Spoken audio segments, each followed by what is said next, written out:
láti sọ̀rọ̀. I no dey do competition with anybody. If I offend you, forgive me. Show me love, oh. Kó jẹ́ bizabiza.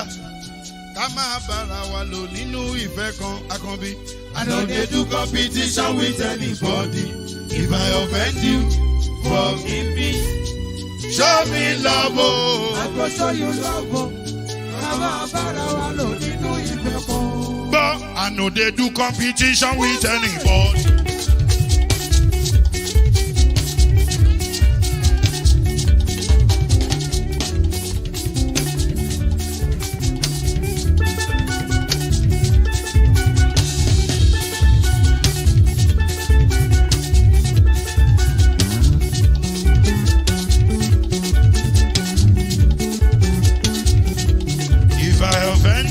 Forgive me, show me love, oh.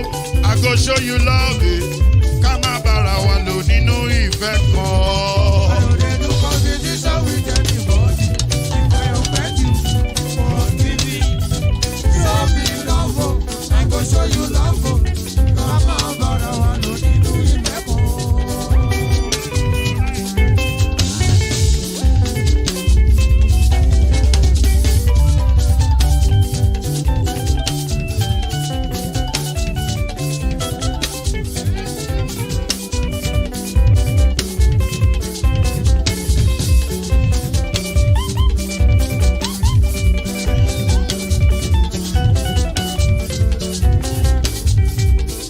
No dey do competition with anybody.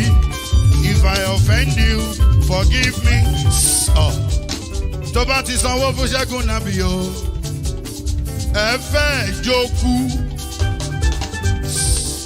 Alákọ̀bí Ṣẹ́gun nàbí. Alákọ̀bí sábà mẹ́la. Anybody? Anybody? Any bobo bobo bobo bobo? Anybody?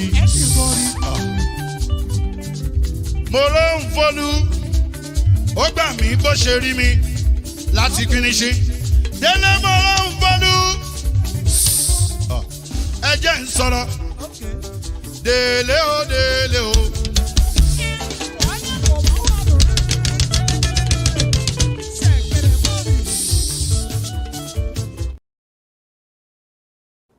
We say democracy is government.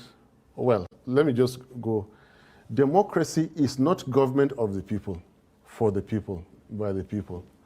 Democracy is government of the people who have earned their rights, for the people who can protect their constitution, by the people who can exercise civil liberties. So, given what when they just say people, right. What kind of people? The people who will fold their arms while their constitution is violated, then democracy is not for you. I have said it. It belongs to only those who can practice it with due respect. So just hold on. Right. I was going to ask you what your assessment of the state of democracy is in Nigeria, given what you just said. It is poor. The people have to wake up to the challenges. For a people that are ready to accept anything, then anything will happen to them. Again, in quotes. You see, a fraction of 1% difference in a political DNA of a society can spell the difference between servitude and freedom. Last year you saw it. Indian farmers sat in a location for 1 year because of one obnoxious government policy until Indian government reversed it. Before the war in Israel, Israelis were in the street for 16 weeks, counting. You can count so many other countries. Nigerians are not yet ready to do this. As I'm speaking to you, the likes of my former friend who would say it's treason, is all that, I am educating Nigerians. Rise up for your rights. No justice of Supreme Court will give you democracy. Yeah, You have to go out. But they're not going to be able to reverse that, Let me are finish. they? They will. I mean, they Nigerians, can't. this is Constitutionally, no, they no, can't. no, no. Constitution and legal, and this is where I differ. With all modesty, okay, I don't mind being alone on this, but I know I'm not breaking any law, and I have never had a criminal record. So what are you But actually let calling me on the finish. people to do? I'm I'm trying to understand what you're saying. I'm getting to that. Sure.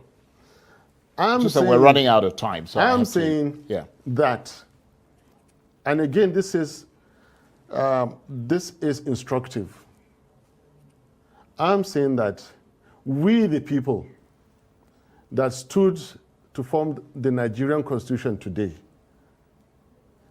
it is not over. For we, the people, power is that which remains standing when there is nothing to oppose it. A leader is he who remains followed when there is nobody to challenge. Authority is that which is implemented when there is nothing to stop it. They have the leaders in place now with wielding authority with political power. But power and sovereignty belongs to the Nigerian people, we the people, on whose behalf an elected government is exercising that authority. Now, where the people are dissatisfied with the rulings of their courts, they own Nigeria. Alhaji Tinubu does not own Nigeria. Peter Obi does not own Nigeria. Yeah, but the Nigerians on the streets right. own Nigeria. But the and APC listen, I'm getting to the point. I'm telling you it is not over. For Peter Obi and me, it is over. For we, the people, the Nigerian people, right. at any point in time, they can take back Nigeria. Right. Especially where their constitution has been violated.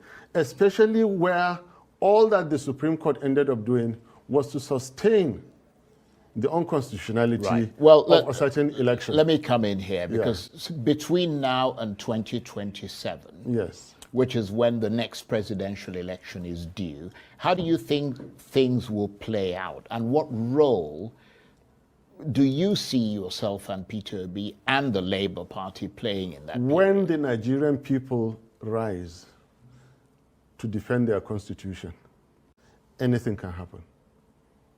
And well, this is not. That sounds quite a bit worryingly Look, frightening. we are in a worryingly frightening situation.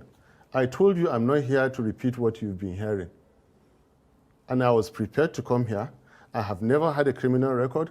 I love my peace. And I'm repeating that when the Nigerian people decide, Nigeria is theirs for the taking. And any fraudulently elected government, is fair game for them. Nigerian people have the right, the constitutional right. As we speak now, DSS can go and interpret. They have lawyers there, police, IG, and they can go and interpret. The Nigerian people have that power. Not Obi or Atiku or anybody. Nigerian people have the power at any point in time to take their country. All they have to do, not even seek approval. They give notice. It's interesting. And listen. Right. You turn away the barrel of your guns, away from the Nigerian people, and point them at the enemies of Nigeria. This country belongs to Nigerians. Well, you've made that point. When Nigerians decide, but if they want to practice democracy, right. they will take this country. It has happened before. The military decided, they took Nigeria for so long, they fixed Nigeria and handed it back. Now, whoever thinks that the Supreme Court will give democracy from any courtroom, the way it appears now is mistaken. It's interesting. Nigerians have to go out. Right, you've made that point. Nigerians have to go out and democracy. And this is not a treasonable comment. Right. I am not a careless person. I have never. So you've thought the things you're saying through. I thought it through very, very well. Well, this is the Constitution is made by Nigerian people. The Supreme Court is a sub of one chapter that the Nigerian people constitutionally came out that we, the people, and the same constitution says that no person or groups of persons shall take over the governance of Nigeria or any part thereof, except as prescribed by this constitution. And go and read the constitution of Nigeria. The serving Alhaji Tinubu Malam Shetima government breaches the Nigerian constitution. Right.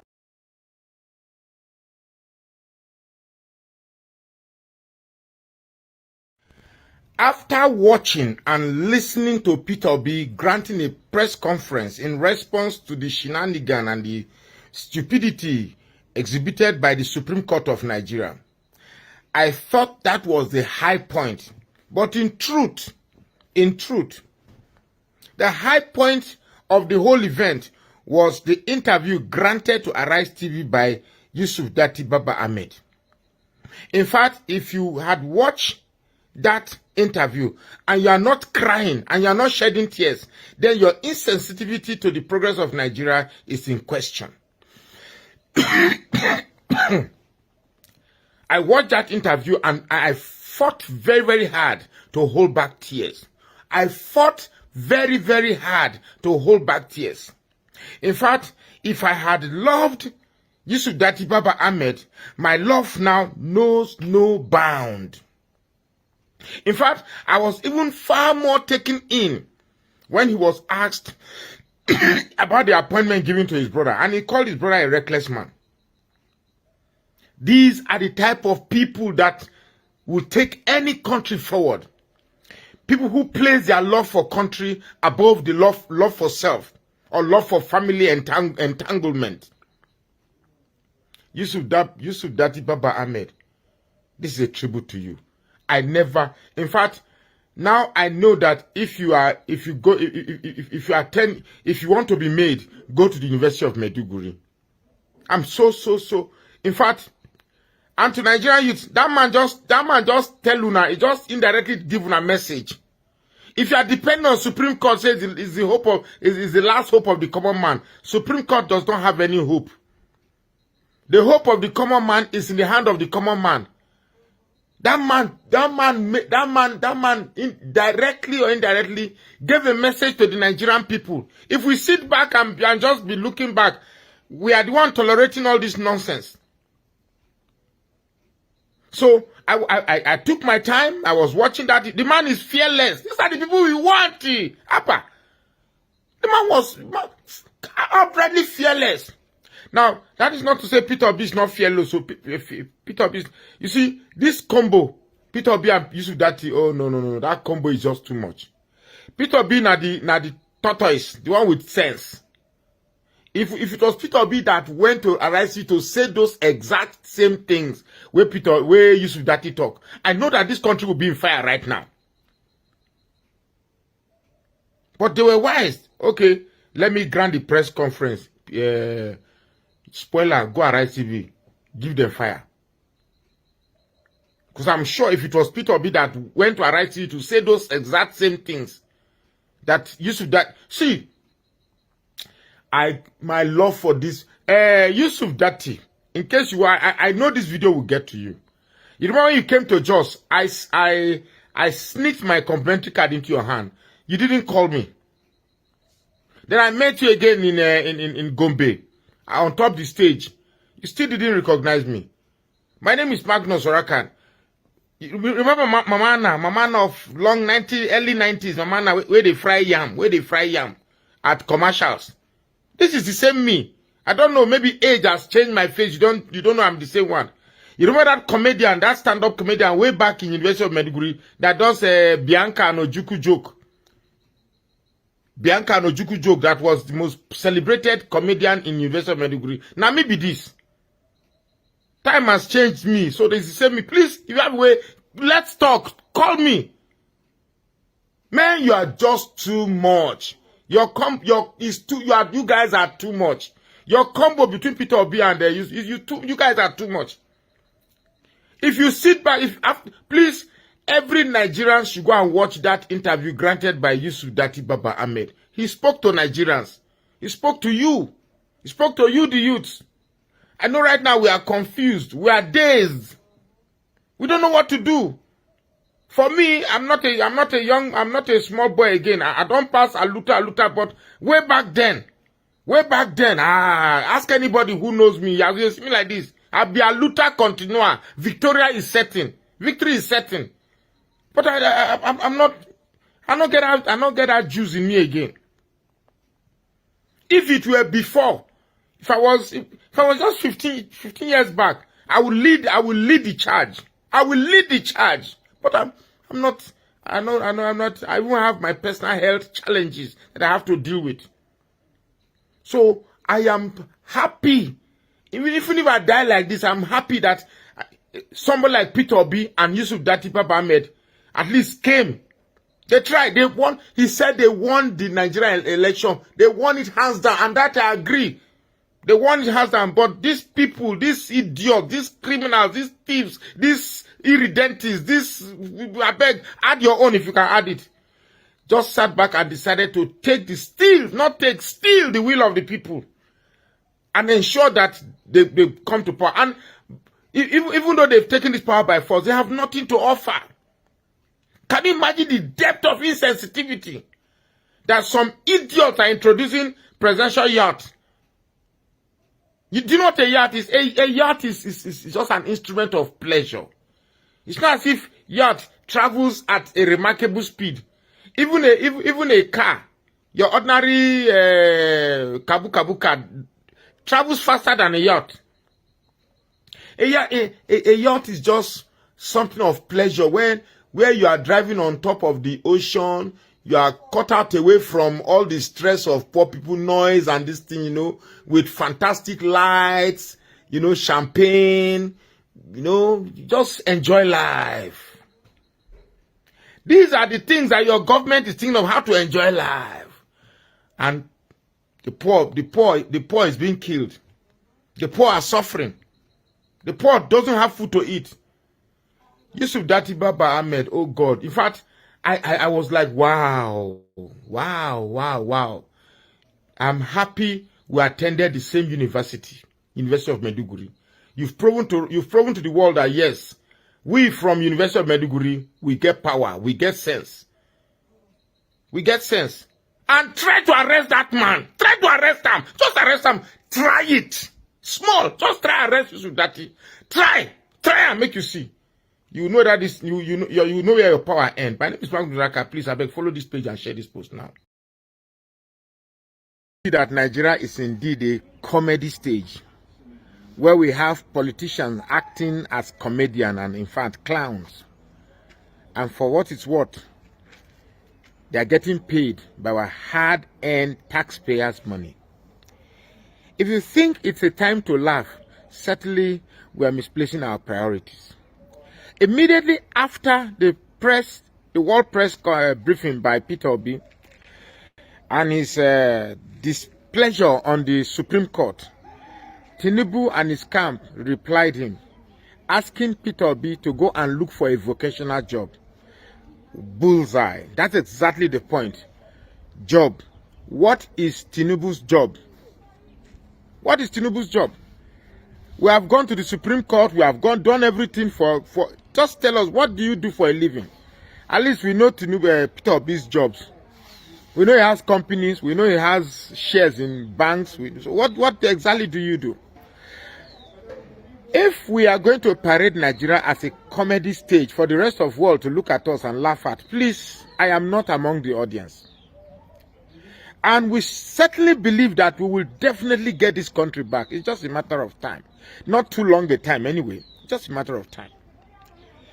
I look at every Tinubu supporter as the biggest clown, as the most jobless set of human beings on the surface of this world. People who for some reason I think they are onto some type of drug that cannot be explained. Imagine the guy, that other guy who came to Arise TV, and they were asking you questions that you came to you misrepresent the facts. That subsidy, he said subsidy has not been removed, that Tinubu never claimed to have removed subsidy. And before you knew it, he because he wanted to avoid the question, turned the whole simple conversation into an argument and a fracas. More or less like a ruckus, if I must add. Nigeria cannot continue with this set of clowns. We must find a way to remove them. I stand firmly with Yusuf Datti Baba-Ahmed on his stand on Arise TV. I'm not saying do anything rash, but I stand with whatever insinuation those words meant. The truth here is this. Thank God there are no separate markets for Muslims and Christians in Nigeria. There are no separate markets for Labour Party supporters and APC supporters. We all feel the same hurt. We all feel the same pains. If we continue like this and we think it is okay, well, let's continue. But for me, I cannot accept a country where I have no pride in it. As it is right now, as a Nigerian, I can't say I'm proud to be one. Because while we struggle to give a good name for Nigeria, some are bent on tagging our names, our country with different names. A country with a president that has no certificate, a country with a president that has questionable characters in terms of drugs, a country with a president that has completely derailed every human sense that belongs to Nigeria. It appears suddenly in this administration, all the evil Yoruba people suddenly just sprang up from nowhere and they are making themselves known, attending interviews and making a caricature of themselves. Now, I'm not going to ascribe this realization to all Yorubas because I've met some very fantastic, beautiful Yorubas. But these sets that have reared themselves up, I just believe that no matter how you think you are stronger or you think you are wallowing in the victory of your mischief, certainly there's a superior being. There's a God that will humble all of you. This is not the first time that tyrants have been humbled by a supreme being. Yes, you have won the Supreme Court, but can you win the supreme being? Can you win God? Only time will tell. My name is Magnus Oraka. Please follow this page and share this post now. Labour Party candidate in the 2023 presidential election, Peter Obi, is advocating a return to the parliamentary system of government and a single term of 5 years for the president over the next 30 years. Reacting to the Supreme Court judgment that affirmed Bola Tinubu winner of the February 25th presidential election, Obi accused the Supreme Court of breaching Nigeria's constitution and eroding citizens' trust in the judiciary. Arise correspondent Chinasa Samuel reports.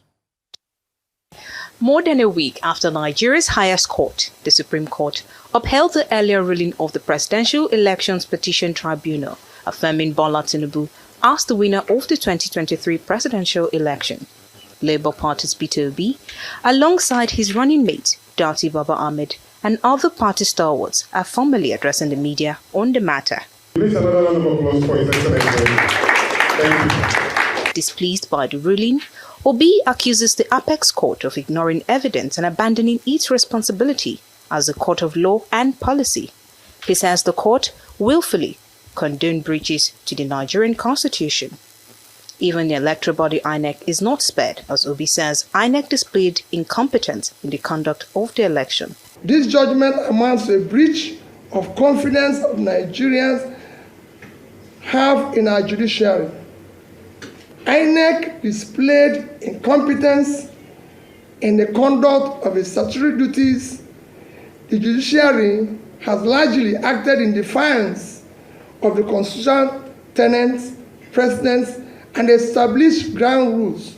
Just like his counterpart in the opposition People's Democratic Party, Obi is now advocating for restructuring of Nigeria's governance and political system.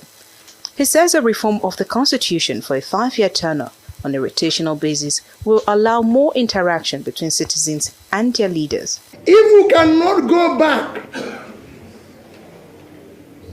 to issue of parliamentary democracy, we must have a quasi system that will allow our leaders elected, whether prime minister or president, to be able to be part of the legislation, especially to answer questions. Despite the verdict, Obi assures his supporters that the quest for a new Nigeria has not ended. He says the Labour Party and the Obedient Movement will now be effective in opposition, offering the checks and balances required for functional democracy. Going forward, we in Labour Party and the Obedient Movement are now effectively in opposition. Her mission has been more about anchoring a new Nigeria, and it remains unchanged. On the controversial presidential yacht and the SUVs for lawmakers, the LP flag bearer says his administration would have done different. He accuses the Tinubu administration of being uncaring and insensitive to the plight of Nigerians. If we were in office, nobody would have contemplated such. And that's where we want to go from. With the Supreme Court judgment putting an end to the legal battle on the outcome of the 2023 presidential election, Nigerians look forward to the next general elections. The spotlight will now be on how the National Assembly reacts to the constitutional changes being recommended. Chinaza Samuel, Arise News. Meanwhile, in a reaction, the special advisor to the president on information and strategy, Baba-Ahmed, says Obi, who was a beneficiary of the Supreme Court judgment in the past, contradicted himself by criticizing the same court because his judgment did not go his way. He accused Obi of making false allegations of rigging and other electoral malpractice which he could not provide evidence for to back up at both court of first instance and the apex court. Onanuga welcomes Obi and his party to play the role of opposition and start preparing for another shot at the presidency in 2027. In another reaction, National Publicity Secretary of the All Progressive Congress, Felix Morka, accused Peter Obi of having an arrogant sense of entitlement. He said Obi is confused by the mass hysteria of his vociferous netizens and fringe supporters. Dr. Datti? Okay, Happy birthday once again. Yes, thank you. Let me start with the reactions. There have been reactions from the presidency and also the party. First, past. Always say, oh, public opinion, this thing go round. After duty as special advisor to reform Public opinion does debate, rather than all this name calling him copycat, calling him, no, you can't beat a child and expect him not to cry. Okay, so a couple of things. Mr. Peter Obi took our time to respond to all that had happened, the Supreme Court ruling, and he has every right to. And he talked about the need for public opinion. And I also have to reiterate. All right. Good morning, good afternoon, good evening to every one of you. I'm going to come back to this, but I have something to say before we move on. I appreciate you all, my people. It's good to be back here again. Today is Tuesday, 7th November, 2023. To all. Opinion does matter in society because it's an agglomeration of public opinion that forms what makes society law and its own morality.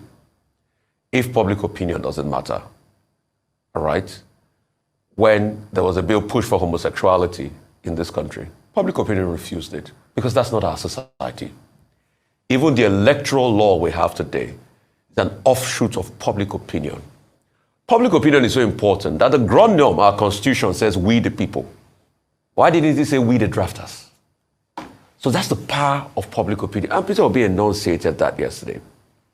Talked about the fact that he will be in opposition. What opposition should do is create solutions. So what I expect from the Labour Party now is every sector of the national economy, anything that happens, give a robust response. Take, for instance, the Naira situation. What would the Labour Party have done? So I want to see more articles as regards this. And that's what brings me to the issue of why I'm going to call Mr. Peter Obi out this morning. And I'm going to disagree with him. Mr. Peter Obi, you are disagreeing with the president as regards the yacht, which I condemn, the 5 billion. But how about your own Labour Party lawmakers? Why can't they reject that 160 million for the cars? Because if Labour Party was touted as something new, as different, you need to be able to stay with the people. And the people, public opinion, is against that 160 million. So if you're going to tell your Labour Party lawmakers or your Labour Party senators to reject it, it's the best you do it now.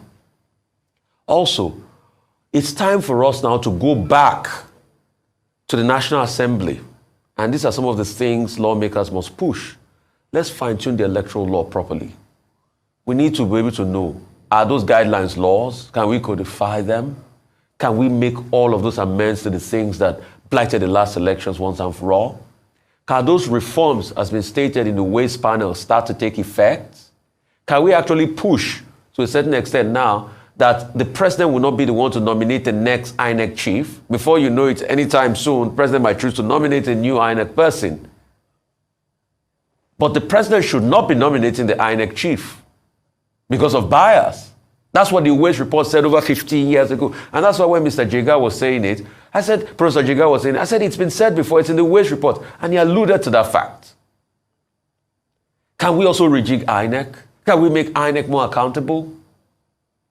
Can we fix our electoral system within the next 4 years? Those are the kind of things opposition should do and make a lot of noise about. The APC reacting, yes, they'll react, they take a shot at Peter Obi and all of that, but that does not remove from all the matters that have been put on ground by Peter Obi, which he made very pertinent points for. And I must repeat, talking about the presidential rotation, in the first place, why should the presidency even be this powerful? We had regionalism that worked for us back in the days. We had the Midwest region, Southern region, the Western region, and all of that. And these people grew, and these regions, beg your pardon, grew at their own pace at that time. And that's what we've been talking about when we were talking about restructuring. This same APC, led by El Rufai, had a committee set up for restructuring. What's the result of that committee? What's the result of the confab report? So today it's not been implemented. So we need to now talk about how Nigeria will run over the next 4 years, because if we don't get those things right, we'll just rigmarole to the next electoral process. And when we rigmarole to the next electoral process, we continue the mistakes we've constantly made. And those are the things I believe opposition should do. And people like Peter Obi and Waziri Atiku Abubakar should start pushing. And that's why we have a robust opposition. Like I argued before, I am not saying, and a lot of people misconstrued me because people know how to misconstrue what people say. I am not saying that opposition parties should be paid to be in opposition, but I'm saying that for the importance of what the role opposition play in every society, climes like the UK even pay their opposition leaders. That was just to enunciate the importance of the opposition. So ideas, this is when we want flourishing ideas. This one want good logic. This one want article upon article, tackling the things government are done wrong and also praising them when they do well. And that's objectivity of opposition, because in the end, we want this country to work. And that's all we crave for. All right. Thank you very much, my people. That is Rufai right there. Submission over Mr. Peter Obi's press conference. Now, I want you guys to listen to this video as well, and because for those of you that are going to be joining us, let me post out a link now, because it looks like it's taking too long before these people do what they know how to do to themselves. Okay, I've posted out a link. Click on that in case you want to join us on the panel and join us here. God bless you all, my people. For those of you that are just coming in now, appreciate every one of you right there. Gift Awanfo and many others. Rosie Ayosh and many, many more. Madam Amen Bright, I can see you as well. Buka John Oga, Faith Wilfred, and many others. Now God will bless you now. Okay, let's listen to what Rufai have to say here over Datti's Ahmed interview. Calling for his arrest because him not acknowledging the president as his president should invoke some sanctions. What do you have to say? Did you watch the interview? You heard about it? So I didn't watch the interview because from about 6 p.m. yesterday to about 10 o'clock, I was on a warship. Funny story. A warship? Yes. So my friend, the Spanish ambassador, invited me for a ceremony on a warship, a Spanish warship, BAM Tornado, that docked at the Lagos ports. So I was there all through. Yeah. I didn't watch, but people told me about it. But I think Mr. Datti should be careful. And I think also these are part of the things that I criticize Mr. Obi and the Labour Party for. You remember the last brouhaha Mr. Datti caused? Mm-hmm. Even as regards NSAS, which is unforgivable and unpardonable. But now, if the Labour Party is wise, your PR team, whatever it is, should be able to work with Mr. Datti or call him to order. And if he's not emotionally mature enough for interviews, we should just keep it on the low. What I expect people like Mr. Datti to talk about yesterday, after that speech, is to take every sector of the economy and give flourishing ideas as regards how we can reform them and start to project forward. while also stating your point that there's a need for public opinion, there's a need for reform in our judiciary system. Not this, I don't know, caustic talk and all of that. Because see, when you are in opposition, the question is, what are the ideas you have? The world is run by the quality of ideas. So if you have not given those ideas and you are just saying otherwise and saying things to hit up things, no, you don't do that. So that's what I expected him to have done. So I think the Labour Party PR team should call him to order. But I was also convinced, I've not watched the conversation, but I got a lot of messages as regards the conversation. This I'm just saying is based on the antecedents that I know. The other one that I knew properly, that interview that he denied pretty much of some of the happenings at NSAS. And I took him up on that many times. And if I get a chance to interview Mr. Datti today, I'm going to press him on those facts. Yeah. And some people are even calling for his arrest. Okay, that was Rufai. Speaking on a different ground. So I would like you all to talk on this later on. Thank you very much, moderator, for coming in. Good evening to you. Thank you, Tony Amaduka. Okay, I can see you guys are responding, reacting already. Okay, I don't want to say anything. But unfortunately that Twitter is on, in fact, every other social media platform right now is on fire because of that statement. But for me, my comment is not going to be on it. For those of you that will join us later, you can talk on that. But meanwhile, let's quickly listen to audio, then we'll take it from here.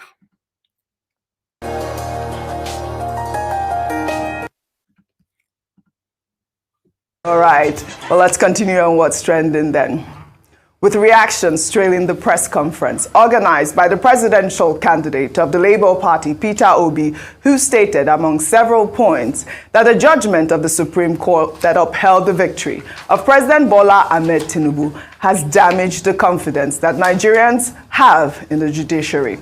Peter Obi spoke in Abuja on Monday, 10 days after the Supreme Court of Nigeria affirmed Tinubu as Nigeria's president. Addressing the press, Peter Obi condemned the Independent National Electoral Commission, saying the commission displayed incompetence during the elections. Obi thanked Nigerians who supported the Labour Party and described the movement of the party as a revolution postponed. This judgment amounts to a breach of confidence of Nigerians have in our judiciary.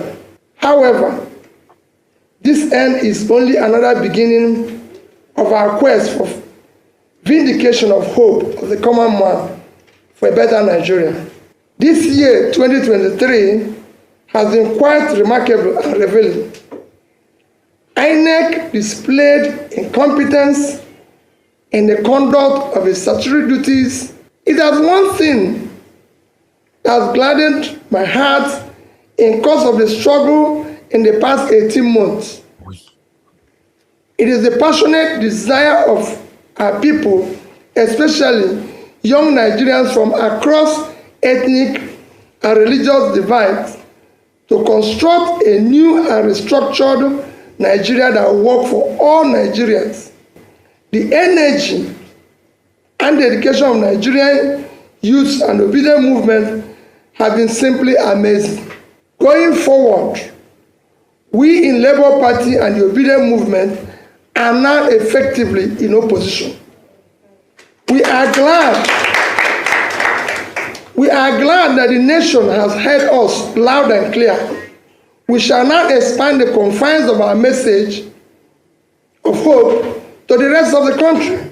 Well, the presidency, in reacting to Peter Obi's press conference, stated that Obi should find another worthwhile vocation and stop casting aspersion on the integrity of the justices of the Supreme Court for affirming Tinubu as winner of the February 25th election.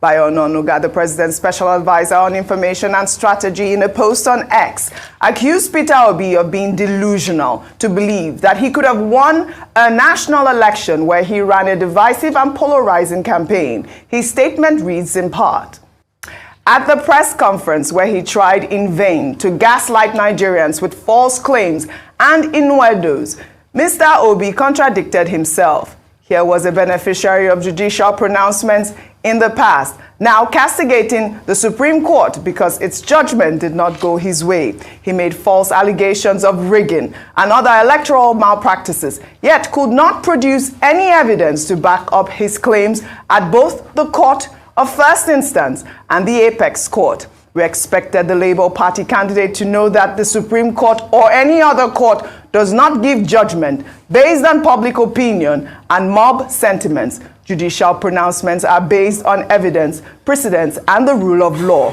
Obi should have congratulated President Tinubu for his victory and pledged his support in the spirit of statesmanship. But instead, he brought up extraneous matters that he thought the Apex Court should have considered to declare him the winner.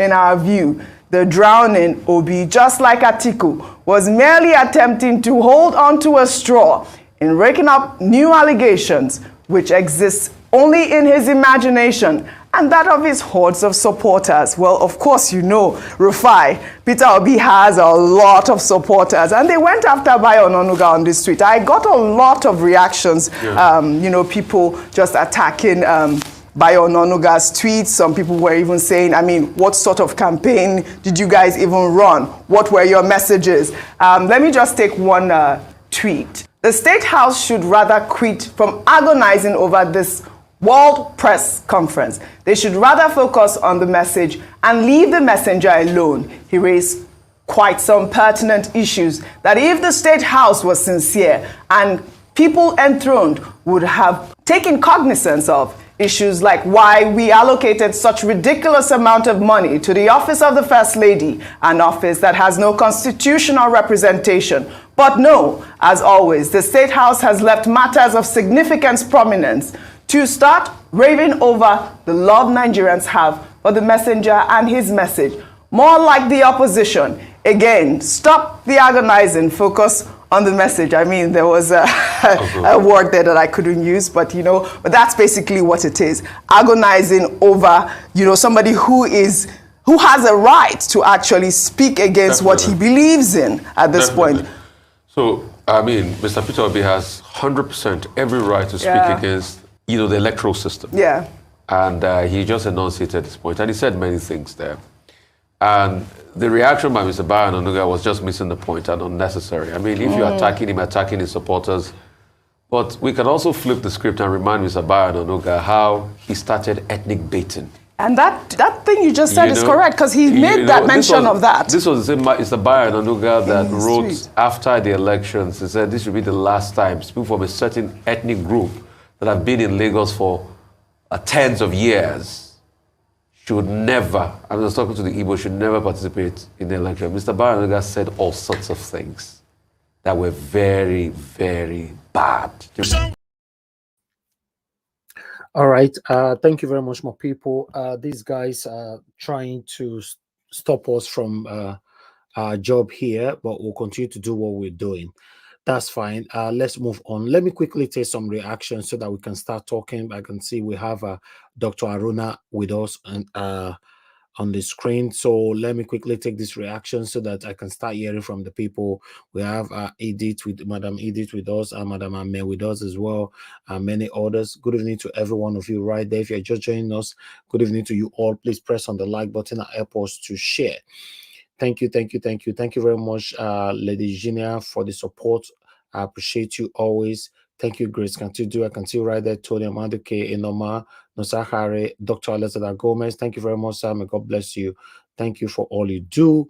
And Moderator, thank you once again. I appreciate you all, guys. Press on the like button and let us do this together. Okay. Onanuga's statements.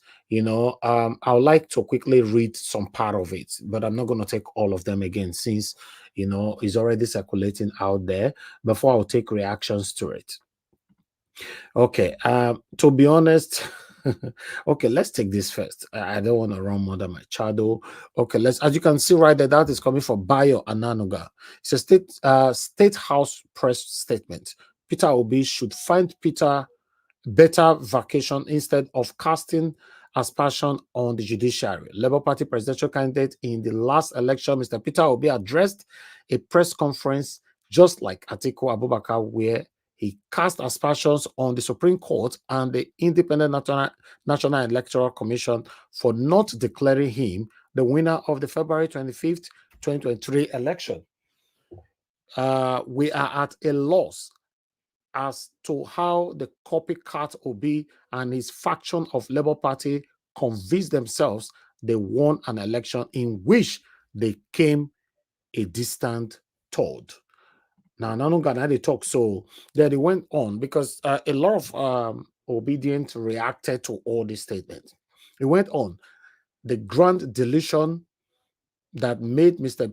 Obi believe he could have won a national election where he ran the most hateful, divisive, and polarizing campaign that pitched Christians against Muslims and one ethnic group against the other in a multi-ethnic and multi-religious society like Nigeria should be a matter for deeper examination. Then he went on at a press conference where he tried in vain to gaslight Nigerians with false claims and innuendos. Mr. Obi contradicted himself.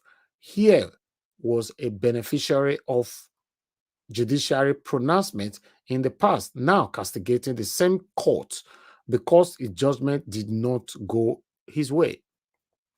Mr. Obi claimed the Supreme Court justice didn't consider public opinion in delivering what has been applauded as a most profound judgment in an election appeal where the Labour Party candidate presented the most weighty and unreasonable petition before the courts in the history of electoral cases in Nigeria. Then he went on by saying he made false allegation of ringing and other electoral malpractices, yet could not produce any evidence to back up his claims at both the Court of First Instances and at the Apex Court. In a failed effort to mobilize and retain the support of his supporters, Obi gave them a forlorn hope that he won the election and would prove it before the courts. Throughout the trial, his lawyers didn't present any alternative result different from the result INEC uploaded on the IRF portal and the one signed by all the party agents from the 176,000 polling units. We wonder how the Labour Party candidate expected the court to do justice on the basis of rumors, lies, false narrative by sponsored partisans and fanatical members of his obedient movement. We expected the Labour Party candidate to know that the Supreme Court or any other court does not give judgment based on public opinion, and mob sentiment, judicial pronouncement are based on evidences, precedents, and the rule of law. Then we have two to go. Then he went on, having admitted that the Supreme Court ruling brought an end to the litigation and any challenge to the bona fide of President Baba-Ahmed Tinubu as the validly elected leader of the Nigeria Commander-in-Chief of the Armed Forces. Obi should have congratulated President Tinubu for his victory and pledged his support in the spirit of statesmanship. But instead, he brought up extraneous matters that he thought the Apex Court should have considered to declare him the winner. In our view, the drowning Obi, when they get all those words right, the drowning Obi, just like Atiku, was merely attempting to hold onto a straw in raking up new allegations which exist only in his imagination, that of his hurdles of supporters. Our admonition to Mr. Peter Obi is to find another worthwhile vocation to engage his time henceforth. Having been rejected by majority of Nigerians, Mona get that one right, or rejected by a majority of Nigerians who didn't consider him qualified to lead our country. Then the final note here, Nigerians rejected Peter Obi and his demogatory at the poll because he presents future danger to the peace, progress, and stability of our country. These are very, very, very strong statement right here. Let me move on. Obi antecedent as governor of Anambra State for 8 years didn't inspire any confidence as someone capable of running a country like Nigeria. No tangible record of achievement in the state he governed. Recommended him for the presidency of Nigeria. If Mr. Peter Obi truly believes in Nigeria, the time to prove it is now, when all men and women of goodwill are rallying support for the President Tinubu in his determination to lead a new era of prosperity, inclusive governance, and economic growth in Nigeria. I wish I know these Nigerians that are rallying for Tinubu. I wish I know them, because as far as I'm concerned, anyway, let me move on. Finally, we welcome Obi and his party to play the role of the opposition and start to preparing for another shot at the presidency in 2027. We hope by then he would campaign on issues and not whip up religious ethnic sentiment as he did in the last campaign. Bayo Anonuga, special advisor to the president, Baba-Ahmed Tinubu, be that. But then people have responded. Then we have the first person who just Chima saying talk is cheap. Then we have farmers of thought. If you arrest Yusuf Datti Ahmed, be ready to arrest every other of us. I mean everyone that prison no go fit contain Nigerians. Okay, this one is actually going with there's a statement. Okay, this one is going with this statement there. Okay, this one is coming with this. A report has come to our notice indicating that some paid individuals are now calling on the DSS to arrest Dr. Datti Ahmed. Kindly note that any arrest of Datti Ahmed or His Excellency Mr. Peter Obi set Nigeria ablaze, which you might not put off. Tinubu is still seeking for legitimacy from Nigerians, which he will not get. Then more reactions go on with the both article that I've read. Immortal said, all of you should just shut up your mouth and keep quiet. You all are so quick to run to X and be writing long paragraphs with zero balls to take actions when it's needed. If he gets arrested, you all will do nothing. Election was stolen in front of you all, and you guys did nothing. Okay, you know why I brought this here? I personally choose this here because whenever my manager sent me lots of comments, I select the ones I want to showcase. This particular one, Nigerians, I will continue though, but Nigerians, you know, we are very good in emphasizing, ranting, talking and all that, which is, you know, talking is good, fine. But remember saying that this talk. Now Nigerians talk, they can't arrest Nnamdi Kanu. Nigerians, everybody can't enter house. Now this talk, everybody talk, they can't arrest Sunday Igbohu. Nigerians, everybody enter house. Nigeria talk. They arrest Sowore, they lock him for Abuja for more than 2 years, no movement. He was just only in Abuja there, Nigerians enter house. So now, this comment here on the screen, I don't know if you yourself can digest what this immortal is trying to say. You know, okay, arrest Datti, arrest Peter Obi, and I go see what they fine. God forbid, may this thing not happen. How many of you will really be there for them? This is what this comment meant. So let's move on. Then we have Ben Samuel. 2 questions for you, sir. This is directly to Anonuga. What issue did you campaign on during the selection process, apart from dancing to Kwam, one song at campaign, event loaded with unlimited gaffes.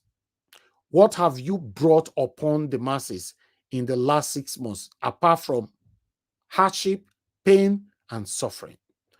Then we have another reaction here going on from Kolade Kayode. Then Kayode say, Agbaya.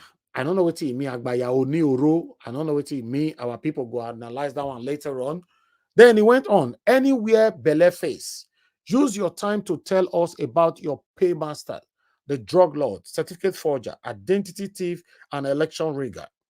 You snatched it, grabbed it, but what is stopping you from running away with it? Question. Tinubu not my president, period. Now so Kayode, Kolade, Tokam. Then I move on. I have Brother Betts.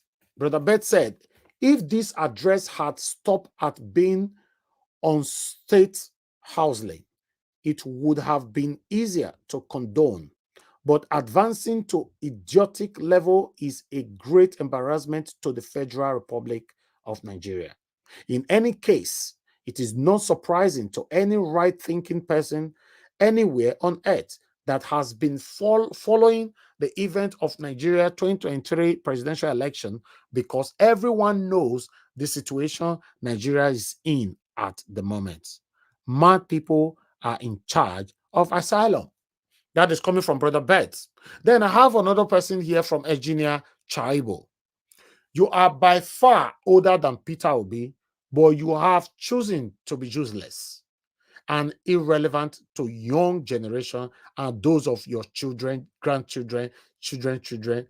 You should be ashamed of yourself in this life. And the next,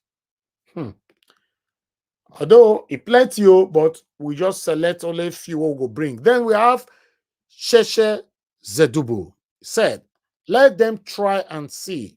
Shebi them demand.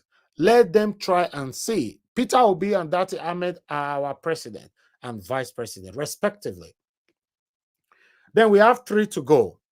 Jesus is the only way. In talk and say, they have taken Nigerians for granted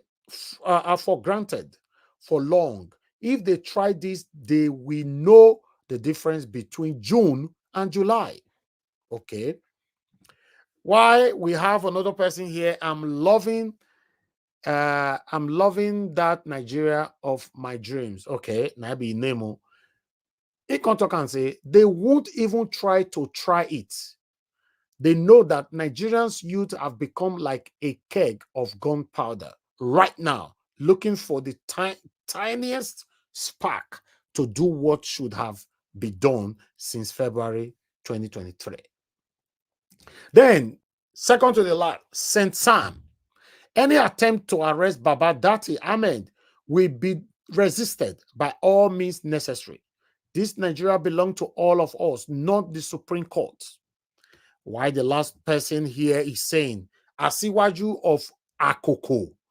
Was Nigeria ablaze when MKO was picked up? Or when your Nnamdi Kanu was picked? Neither was the country ablaze when Sunday Igboho was picked up.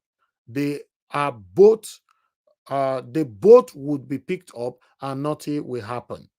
Okay, my people, that is it right now. I appreciate every one of you. May God bless you all. That is all I have for you today. A lot of people reacted to Ananuga's statement to Mr. Peter Obi, or describing Mr. Peter Obi. You see, listen, guys, before I call on the first person to speak to us, Unaye say Ananuga from beginning to the end, he did not mention Datti Ahmed or talk down on Datti Ahmed. Peter Obi only just came for a press conference. Peter Obi did not offend anybody.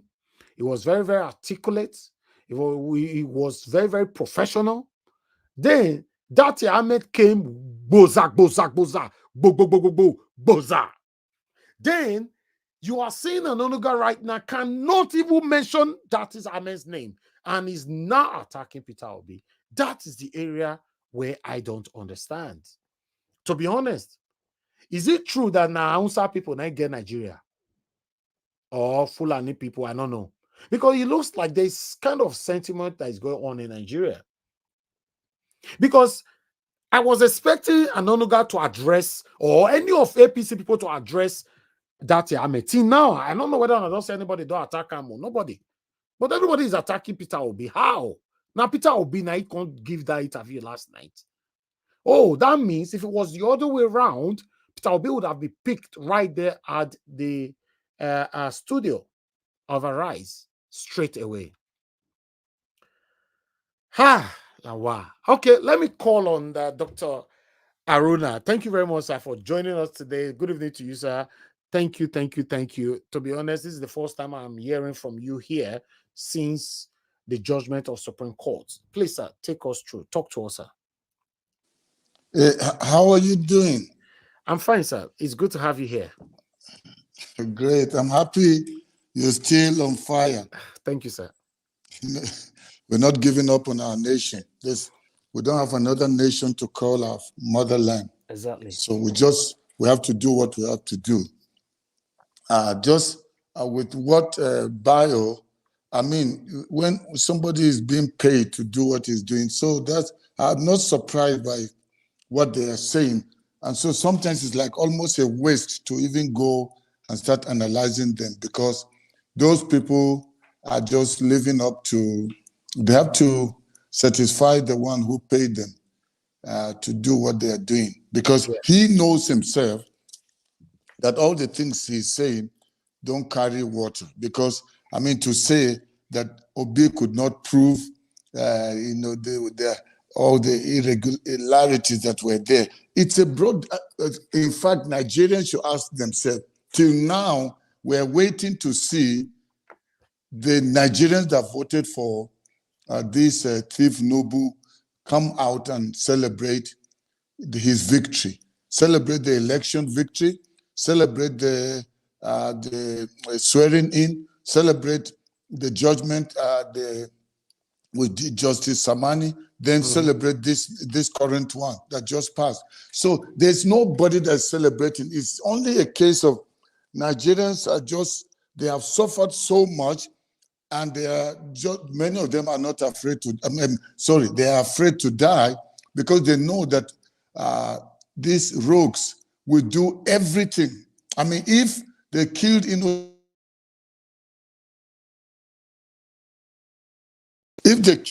hello, okay, you are back now.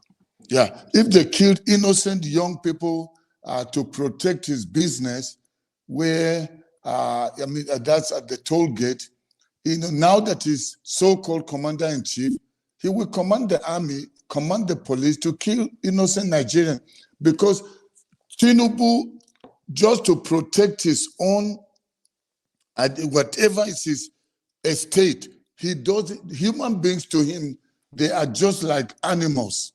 As long as he will get what he's looking for, then he has surrounded himself with like-minded people. Some of them were the ones that he used when he was in Lagos, and he's using some of them now. So we should not be surprised. In fact, we're going to have more from such people coming out to speak, because I was just watching and listening to Peter Obi. It's fine.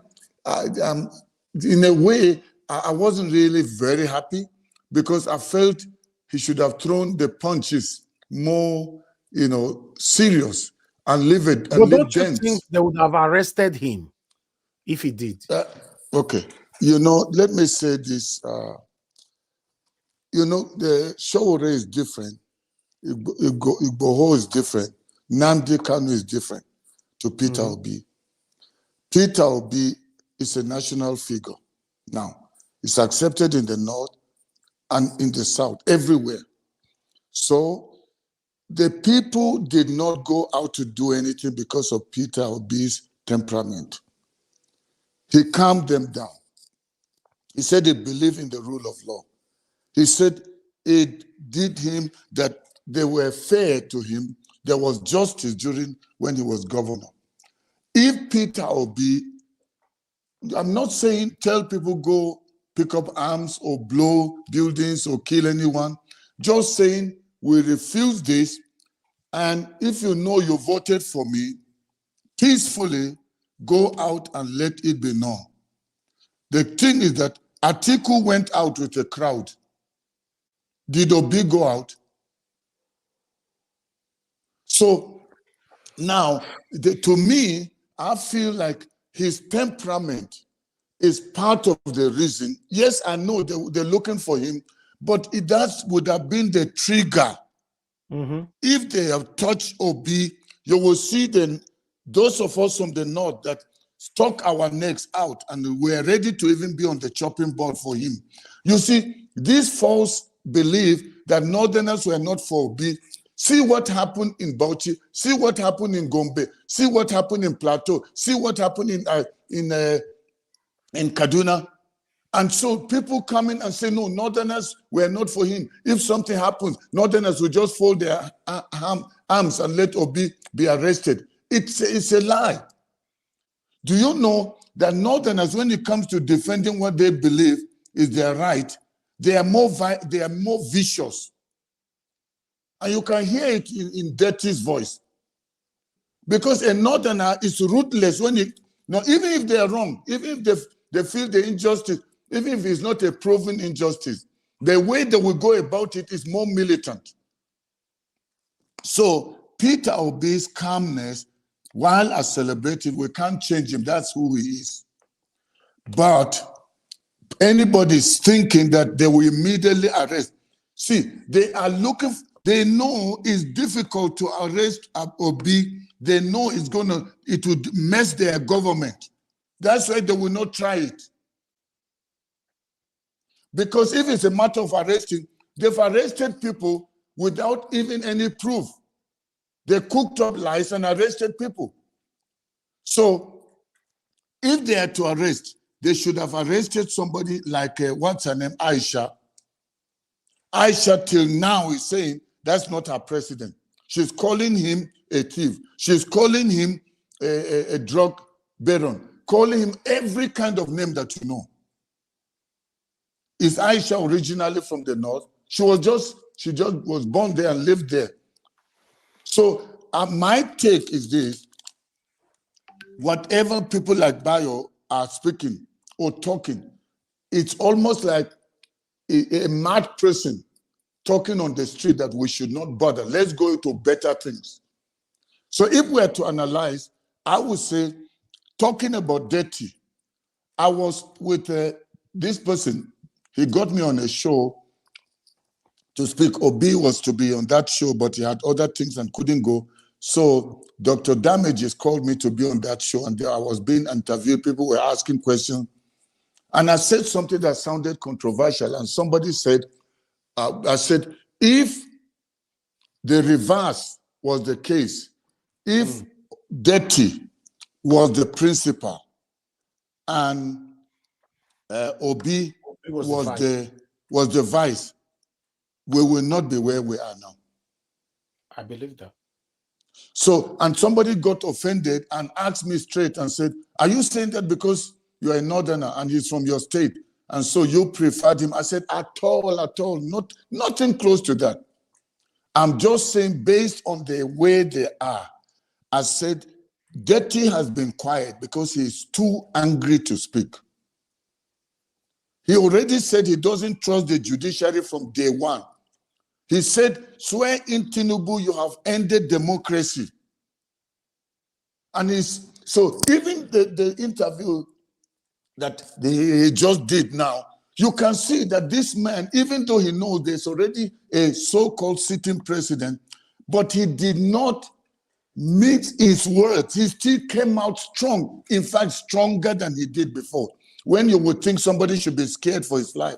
So it's not necessarily because he's from the north or he is Fulani. That is Datti for you. Datti is a fighter. Datti is almost like Obi, but on a person that is like somebody that's fighting to release himself from outright slavery, and he's saying, I'm not going to take it. So that's why Datti is doing, and what he's doing. Peter Obi, if Datti was the one that gave that speech, or maybe was a co-writer of that speech, it would have been completely different. So I would say, to me, as far as I'm concerned, I was very happy when Datti spoke, because that is what we need for the way forward. This idea of accepting Tinubu with what they have done in these 6 months, there will be no Nigeria in 2027 if we just keep quiet. So he said that it is only a revolution postponed, but as for happening, it will happen. You notice he did not want to make any reference to joining this government and working with them or looking forward to the next election, because to him, these things can still, something will still happen. So to me, I think that if we're going forward, people like me, we're still believing that something will still happen, and it's not going to be necessarily with Obi or Datti. It has to be Nigerians deciding. We are not prepared to suffer another 4 years. These people don't mean well. And that's why they will use people like Bayo and Nanuga to come and do what they are doing. And he's not the only one. Many are going to come out and do it. So we Nigerians have to stand up and fight. No, if they try arresting, what is his name, Datti, then that's when you will know, or let's even say Peter Obi. Then we may now think, okay, yeah, they think that you arrest Obi, nothing will happen because Sowore was in jail, this person was in jail. Sowore was almost like a lone fighter. He didn't have a large movement. He's just an individual fighting. That's why he's not prepared to work with the others. Now, you talk about Igboho. He was fighting for the Yoruba nation, and many of the Yorubas were not supporting him. And then you talk about Kanu. There are also other issues related to Kanu, which is more sectional. But Peter Obi now is not a sectional leader, which Abayo is talking as if he's divisive. Now, if Peter Obi had his own running mate, a Muslim, a Fulani, and then Obi is Christian, but that means he's inclusive. He's thinking about Nigeria, but he's blaming Peter Obi of running a divisive this thing, and that is bringing religion. Meanwhile, they did Muslim ticket. Nigerians did not pick up arms against them, and he has the mouth to even come out instead of being quiet as it has to do with that area or that aspect. He is accusing Peter Obi of what they fraudulently did to make sure, because they wanted the northern votes, wanted the Muslim votes, because of the belief that you can never be president without the hardcore North support. And they told him, if you want to be president, these are the conditions. And El Rufai are among the people that brought the idea of Muslim. So to me, Elvis, this fight just began. Even though I already knew that the court case was going to be the way it was, because they have been paid. And they are talking about justice or the law the court declared. How can you tell me that the court has declared? Meanwhile, they know they paid the judges. 7 justices will come and say the same thing, just like somebody that has been beaten, and or somebody standing behind and is holding a gun and say, when you go there, I'm watching you, what you will say. If you speak anything contrary, the gun is coming. And that person, that's why all of them just said whatever the lead justice said, they are supporting that. And it sounded like it's a kindergarten school. It didn't sound like judges, what was happening. But they are still trying to defend something that cannot be defended.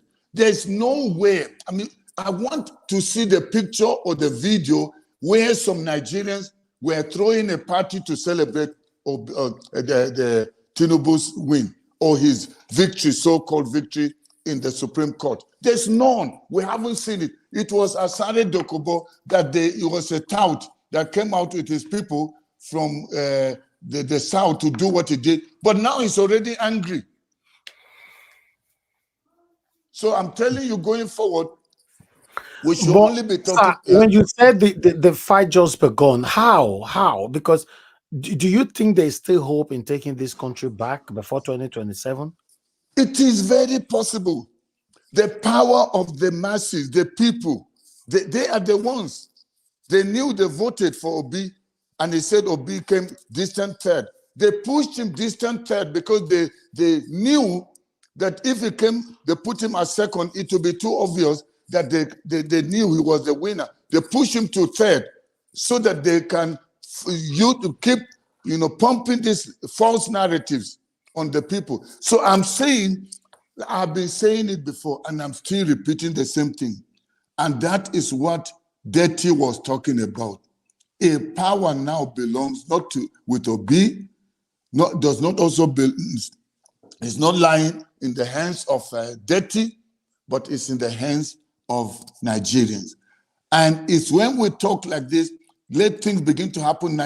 We think that Nigerians are too afraid to die. We think that they will never stick their necks out and do anything.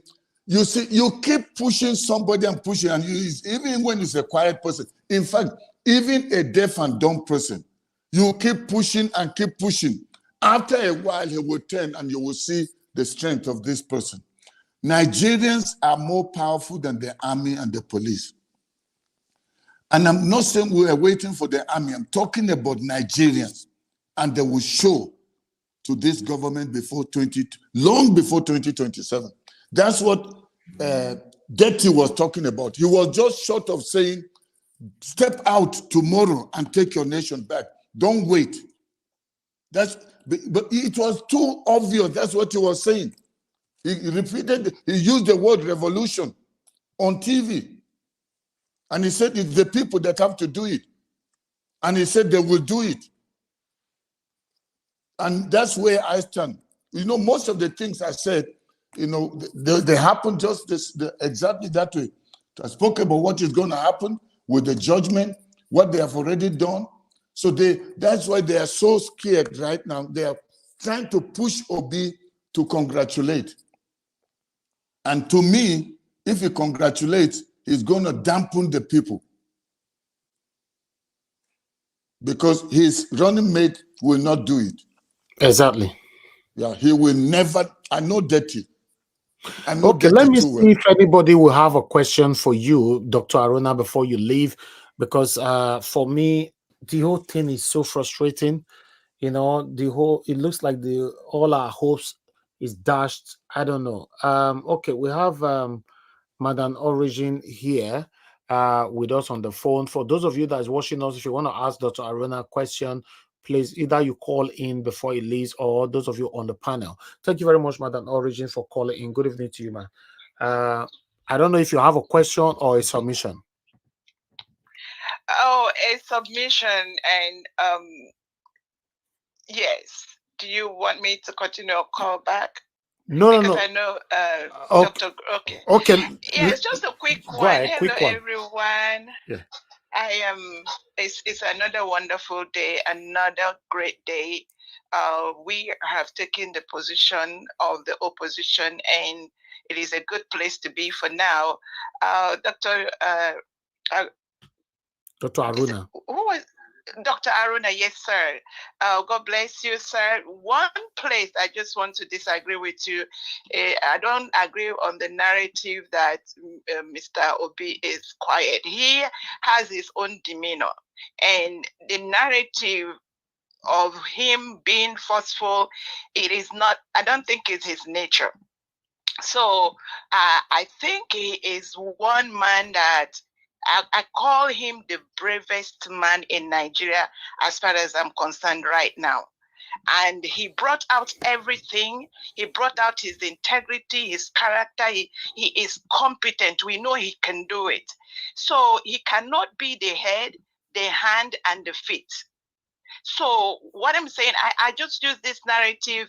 There was a man called David in the Bible. That man Even God say he is a man after his heart. But the success of David was a man called Joab. When there was a place where he went, and the people said Joab is coming, the people started running and said, what do we do? Because Joab was the backbone of David. So for every successful man, because Mr. Peter Obi, we can't even trade him. We need to protect him because he is the man that I don't know if you have found anyone that is going to take that position, come and say, so we need to protect him. There are Joabs, there are warriors. I wish people like Sunday Igboho, Showore, and in Biafra, they should gather and do and decide, because this is about Nigeria. It's not about, it's our nation that is we are at war. We are at war. So everybody needs to come together and decide whatever you need to do to save Nigeria, just do it. Okay. And I'm saying something else, please, one more thing. I'm saying we need to do one thing. How can we pay back INEC? If we can pay back INEC in their own coin, because what they have done to Nigeria, INEC still had the audacity to call for election. For what they did to us, everything, people are still in shock. Personally, I'm still in shock. So how can my question is, INEC, this election coming in, they need to figure out either to stop it until they remove all the removables and bring appropriate law that should be used. There has to be a law that will protect the people. The people of Imo State, the man they put there, there's a continuous, people are dying every day. And still they want to go and expose the people. So what I'm saying is, until they change this law that has made INEC have impunity and has made our country a country of baboons, they need to stop every election until they get the right people. I rest it there. Madam Origin, before you go, don't you think that it is good we reduce the energy we put into prayers and put more actions how Nigeria can work? Don't you think so? Energy in prayer. I don't understand. I don't understand the question. Sorry. Don't you think we should reduce our prayers in Nigeria rather than then we put the time in how we can solve Nigeria out through action? You see, that is a complex question. I don't think you see, where our problem is that our pastors, they have, they are not preaching the four square gospel. If they preach the four square gospel, they should know that a lion does not give birth to a chicken. God he said his eyes are purer than to behold iniquity. And these people are there sitting on iniquity and preaching. What are they telling me? So what you should say is, are they even praying the right prayer? When you pray the right prayer, you find it and you pray the right prayer, you do the right thing, you take up do whatever it takes. It beats my imagination when people, Christians should not be, or people, I don't know.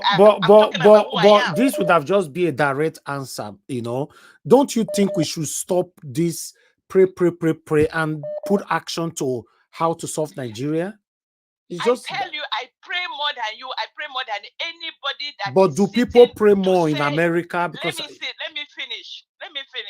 The people that say they are praying, how can you say you're praying to God and you're sitting in iniquity?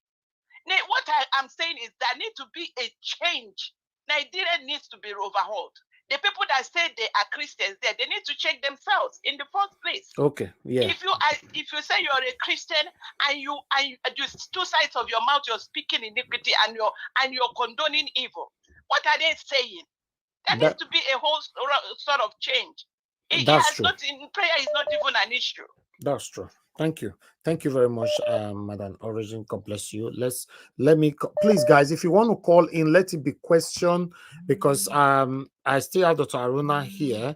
Mr. Ike, thank you very much for calling in. Good evening to you. Please turn down your device. Hello, can you hear me?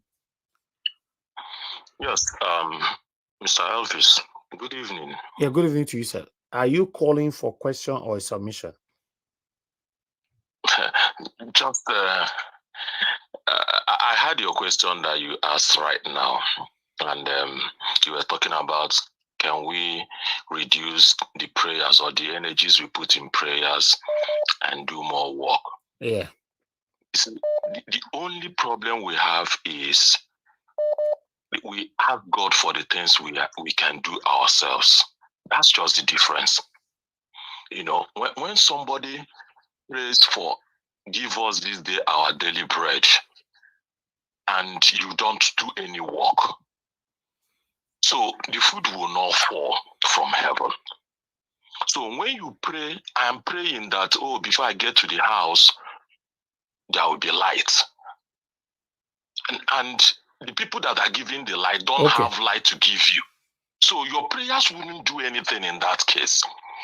There are things you pray to God for, like life. Life is not in the hands of anybody. But when Nigerians pray for electricity, you pray for good road, you are going on a trip that you know the road is a death trap, and then you are praying that you will get there safely. You know, there are misplaced priorities. 10 seconds to go, sir. 10 seconds to go. Yeah, I know we are scared to go out for our life, but I think there are so many ways we can protest without getting on the road. Sincerely, if there is civil disobedience and everybody sits in the house, the government will lose. Thank you, sir. The government will come up. Thank you. Thank you very much, sir. Thank you. All right. I would like to come back to Dr. Aruna again. Sir, what's your take in the, because you're also a pastor, Dr. Aruna. You know, do you think Nigerians should continue to pray rather than putting in action and take their country back? Okay, thank you. I think we can't pick and choose. They have to go together. The only challenge, as has been said, and I think many of you know, is that a lot of people don't want to do their own part. They are waiting for God to do it, and they're not learning from the fact that God has already given them their destiny in their hands, has given them. I mean, when God put Adam in the garden, God was not the one that had to come and till the garden for him. And even when the situation happened with Eve, you know, speaking with the devil, God was being the creator. He could have, you know, silenced the devil. Could have, when she held the fruit, an angel would have beaten the fruit out of her hand. But because God already gave, when he delegates or gives instructions, he expects people to follow, because in the instruction, there is the blessing and there is the curse. And so whichever one we align with, we either suffer or enjoy. So Nigeria, the destiny of Nigeria, God has given to us. We have resources, we've got brains, but people believe they can go for prayer, for breakthrough. They can go to churches and let the pastor, the bishop pray for them. And the bishop, you know, it's like therapy. So people are depressed, they come there and they do their own work. So, I mean, only a very, very few actually teach people. Like now, I've been doing this broadcast for over 1 year. You've not had me quote me say, Jesus, Jesus, Jesus. Have you heard once? I'm asking you. No, I haven't. Yeah. Did you know initially that I was even a pastor? No. You see, because I'm dealing with real life issues. So the principle, the lifestyle I live, what I believe in, the God I serve should be the one that should guide, that should be the platform upon which whether I'm doing business, whether I'm in technology, I'm in politics, I should do it with that mind. But a lot of people compartmentalize their lives.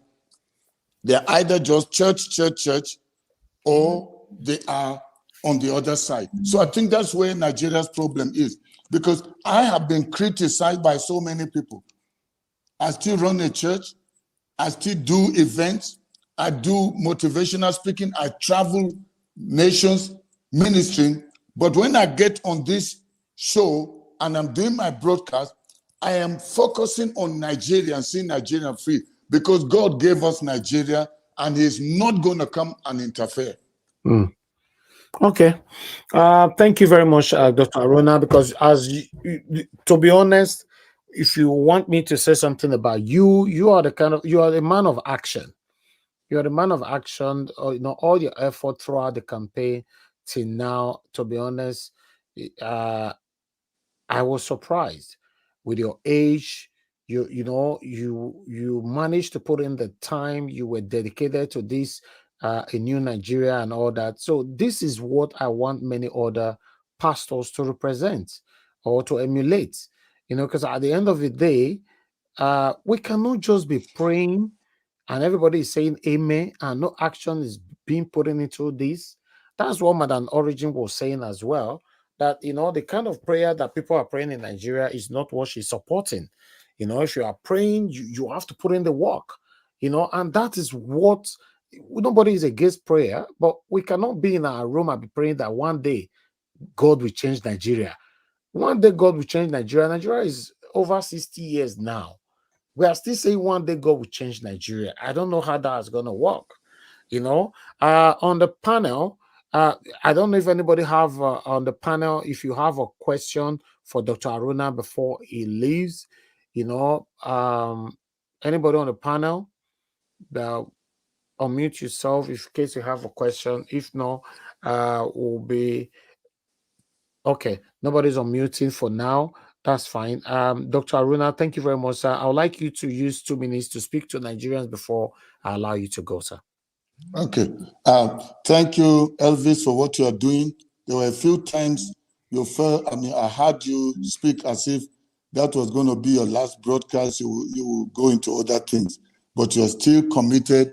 That's exactly what we need, because when it's time for the baby to come out, the birth pains increase.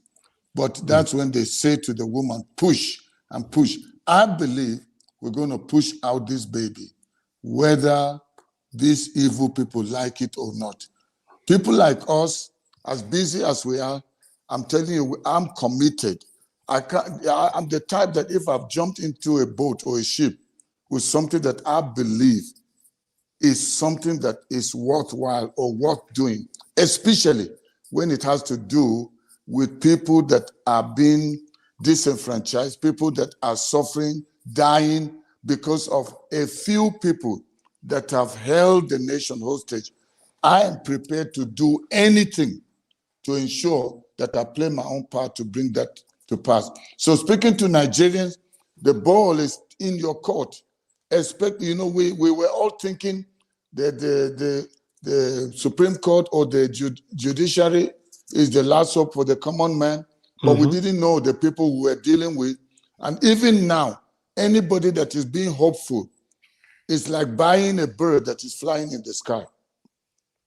As it has to do with Tinubu, there's nothing in Tinubu's system that thinks uprightness. Every day he goes to bed, he is scheming and scamming. And so then he surrounds himself with people of like mind on how to scam Nigerians. And I'm telling you, we haven't seen anything. That's why what we need to do is start to engage among ourselves, we that of like mind, and start to ask, what are the ways we're going to put so much pressure on these people to make that anything they want to do against Nigerians, it will backfire until Nigerians decide, where it will become just an organic thing, where Nigerians will just come out. And it may just be, do you know, like us in the north, when you see riots are not because they held a meeting. We don't hold meetings to do riots. I was in Modubelo University and some of the schools, I single-handedly started riot that shut down the university. But people didn't know who started it. So there are, in the North, you just need one person to get to say, let me use the one that they use, which is more on the religious side. The moment you hear Allahu Akbar, then it's over. So, but this is not religious. It's more political and people's lives, at stake and in danger. So anytime a Northerner becomes dissatisfied, whether you are his brother and he feels you're taking advantage of him and he turns against you, that's why they were pulling down, what is his name, Buhari's billboard in his own hometown. That's how Northerners are. So I'm saying, let it not just be a Northerner thing, let it be a Nigerian thing. Obi is coming for Nigeria, and he got one of the best Northerners, I'll tell you, that is not a fanatic, religious fanatic, is an upright person.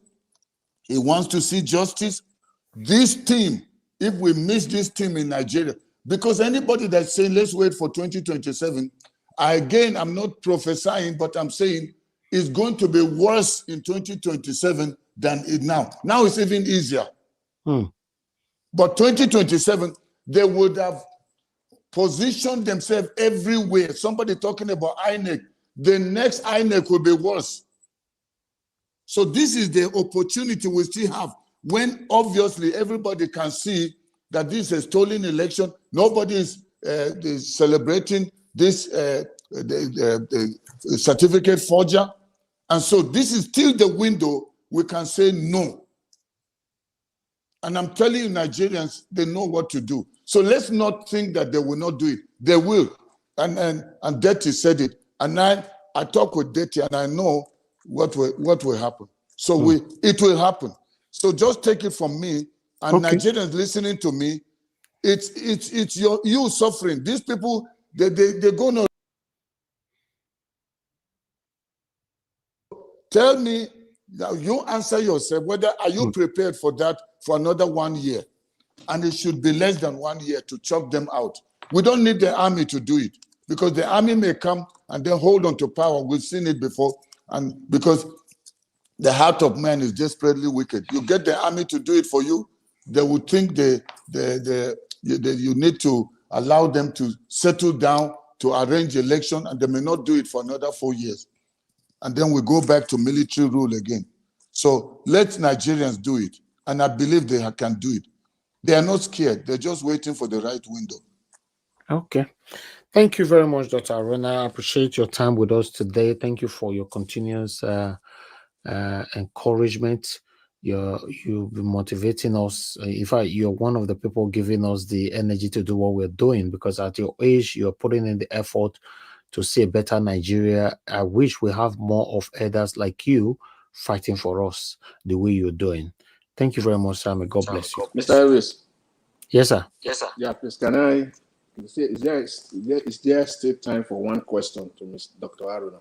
Yeah, go ahead. Go ahead. Elvis, sorry, Yes, sorry. Before you ask this question, when you see me, even when I'm busy and I jump into this show, I'm doing that just in case people want me to, address certain things, not because I want to join a panel and try to be debating or talking, but I just want to, where if it's just a little hope that I can live with some people based on some of the things we know, which we cannot come out and say in the open. Because when you want to, there are certain things that you need underground work for the thing to show on the outside, which I can't say here, but at least some basic things that may help to throw light. I'm prepared to stay another 10 minutes if need be. Okay, sir. I always know this anyway. That's why I prioritize you whenever I see you here. I always want to grab the opportunity to call on others if they want to ask any question. That's fine. Mr. Kingsley Jonathan, although we are getting a feedback from you, go ahead with your question, sir. Yeah, thank you very much. Thanks very much, Dr. Aruna.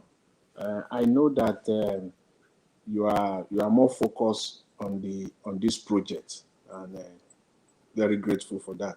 I just have this quick question. Do you have any idea, or what's your take on the upcoming elections this weekend in 3 states in Nigeria? Do you have any position or anything that you would like to say? Because I believe part of taking Nigeria back, these elections, they are part of it. They are an integral part of taking Nigeria back, if we are really serious about it. So do you really have any idea or any take on the upcoming elections? Okay. On the, I'm not directly involved in those the states where that is happening.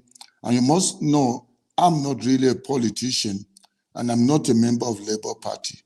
I'm just somebody who wants to see Nigeria free, and I've given my everything to see that happen. However, for Imo, I'll tell you, it's already 80%. It's going to be a Labour Party.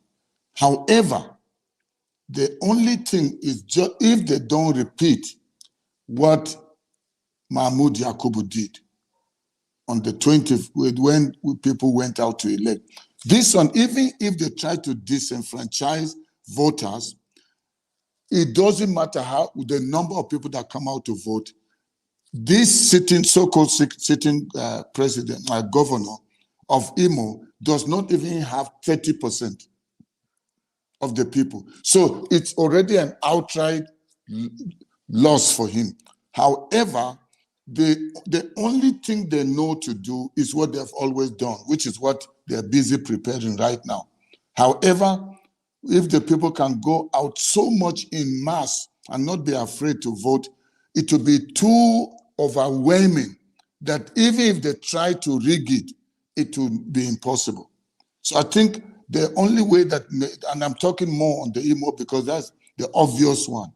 And so, but then the others, I can't say much. What will happen? The one, which other place is it? Delta, or where is that also taking place? Do you have another one in Delta, or where the other place? I've just been on this the Mobis thing that I've not been Imo, Bayelsa, not Delta, Bayelsa. Okay, Bayelsa. Where is Bayelsa again?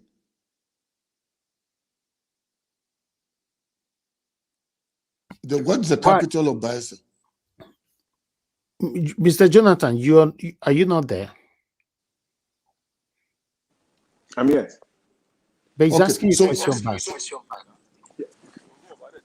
Hello, Dr. Aruna. Yeah, I'm hearing you. Yeah, sorry, I lost my mic. I wasn't hearing anything for some few seconds. Okay, what I was asking, I don't know. There's a reflection. I don't know what's happening, Elvis. Okay, go ahead, sir. Okay. So what I was saying is that especially I know more of Imo. I don't know much about Bayelsa and some of the others. However, but that of Imo, I can tell you right now, Labour Party is set to take the state. The only thing that would make it not to, be the case will be if they also do what Mahmoud Yakubu did. But without that, it's impossible for him to continue again. So generally, it's not really about winning election, because these charlatans know that the people want change, and they know who will bring about change. So they are not there to bring change. They're there to hold on to power and continue to, to rob and steal. So that's their agenda. So they are not actually playing politics of let the people go and vote, then let's count the votes. They believe in buying votes, in rigging, in paying off INEC. So that's the same game they are trying to play now. So we just so that means you don't have faith. You don't have hope or faith on this Saturday coming election, governorship election. The only thing that will give me hope is if they don't buy INEC. As for votes, I have hope that they are all going to lose. Okay. Yeah. So we should just pray that no matter what they do, let's have the kind of lady, that professor that was in Abia State, that if we have such people, then we are good to go.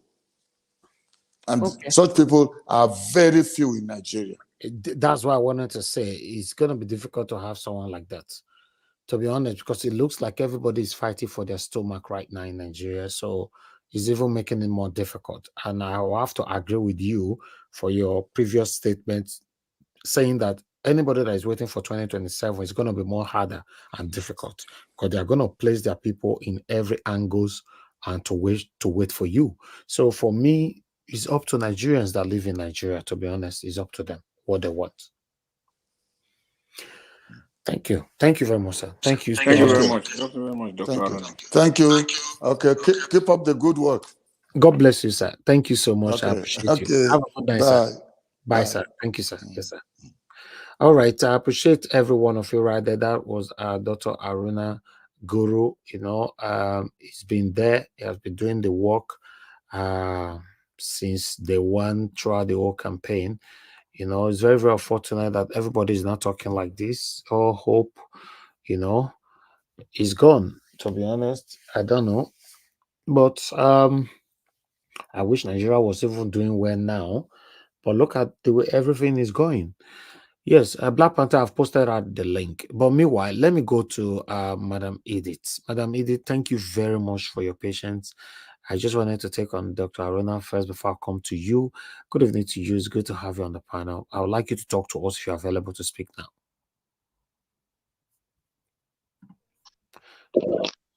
Hello, Madam Edith.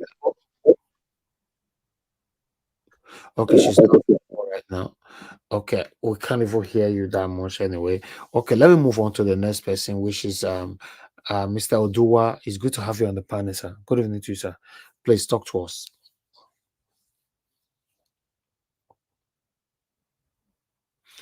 Okay, Mr. Odua, it looks like you're not available as well. Good evening. It is my Mac hook. So that is. Okay, that's fine. Good evening. Good evening, Mr. Niger Wash. Good evening, all the panelists. Good evening. Thank you, Mr. Aruna, for your submission. Well, I don't have much to say because I just came from work when the video we were playing, so I could not really watch. But I will have something to say. But Mr. Peter Obi said that we in the Labour Party. Well, I think he said them in the Labour Party. He did not say the Labour Party, because even this our what so-called the Labour representative, the legislatives, and all, we are not hearing anything from them, and those ones have not been playing the role of opposition. So because we know Nigeria politics, it is as prostitute work. You can be with this party today, tomorrow will be the other, because we are even, for me, I believe now, before we know, those people will be decamping. You now see they are now in either APC or PDP. So because by saying opposition party, the party himself will have like the Abures or who as the chairman, we come out and said we will be opposition then, because by manifesto can make an opposition. If your manifesto could not work against opposition, so you are not an opposition. So that is what I will say there, because I'm not seeing Labour people as opposition. But Mr. Peter Obi and Datti and obedience movement can be opposition. But the Labour Party themselves, now we are not seeing them as opposition. And that is what I said I have to say in this place. I'm not seeing them. We are not seeing them because opposition, we said, like here in Italy, we have what we call a Lega Nord. We have La Lega and others. Lega Nord hate foreigners, and that is what they are campaigning with, and that is what they are going to enter position with. So the other one that like foreigners, that is what they are going to campaign with, that is what they are going to enter position with. So the Labour Party, now we did not hear, apart from what Peter Obi said he will do, and he will do, we are not hearing from the Labour people themselves Tomorrow they can say, Peter Obi, we don't need you in this party anymore. Because he is not among the founder of the party.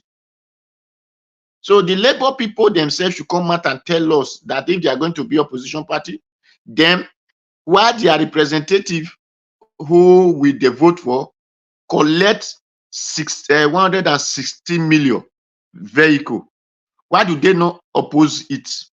Because as an opposition party, those kind of things is they put the people ahead of them, not themselves. Because in 4 or 8 years now, they will still change the vehicle again. They will say they need another one. Where they are voting, they are doing another election. So 160 million vehicle can only last for 4 years or 8 years. So opposition party doesn't do that. They calculate the people and say this is what they need and this is what. Can we hear me? Hello? Yes, sir. Yes, sir. Yes, sir. Okay.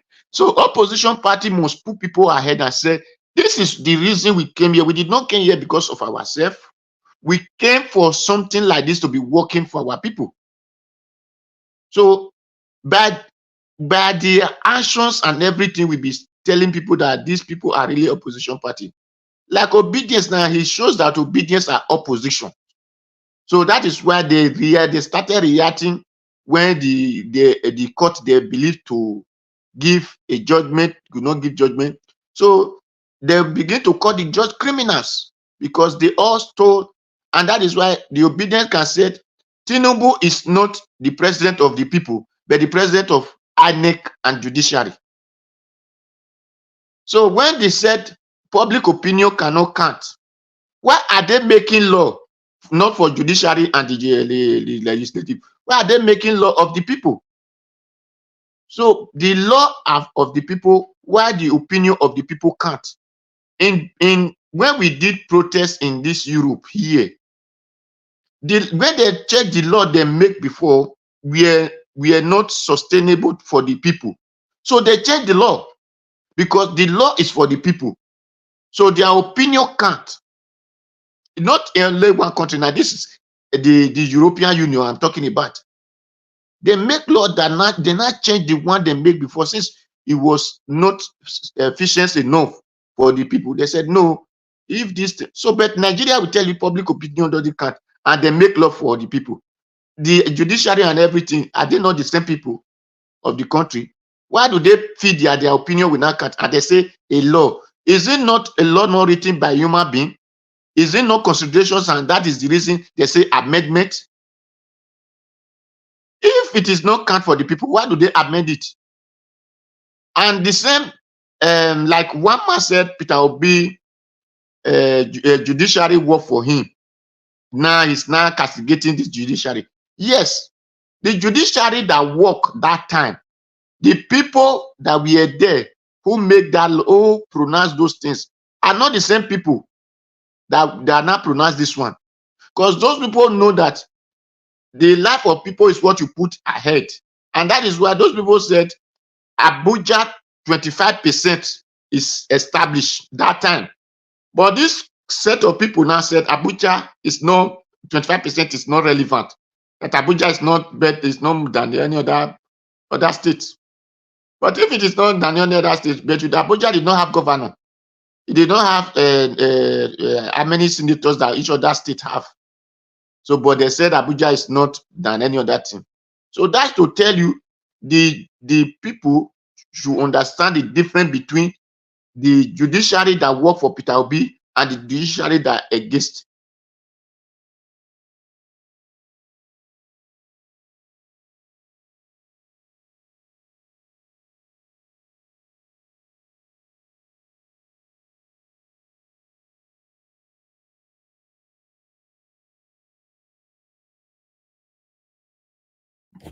I think, Mr. Dua, we can't hear you anymore.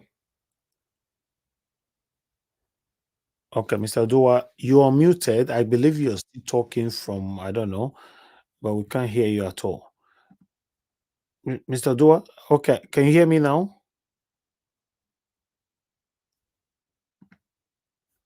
Hello? I think it's your network, sir. We can't hear anything from you at all. I think I need to move on to the next person. We'll come back to you, sir. We'll come back to you. You are muted. I know you might talk when other person is already saying something. Can you guys hear me though? Or is it coming from me? Can anybody hear me?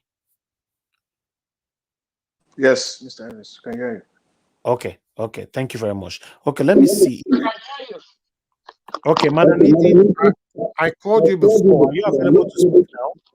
Yes, I'm available. When you were calling me, someone was calling me, so I couldn't pick the call. I'm not using my laptop. Okay, Yeah. good. Let's talk to us. Good morning, good afternoon, evening, everyone. I hope we all have pressed on the like button. I just want to say thank you, Mr. Elvis. Thank you, everyone, for coming. Thank you for your concern. All well-meaning Nigerians and the obedient. Thank you for standing out. Thank you for, helping us to reply to those to Tifnubu and his gang. I want to say first and foremost that it is very shameful to our Nigerian judiciary, because if not for judiciary, Tinubu will not come out and say he won election, he went to the election, he won, and then he went to court, he wins. There is not even a blind or a deaf person who knew what happened in Nigeria. And then himself came out after the election and said, I know you people did not vote for me. He came out, he said it. He said, he said, I know Nigerians didn't vote for me. And then, but where I am today, the person you vote for is not there. That's what he came out to do. At least that word, alone is enough to even knock it out from there. Then before we talk about the issue of, identity theft and all that he did. And then another thing, why I say it's very shameful, because during the court, I didn't see where they call INEC and say, come, you announce a result. Can we see the result on the IRF? Till today, all the results were not even uploaded today. And then they are coming out, they could not even call INEC, come out, where is the result? Because you are saying that Peter Obi came third. Yes, that is how they design it. And I believe we saw those elderly men that came out in the national TV to say that they thought that obedient movement was a child play.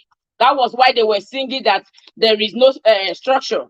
A party that has no structure within 8 months overcome a party that has been there for over 20 years. So then they know everything that they didn't pass. They didn't win any election.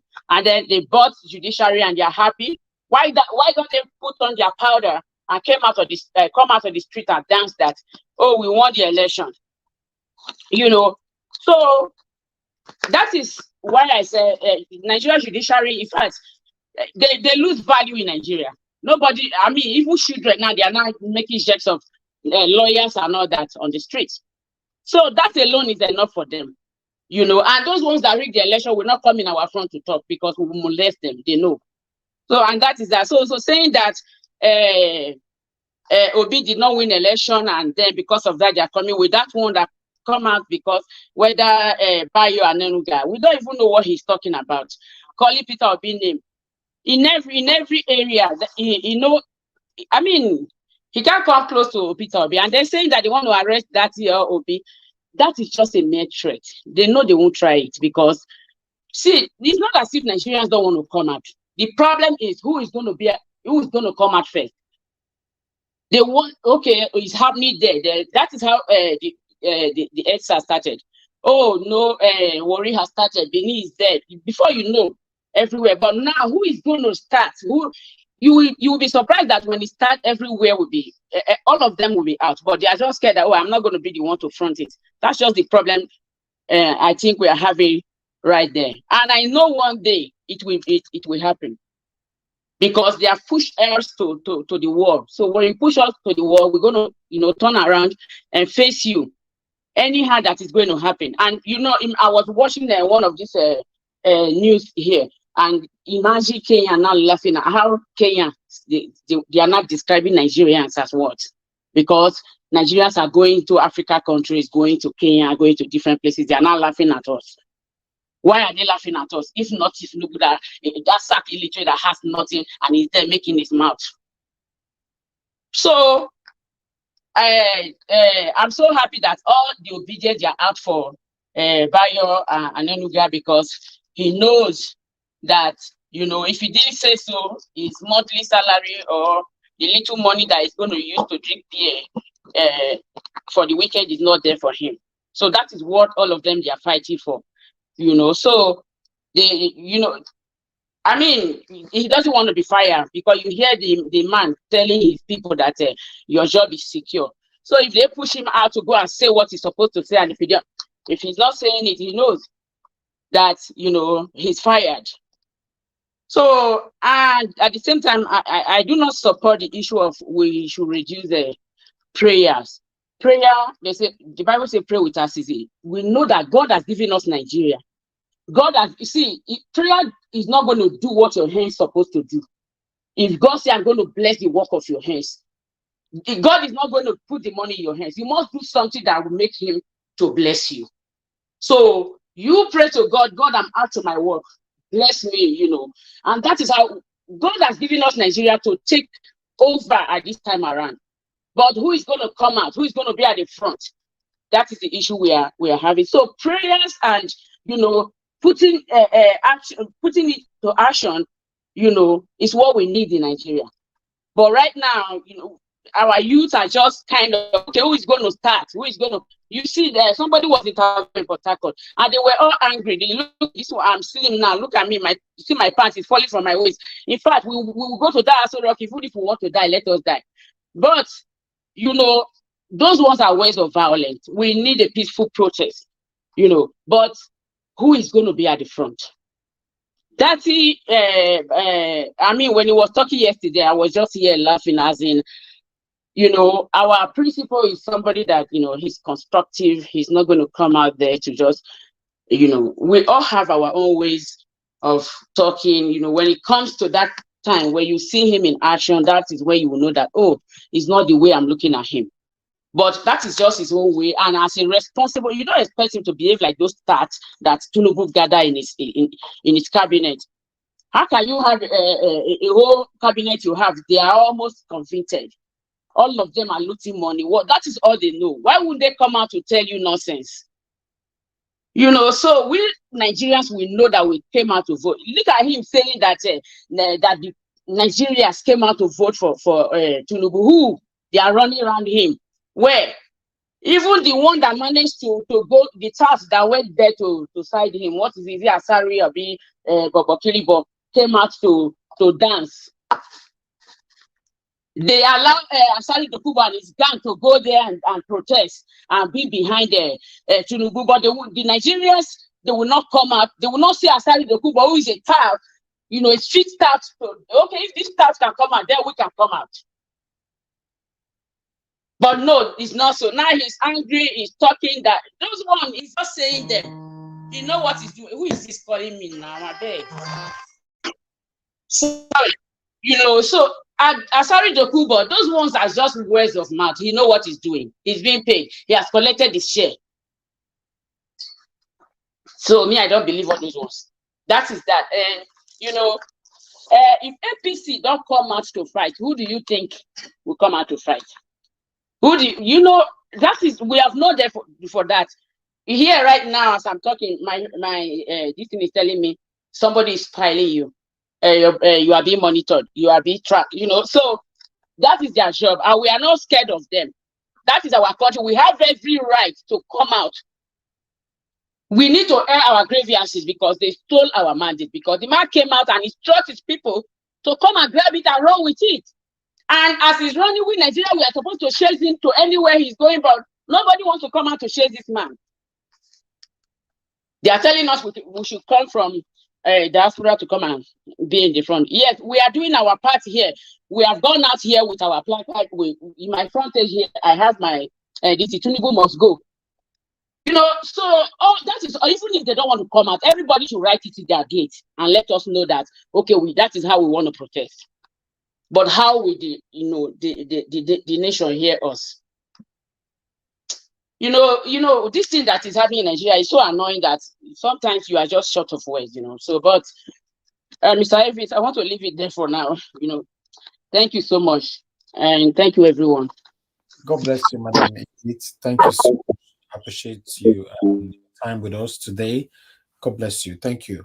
Okay. I think somebody was calling in. Okay. All right. I missed that call. Let me come to Mr. Jonathan. Mr. Jonathan, please, I would like you to talk to us if you are there.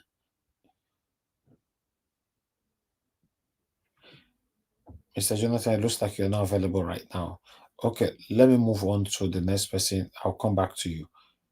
Thank you very much, Madam Amen Bright. Good evening to you, ma'am. Thanks for joining us. I would like you to talk to us if you're available.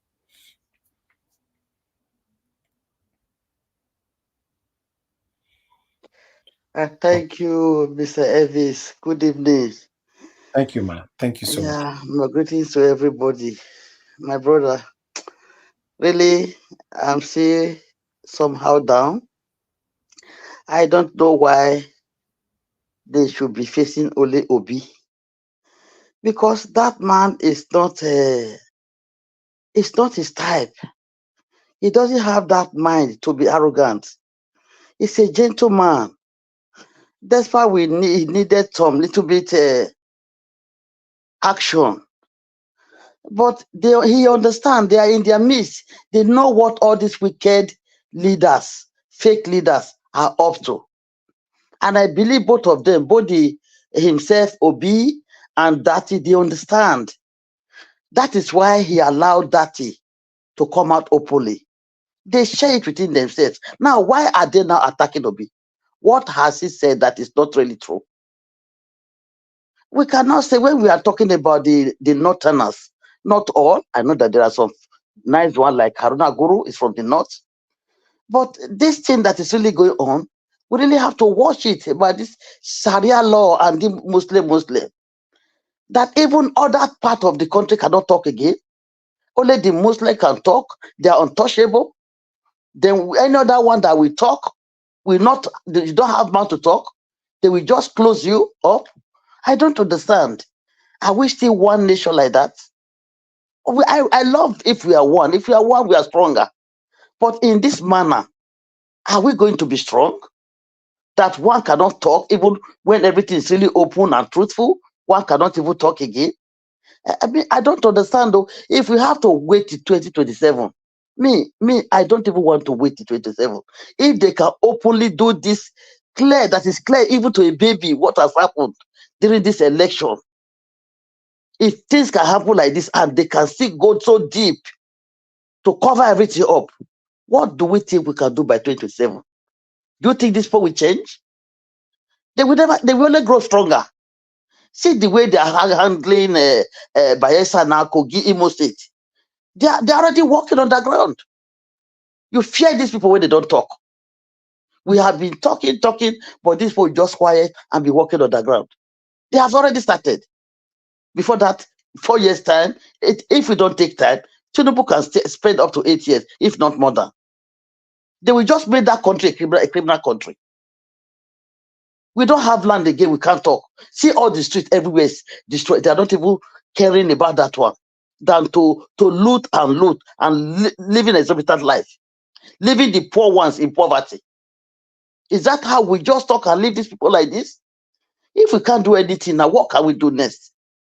I will just plead to the Nigerians, they should please. Like yesterday, I waited yesterday.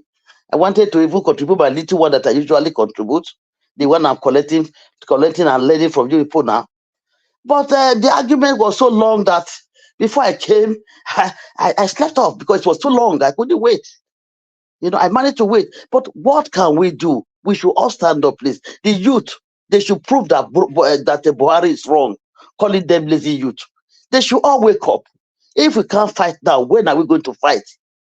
When the whole thing is so open like this? Is that how we are going? How are we sure we can be able to take over next by 2027? If we cannot do it now, when Obi won 85%, seeing everything like this, we allowed the Yakubu Gowon to go free, Arogola to go free. You know, I've been pointing, I've been hammering on this point. That Arogola, I've been saying it, and it was really so. Why do we just keep quiet like this? Why can't we do something, Nigerians? I don't know what we can do. My youth, please wake up, Nigeria. Will you now wait that our forefathers have been controlled under these people? And we now came, they are still controlling us. They will still come and control our children. Their children will come and be controlling our children again. Look at Tinubu's son, who is not yet, they are able to handle him as the president, taking presidential jet, sending soldiers to guide him. He's already a president when his father is fake. He didn't win any election. See what they are doing. See the yarn she went to go and buy to continue his drug business. We will just live like that. They will be known as a drugger, as a forgery. With that, all of us will forge certificate. Is that how we are going to live? There will be nothing better from Tinubu. For the past 5-6 months, they have been there now. What has he achieved? Everything is going worse. They don't even know. They don't even think about school. They don't think about road. They don't think about hospital. And he's going to sell us to the German and make business with all these wicked people. Even Bill Gates. Is that how we are going to live? For him to sell our state away from us? Please, our youth, Nigerians, if you say you are afraid of death, one is already dying already. With this poverty, one is already dying. One die but once. You will not die 2 times. You will even make name if you die in fighting your country. Nobody will not die. You will die, just people that are killing people will die. So why can't you die in silence? Please wake up. This is only what I will say. I'm just waiting for the thing to happen and not tomorrow. Thank you, Mr. Ivis. That's all. Thank you. Thank you. Thank you very much, Madam Ahmed Bright. Let me pick some calls before I come to others.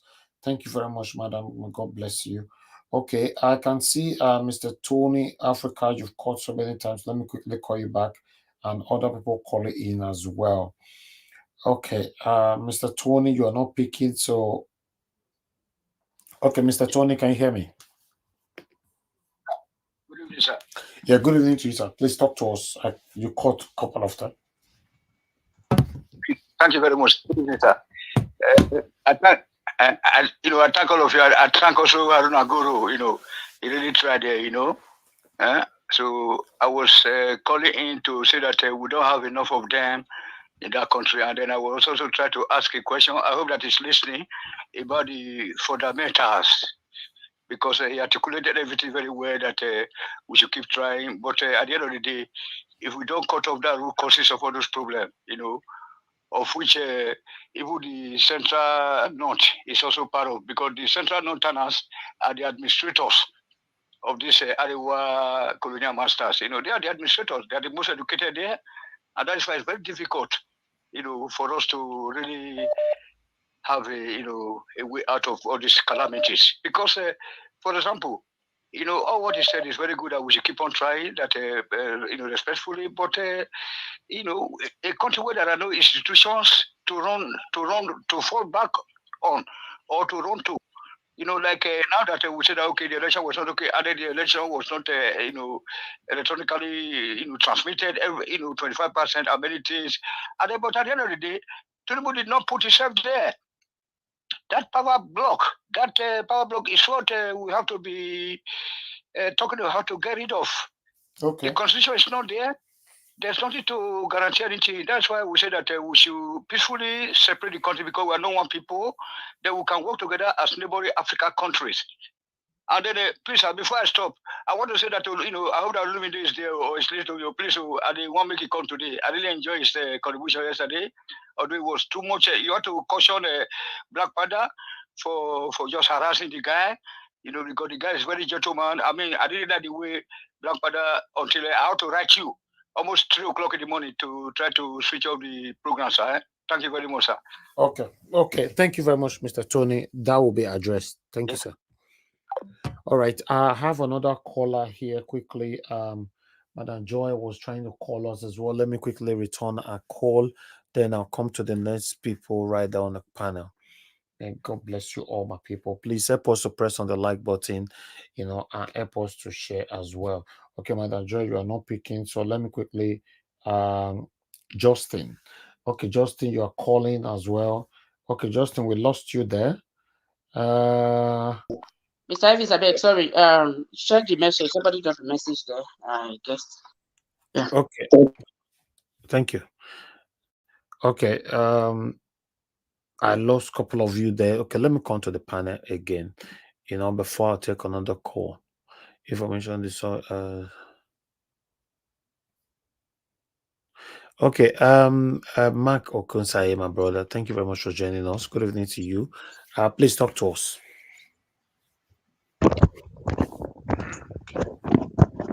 Yeah, good evening, sir. Thank you. Thank you. How are you doing, my brother? Thank you very much. I did fine. I did fine.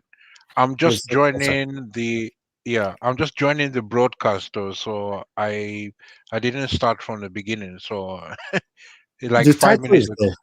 The Yeah, yeah, title yeah, is yeah.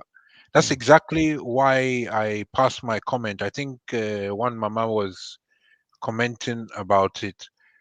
So these people, they are, anyway, is nothing new that Nigeria do will surprise anybody. They just right from PEPT ruling. From there, that's when I started knowing that for sure Nigeria is a failed state. You know what I mean by failed state? They have laws, but the laws are meaningless. They have a Supreme Court. The Supreme Court is meaningless because any baby SS1 can tell you where Supreme Court has gone wrong, right from PEPT. Now, tell me what Datti said in his interview that was against the law. Which information is this that alleged? So it's alleged rather. So maybe it could be speculation. If it's alleged, that one is even better, because if it's true, the Nigeria is just going downhill, downhill, downhill. That was what I meant by my comment. So I'm just joining. I want to gather more from people's comments so I know how to comment also, sir.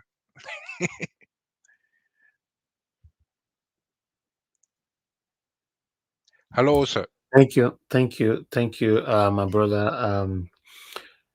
Mark Okunsaye, you're done with your submission, right? Yeah, I just joined, so I need more submission to know how to also respond as well. Okay, that's fine. That's fine. Thank you very much. I appreciate you. It's good to have you on the panel. Okay, let me take more calls. There are more calls coming in. Let me see if I can take up to 2 more calls. Then I'll come back to the panel again.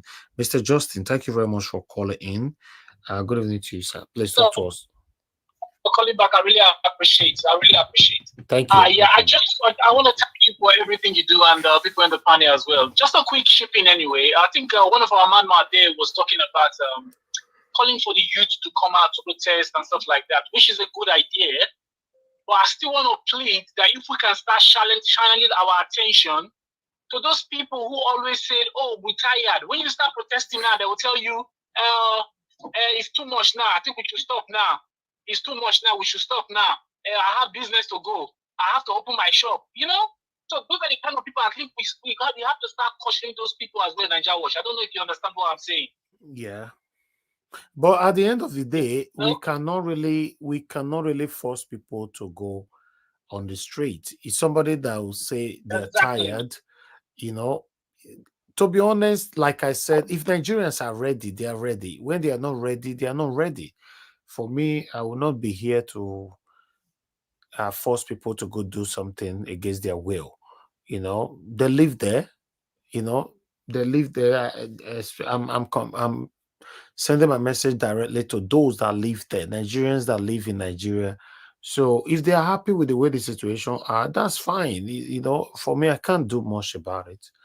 But they should remember that Tinubu himself protested during the time of Goodluck Jonathan.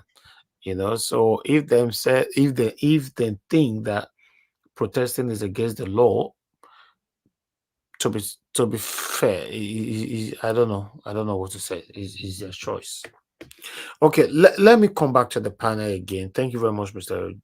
Justin, right there. Let me come back to the panel. Mr. Jonathan Kingsley, calling you again. Are you available to speak now? Okay, Mr. Jonathan, it looks like you're still not available. Okay, let me come to Mr. Oduwa. You were cut off earlier on. You know, I don't know if you are available now to finish your submission. Okay. Hello. Thank you, sir. We can hear you Hello, now. can you hear me? Yes, sir. Good evening. As I was saying, because this thing. Hello. We can hear you. Go ahead. Why is everybody Okay, having thank you. problem? Because you know the criminal government is fighting everybody now. So that is it. As I was saying, the Labour Party should start showing to us now that they are opposition by putting this forward as INEC, any party that rob, that cause violence, that should be cancelled, because they need to change their laws now. Any party that bring out violence, that party should be cancelled out of the ballot. So from there we will start seeing peaceful election, because by the time you know that if you cause violence, your paper will not be counted. So that shows that you did not participate at all. Peaceful election will come out there. Those who went and buy vote should be cancelled. So if really Labour parties, they said that they are going to be opposition, they need to bring this forward from now on, so that they can amend the election before it becomes 2027. Because that is what scared many people in Lagos because of violence. They say if you are not here, don't just come out. So people were afraid. So if they bring these suggestions and they receive backup, then laws that any the vote must be counted electronically, must be and sent as electronically, not a hand collation. No, they don't need any hand collation. If it is not electric, the election should be postponed. If any glitch, they need to redo the election than say it is how we used to collate it. No, we don't need that anymore. So with all these things, we will have free and fair and credible election from whoever they vote for. So because that was what I expect the judges to bring out for their this thing, not to come and say this one is the person that win, this one, because they say majority win the vote. So it is not the court that win the vote. It is not the INEC that win the vote. It is the majority of the people who went and vote that win the vote. But the one we have in Nigeria, no, the majority just go there, the INEC win the vote and the court decide. So they should put that as a law, that no election should be pronounced by court as a winner. What the court should be doing is, if you people could not have this election, then you rerun it. By the time they rerun 2 times election, no one will cause violence, because they know they are going to be losing money. So not the judge or the court should be deciding who won the election. It is the people who decide who won the election, and INEC bring it at straight and direct. So that is what I have to give as my submission and regard of 2027 that is coming ahead. Thank you, sir. Thank you very much. May God bless you, Mr. Oduwa. I'll come to others right now. I'd like us to quickly follow up with what is happening right now, right there on Twitter space. Let's listen to what they are saying concerning the interview of Baba-Ahmed yesterday. Then after that, I'll come back to the rest of you. And God bless every one of you. Let's take it from here. That has come to sit on the people of Ghana, sit on top of the people of Ghana. The devil cannot do anything and get away with it simply because the devil. Based on some principles that have been put in place, the devil has to do what the people want.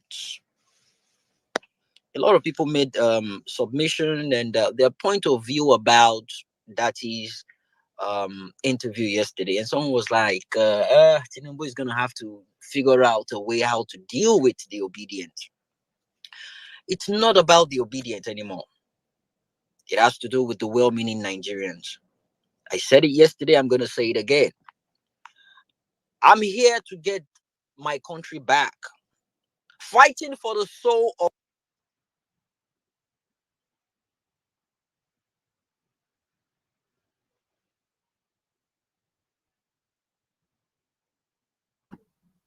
that nation is the paramount thing. How many Nigerians, Showore people, if you're reasonable and you want your country back, this is the time for us to come together and get our country back. And these are my reasons.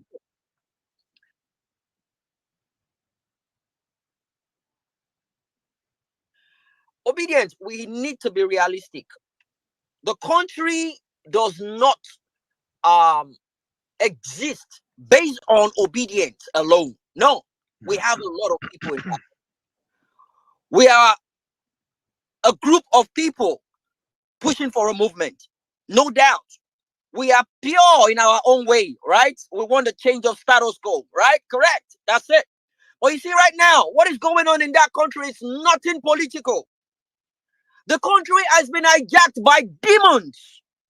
I said it yesterday, I'm going to repeat it again today. The situation of things in Nigeria right now, it's not political. And I likened it to an animation I saw day before yesterday. I'm going to keep talking about it. Justice League, set of heroes. They came together, fighting villains. And guess what? At the point in time, aliens invaded Earth.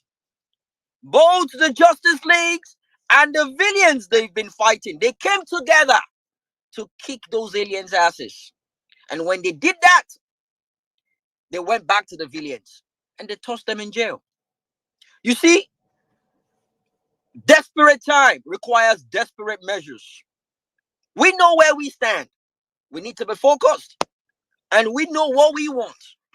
Right now, PDP, Labour Party, any other party, you have no fighting chance against the deep come to steal, to kill, and to destroy. It is high time we come together for the betterment of our country. We need to come together and work together. Otherwise, that country is gone for life. Take it from me. It is gone for life. And when we are done with that, we have a platform when we can go back and be political. Then we can have an equal chance of fair ground to run an election again. But right now, it is going to be selection all throughout. That is what is going on now. Before NCs dropped earlier on, he said something about Hopus or Dimma, the hopeless bastards of Imo State. He did not sign the peace accord. They don't give a fuck about peace. These guys are there to kill you. They don't care. They believe they've gotten the getaway, do whatever you want and get away with it badge. And guess what? They do. Until we'll come together as a nation, as a country, we come together and we say, you know what? Enough is a fucking enough. Datti said it yesterday. When the people are ready, it's not about 2027. When the people decide enough is enough, you come together and you kick their asses out of the office. This is not a political matter anymore. We're fighting demons. We are fighting demons. Since yesterday, have you heard anything about Datti's report? Datti's interview. Have you seen any tweets about it from them? Have you seen any? If you've seen any, please send to me because I've been watching out. I've been looking. I want to see them say something. I want to hear them say something. None. Imagine if it was Peter Obi that said, "Hey, they would have eaten him raw. They would have arrested him. They're gonna be smoke in the city." But guess what? When people keep saying the revolution will start from the north, well, it might. I don't care where it starts from. One thing I know is that very, very soon something gotta give. I don't know when, how, or when, or where, but I know something's gotta give. I saw a video a couple of minutes before I came on space. Bandits, what you were your? They are now in your state. They are in Oyo State, and we have the Ronu family, the Ronu generations. You know, the old women. Tinubu làwọn ṣe bàtàkìtì kẹforí lólẹ̀ Tinubu làwọn ṣe. They are now crying.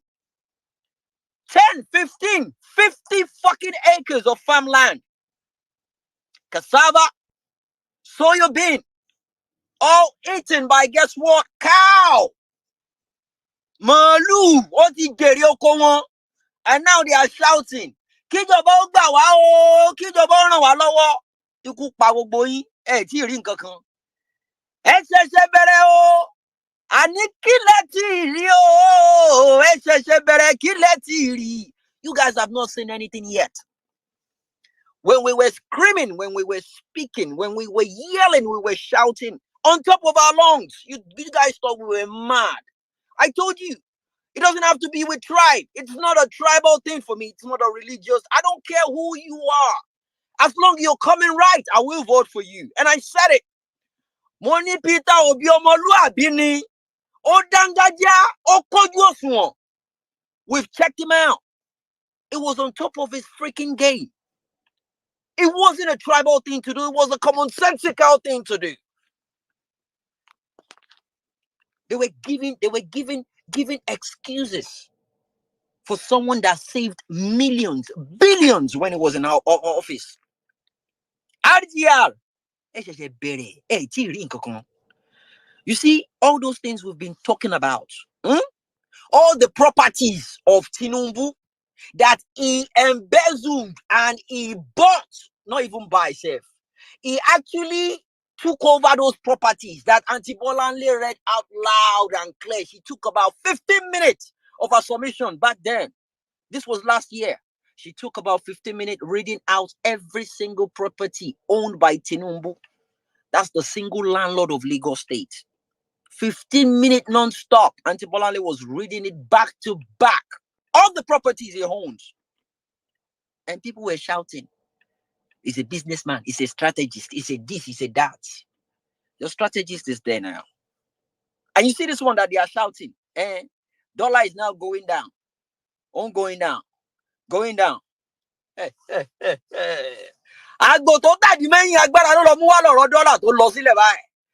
see, when the dollar now come back, elo kole 25 ni kò ní jaleti confirm ni legit. Elo kole èmi mo sọ bẹ́ẹ̀.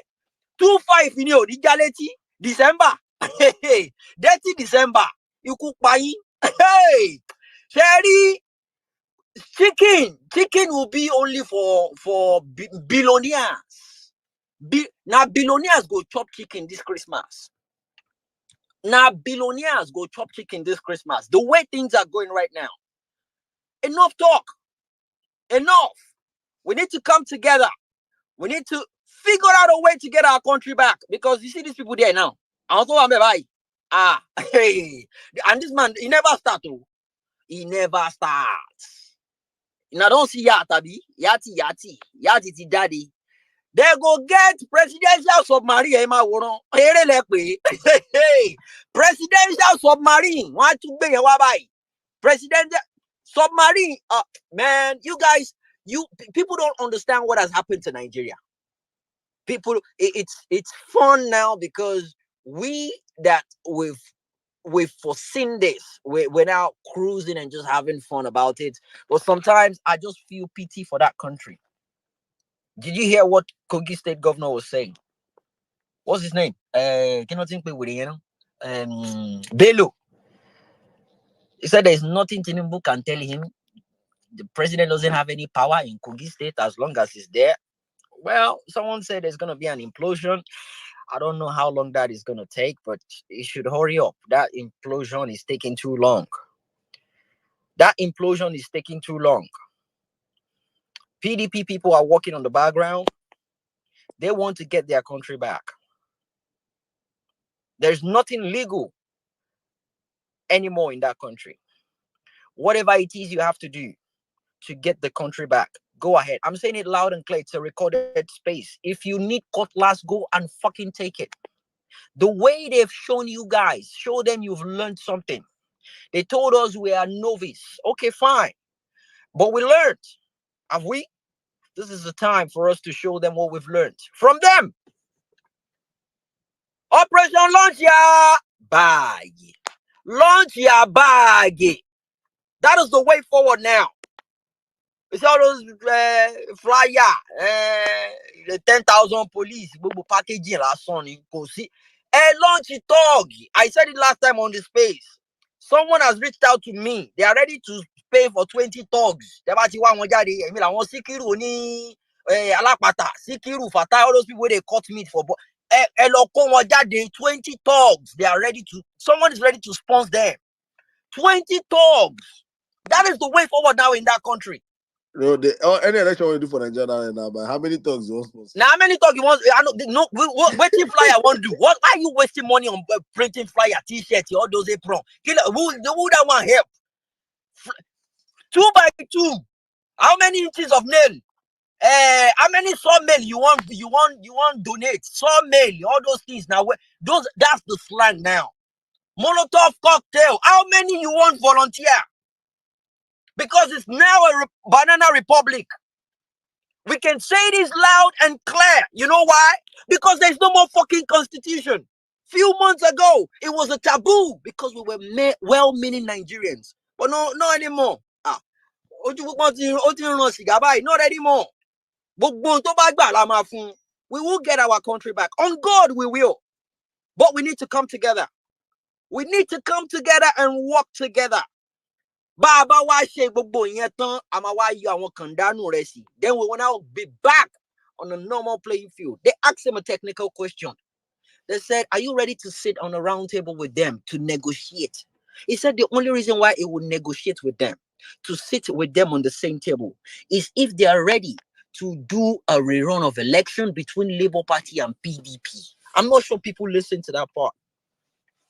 He said it loud and clear that what will make me sit down with these demons, these animals, is only if they are ready to leave. But before they leave, they want to make sure, okay, let's sit down and talk about the next election. We want to rerun another election rather between LP and PDP.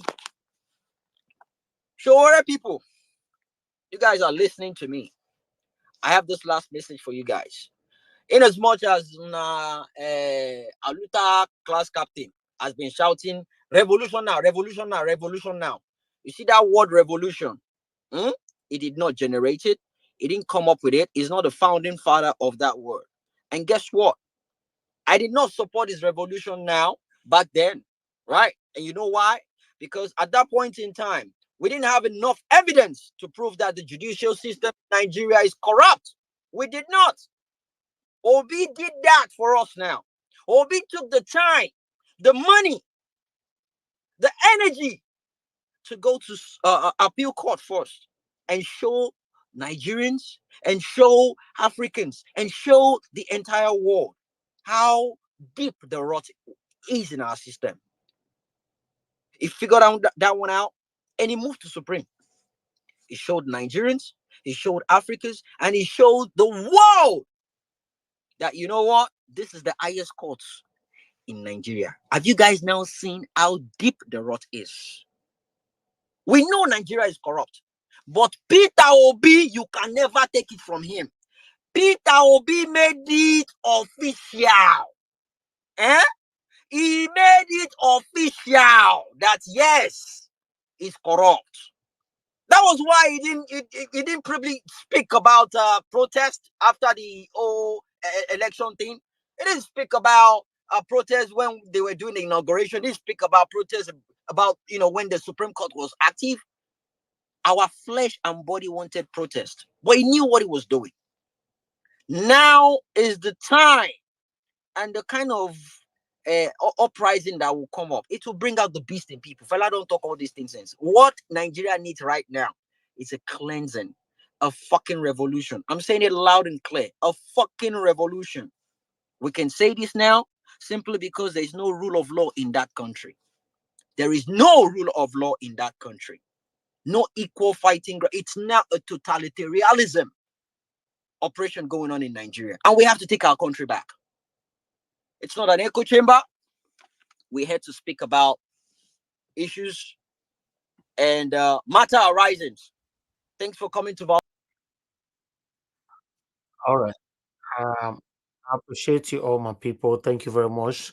That is violence space right there on X, Twitter. You know, yes, like I said before, if you know you still have a way you can take Nigeria back, then show us. For me, I've lost all hope. Yes, I've lost all hope. You know, I don't really want to advocate for anything to do with violence in my country. A lot of us have invested in Nigeria. Have that in mind. A lot of us. You know, some might not agree with me, some might agree with me. Just imagine war or revolution happen right now, and those properties that you suffered and labored for, you know, and maybe you also have family members back home as well. So for me, the whole thing with concern Nigeria is just stressful, man. It's just stressful. It's stressful. But let me hear from I don't want to stay here for long today. 3 hours is my maximum, but I know I'm not going to achieve that again today. You know, and we don't also have much people here. I only just have 5 people here with me. So I think I should be rounding up anytime soon. You know, thank you very much, my people. I appreciate you all. Mr. Jonathan Kisley, for the 4th time, we they call you, NASA. You are there, you're not responding. Sorry.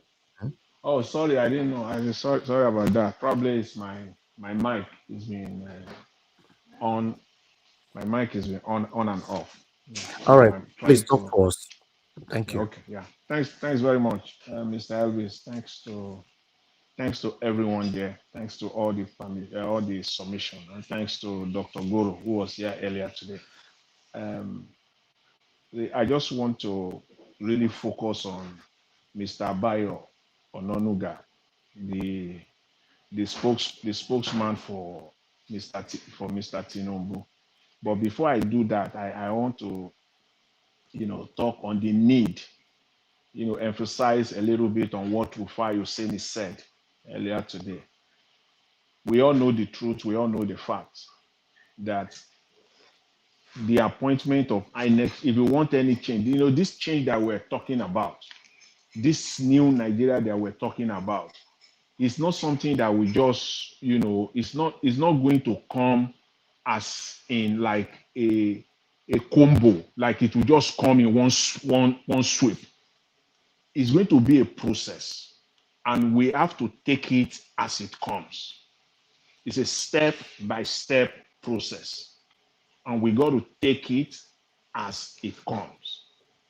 Part of that process is this fight to ensure that even in the first place, the appointment of the INEC umpire, the chairman of the electoral body in Nigeria, cannot come from the president. Those are the things, this is part of it. This is one part of it. We need to achieve that.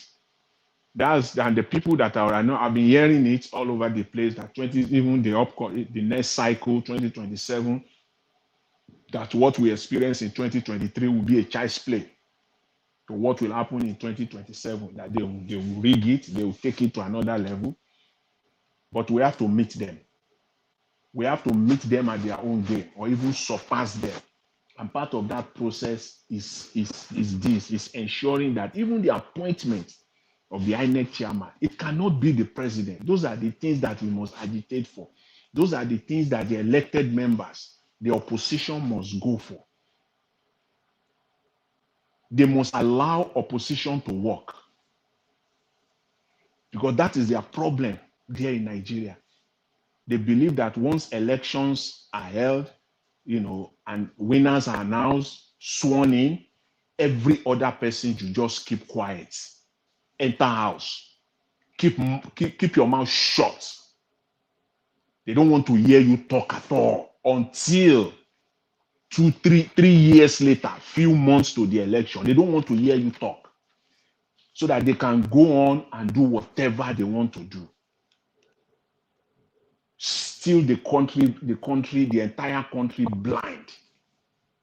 They steal from each and every Nigerian. Not only one, each and every Nigerian. These people, they steal from each and every one of us. Each and every one of the over 200 million Nigerians are the people they are stealing from. And when they are doing that, they want everybody to keep quiet. If you say anything, you are an enemy of the state. If you say anything, you will be arrested. If you say anything, you are inciting people. If you say anything, you are calling for violence. They have it in their playbook. It's just to pick which one that will fit. Which one that will fit any of this. Either you are inciting violence, either you are causing mayhem. They will always find something. The only thing is just keep quiet. Don't talk. And that has been the case. It has always been like that in Nigeria. So for now, they are not used to it. They are not used to what they are seeing. And that brings me to the likes of Bayo Ononuga. They are not used to it. They just want you to keep quiet. But I have one message for him. I have one message for him. They can either take it as a good news or they can take it as bad news, whichever one they want. Is their own, is the ball is in their court. I have one message for him. The fight has just begun. This battle, it has just started.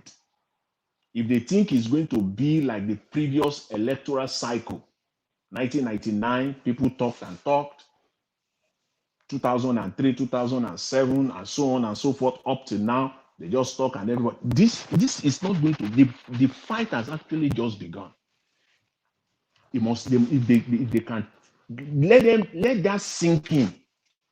If that can sink in, they will have a different approach. All those rubbish that it came out today, the statement, you can see the gaslighting. They cannot talk without one way or the other incorporating ethnicity, religion into it. Look at this mess. Look at that statement today, talking about the Anambra state. They can't do anything. Talking about one region of the country that voted for Mr. that one region of the country voted for Mr. Obi and the other part did not. They will always. They are the one that will incite it. They are the one that will gaslight it. And when people react, they will turn it around. That reverse psychology is in their system, is their playbook. Of course, public opinion matters. Public opinion does matters. It is public opinion that drives public policy. It is only in Nigeria that politicians and judges, they will say public opinion does not count. As if the people that elected them, the politicians, are not members of the public. As if those judges, the politicians that even appointed them, they are not responsible to the public. But at the end of the day, they will say the Supreme Court is a center of public policy. Because whatever they say becomes the norm in the society. The decision they make, they will say it's final. And then you will say public opinion does not matter. Which they know. Of course, they are not stupid in the sense of it. At least they are educated. They are not dumb. Public opinion does matters. And because public opinion matters, people will talk. Because you don't make your policy for animals, you make your policies for people. People made up the public. And whatever they say does matter. You cannot discount it. You cannot just rubbish it. As a matter of fact, what people say is what drives your policy. So you want people to be quiet? not to say anything, just to be quiet. So how do you derive your policy? How do you come to your policy conclusions if people are not giving the room to be part of the process? And that's the reason why they've been messing up, and they have destroyed that country to where it is today. Because they don't listen. And they can't take it. They are not used to what they are experiencing right now. The likes of Bayo and Onuga cannot, they can't, they just can't take it. They want everybody, they want Peter Obi to be quiet, not to say anything. Datti to be quiet, not to say anything. Everything that is said was on the spot. As Dr. Aruna said, which I agree with him completely, Datti only falls short of just telling people to come out tomorrow. The entire of his message is he was telling people, come out. That word was not, that's the only thing he just falls short of saying. Everybody should come out. That's the only thing that does not, everything he said, he was telling people to come out. When they even talk of revolution, there is nothing wrong with revolution, not violence. I'm not talking of violence, I'm not talking of revolution. People can come out and protest peacefully, but it's these people that will hijack it and turn it to violence. Because we saw what happened, we know everything about NSAS of 2020, what happened there. It was intended to be peaceful, but they hijack it and turn it. That is it. That is their playbook. There is nothing wrong. People, Nigerians must take, they must take their country back. We cannot just sit down and be looking. We can't. This is a different time. This is a different season that we are in. They steal it, run, they grab it, steal it, grab it. But unfortunately for them, they can't run away with this. They can't run away with this. This one is different. So this is what they will face throughout.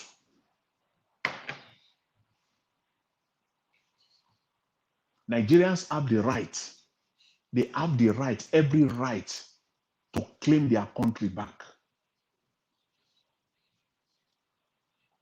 They have every right to claim their country back. Nobody can stop Nigerians. They can do all this. They can play all their games. But what I do know for sure is that they can't stop Nigerians. I'm talking about coming together, for Nigerians to come together. Yes, it's important for us to come together. But coming together, we must come together with like-minded people. Like-minded people. Because people can be divisive. There are people that can come with intention. They have their own agenda. They're ambitious. They're ambitious. I know people talk about Sowore. I have my own opinion about him. I have my own personal opinion about Sowore. There are so many people supporting. There are people that are supporting him out there. For me personally, I have my opinion. As far as Sowore is concerned, he's a nice guy. He's a nice, good. He has his own ideas, vision for Nigeria.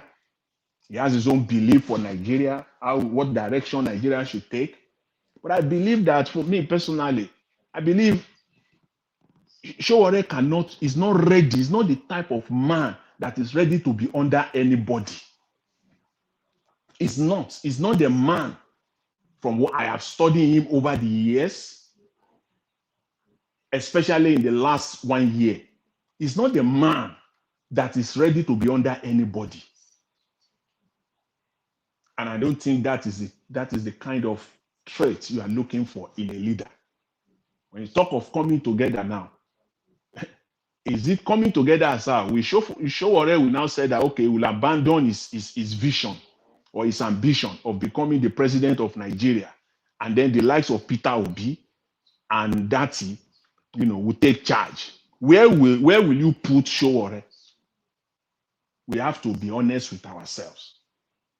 The unity that cannot work, we should not advocate for it. We shouldn't advocate for it. I know it's important for us to come together, for all groups to come together to achieve this objective. But we must we must set our, we must know exactly what we're looking for. We must know what we're looking for. We must not make that mistake. So that's my own opinion. I know people have their own opinion as far as Sowore is concerned. But for me personally, that's my personal opinion. That's where I stand. So again, I want to emphasize that for us to move forward in Nigeria, what I'm emphasizing, I'm using this opportunity today for, is that the process may not come in one sweep, like as in overnight. We just have everything. We can get it, as they will say, one by one, step by step. Part of it is agitating for a fair electoral umpire, because what we have right now just can't work. It cannot work. It cannot work. It is not Mahmoud Yakubu that should still be at the ends of affair, calling the shots of Nigeria election. This is someone that should at best for him now, that man should not even be in that. Is the best thing for, he should have run out of that country. Other than that, he should be in prison by now. But here we are. That's Nigeria for you. And he's still calling the shots. He's still calling the shot as we speak right now. So any election in Nigeria, if we want anything to happen different from 2023, that is the starting point. That is part of the process that we must achieve. We must achieve that. Thank you very much, Mr. Elvis. I will leave it at that for now. There's still more opportunity. I'll come back on board. Thanks very much. Thanks to everyone. Thank you, Mr. Jonathan. God bless you, sir. We are even rounding up now. Like I said, my target was 3 hours today. We are just a few minutes past 3 hours now. So I'd like us to have a final submission so that we can round up. Okay, Mr. Frank, I'll post the link now while we are having a final submission. You're only coming in for a final submission. Who say no, when I want to drag me go where I don't know. Now I want to enter. So this link is only for Mr. F. Emmanuel. May anybody not use and come for this evening? Just go sleep. Thank you. All right. Mr. Oduwa, sir, please give us your final submission, sir, if you are still there. Good evening, everyone. All I will just say is, please, let us put on the thinking cap and begin to focus on what the strategies, because these people who don't supposed to be a lawyer have been lawyer, who don't supposed to be judge have been the judge, who don't supposed to be ministers, all of them have been in the positions. So that is why it's difficult to find the good people. But I still pray that no one should give up, whether Sowore or LP, whoever that is fighting the cause should keep on fighting, because everybody have different ideas. But that's why we have different eyes, but we see the same sky. So we are all fighting for this to have the better Nigeria. So for me, I urge us to begin to have solutions on laws that guide the country before 2027, so that these people cannot pass anywhere, because they cannot say go to court that time when they know that if they go to court, the law that will come out in the court is going to be against them. So they cannot say we have said go to court. So that is what those kind of laws is what we need to focus on and to be implemented before that time. Thank you. God bless everyone. Thank you very much, sir. May God bless you. Thank you. All right. Let me come to Mr. Chuksobibweze. Good evening to you, sir. Please give us your final submission.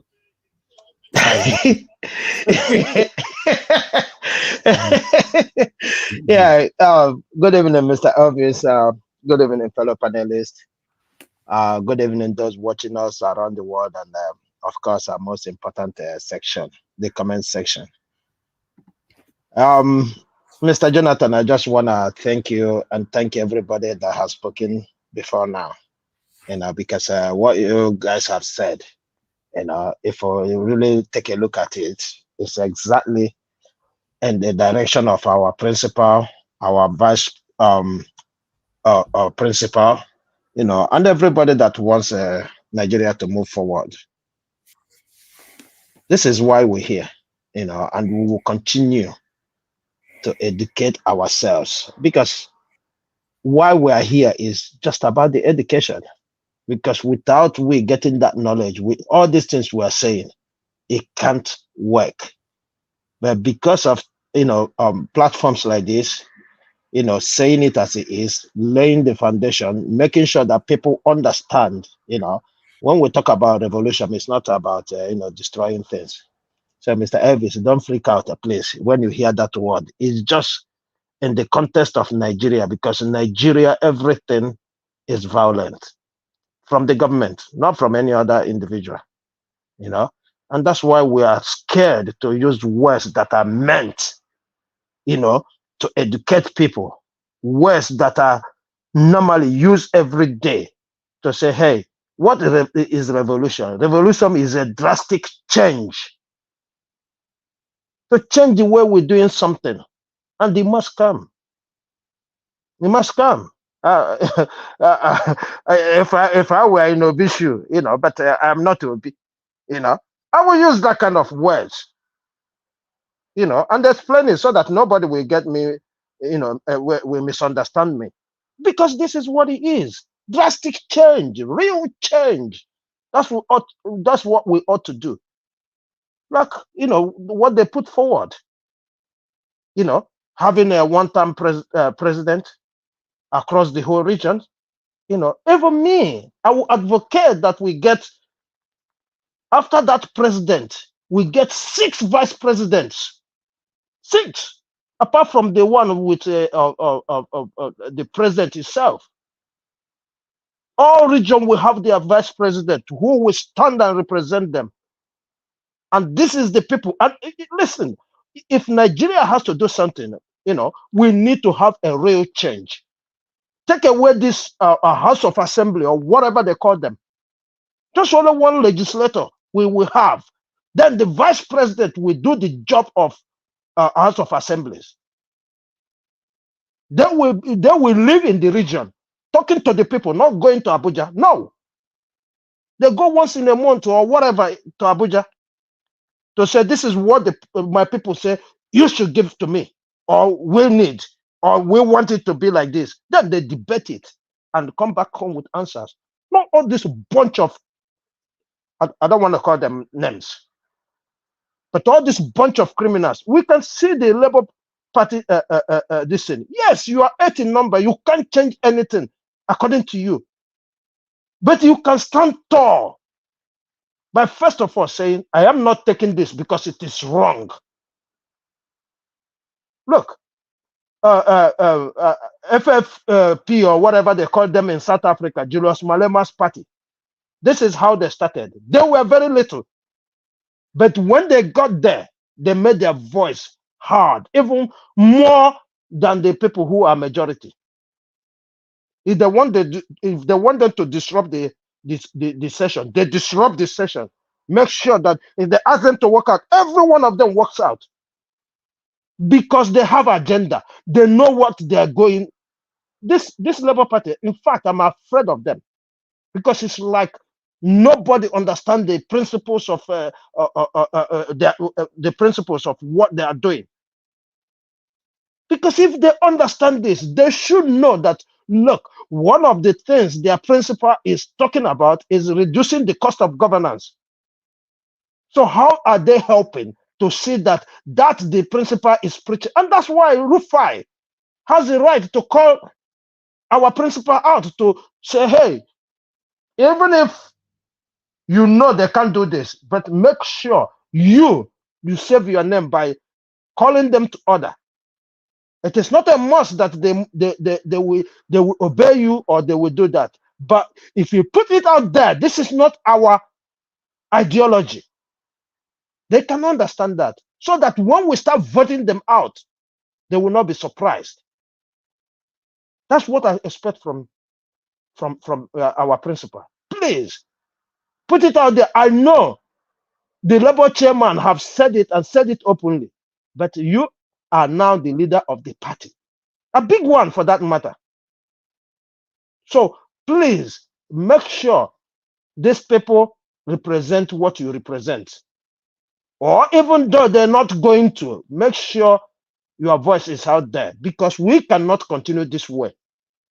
Like I said, we know they can hardly change something, but they can have their voice. Because, in fact, if you don't come out to say this is wrong, how would Nigerians know that this is wrong?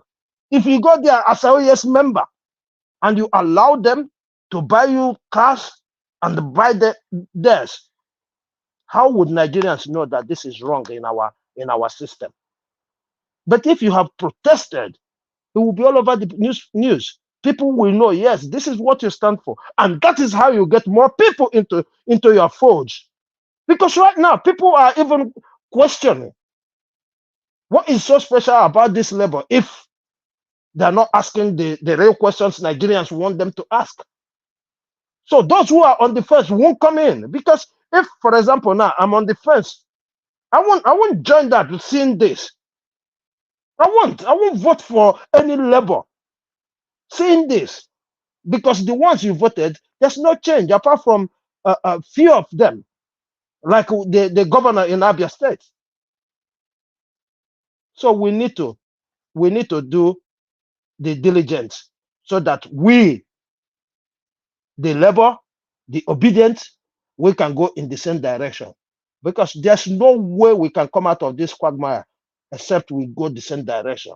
But if the elected members are going on a different direction, it's gonna be hard.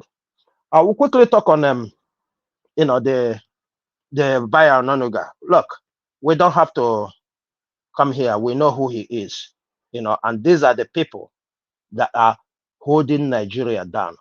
Like Mr. Jonathan said, he has never seen this before. Before now, you do election, they tell you to shut up and get inside, and that is, once we finish election, opposition is finished. That is it. But I'm happy that our principal had declared it, that he has been an opposition. Like Rufai advised, come out with plans. Put those plans out there and start hammering it on these people. Because whether we like it or not, as far as these people are still there, our people need to survive. Our people need a better life. And if we don't contribute towards that, there's no way it's going to be possible. So, Baya Nonuga, I'm sorry, you will continue to hear this. You will continue to see this. And that's why I'm glad the way Dr. I forgot his name, Dr. Datti said it. He made it clear, we Nigerians, we are not ready yet. When we are ready, you can't stop us from taking back our country. You can't stop us. And I hope people are listening, because he has sent out that same message that Amechi has been preaching all through. He has made it clear without missing words. He made it clear, if you're ready, let us go and take back our country, because that is what we need right now. We can't afford these people to stay there for 4 years, even though we still agree that we should change so many things. And another thing I'm saying, let us not make the same mistake we did last time. When these people put anything out there as a law, we need to, because we've seen it. Immediately they pass that as a law, they tell us to shut up, that our opinion doesn't matter anymore. And that's what we've been saying here. It's not because Rufai said it. We've been saying it here. If you vote, anytime you vote, you are giving them all the power you possess to act on your behalf. And yet, they told us that we don't have rights. And you can see how shameful Abati always look anytime Rufai mentioned that. Because he knew, like Mr. Jonathan said, he is not dumb not to understand that the power they derive to even sit there and make that judgment comes from the people. Like Rufai said, when the Constitution was created, He said, we the people. He didn't say we the judges that will interpret it. He said, we the people. So who are you? And that is what we are talking about. Because many Nigerians don't understand this. And that's why platforms like this are very, very important. Very, very important. Because many Nigerians don't understand this. Because if they do, on that very day of the court, they will tell them, look, you must give us justice. Not the crap you write there, telling them how to do things. Not that. Justice must be seen to be done. Because there's no any other thing. Why are we even talking about going to get justice? What is justice? Can you say it's technicalities? What is even justice?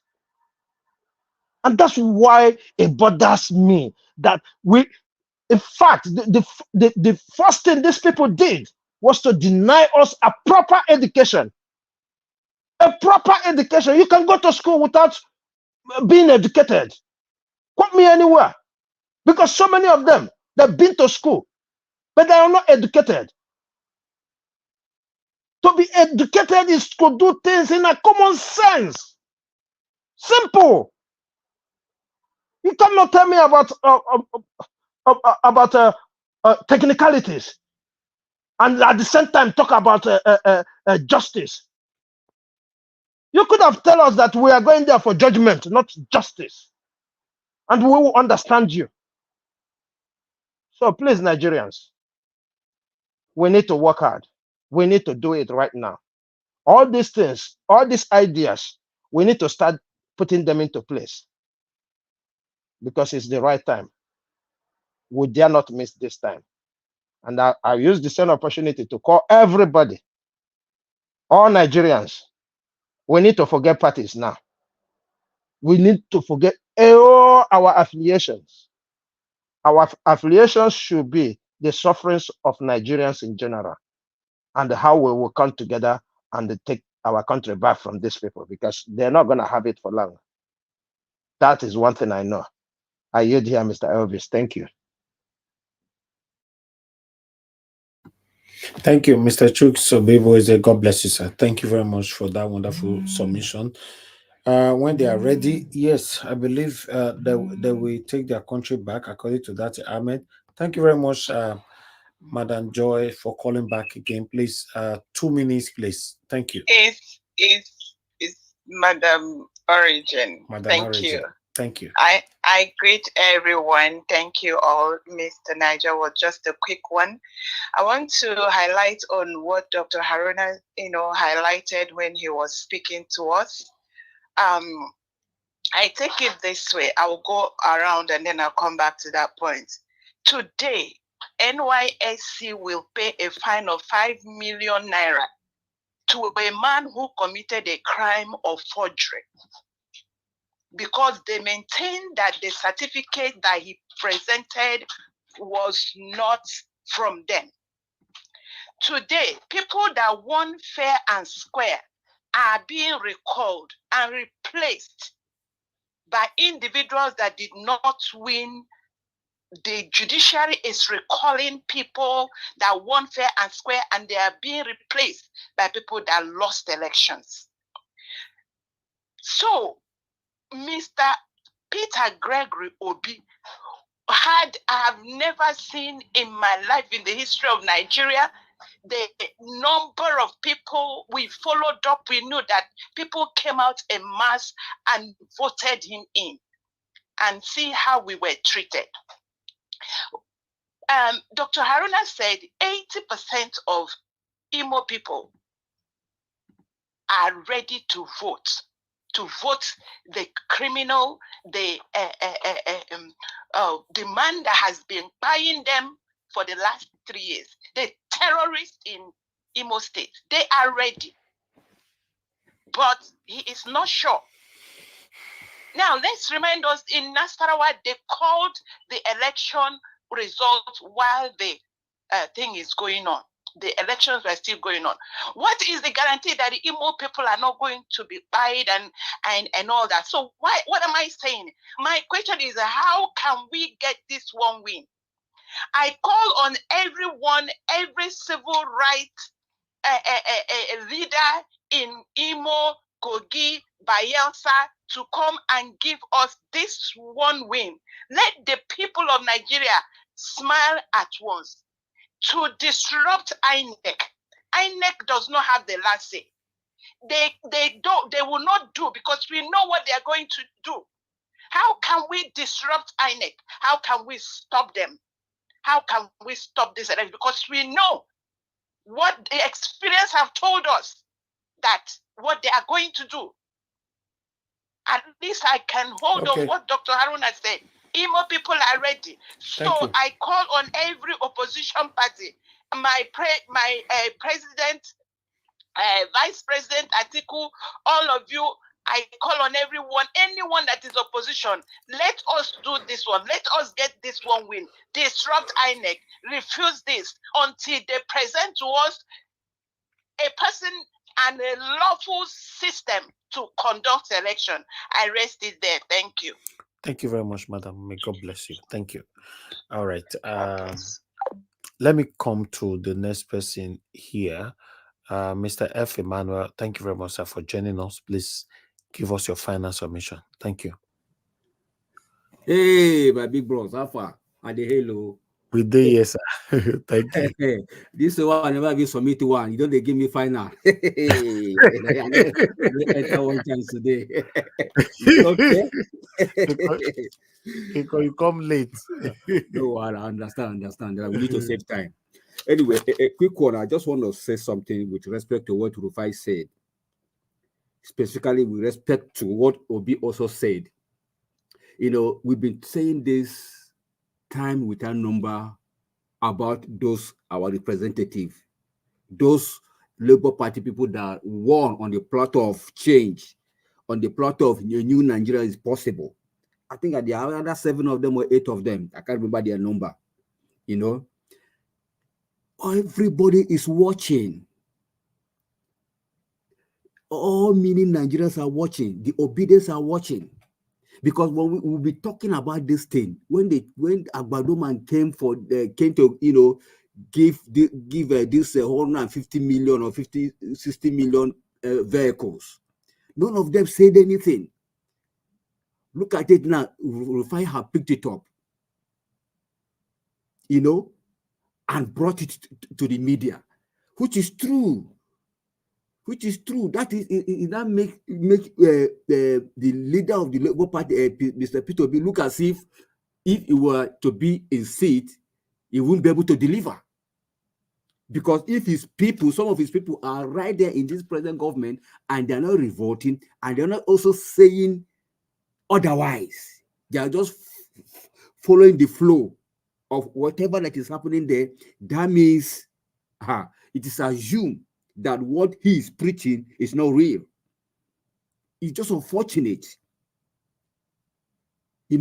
How can they just keep quiet, making us look stupid, making us look as if we are not reasonable? We are building our mantra. Our mantra is on from consumption to production, right? And cost of governance. But these people now went there and just kept mute, which is very unfair. Wherever they are, I think they should be hearing what we are saying now. They need to speak up. Because this government, their tactics is to ensure that everybody, no matter how righteous you are, you need to come and whine and dine in with their unrighteousness. Whatever money cannot do, more money can do. That is their own mantra. That's their own belief. And they be having their way so far. And yet you got in there on the basis of consumption, from consumption to production, and you kept quiet. They bribe you of 160,000 cars, and you accepted it. You kept quiet. You didn't say anything. Look at it now. They're accusing your principal. That your people inside there, that in the house, they're not even saying anything. which is not good. It is not good. That's by the way. And secondly, I also want to say something. For the fact that Nigerians are not really coming out, they shouldn't take it as if Nigerians are fearful. No. They shouldn't take it as Nigerians are like, how will I put it? Dumb.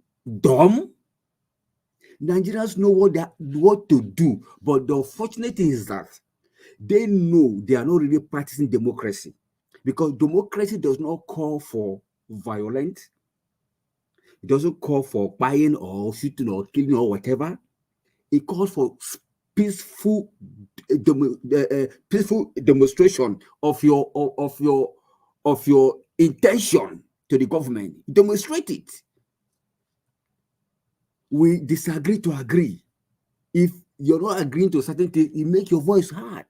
But just because people are not reacting, that is why they are taking advantage of it. People are not saying anything. That is why they're taking advantage of it and trying to show threats in the event of any action. I don't think that is fair.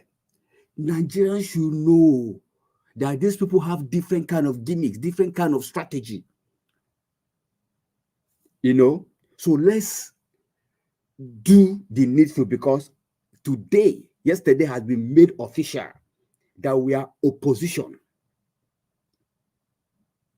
So we need to stand to the test of time, because this is no issue of God come and help us. No, even God fights war. That's why his name is a man of war. So let's not leave everything in the hand of God, praying. No, you can pray, no problem. After you pray, follow it up with action. God shows up in action. He doesn't show up in just cheap talk. So that's for that. So at this point in time, I want to admonish each and every one of us to obedience, the well-meaning Nigerians. Please, the battle lines have been drawn. Let's not keep quiet. A closed mouth is a closed destiny. Please, any way we just need to make our voice to be heard, let's get it done. Let all hands be on deck.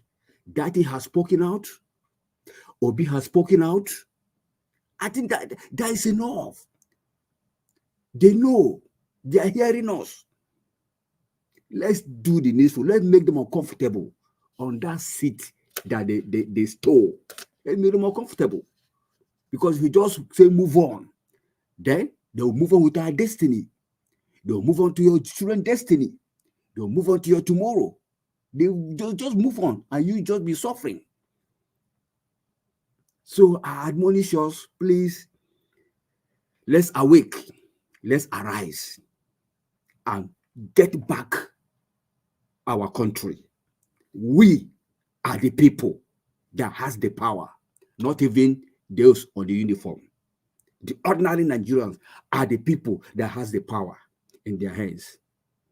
So please arise and awake. God bless you all. Thank you, sir.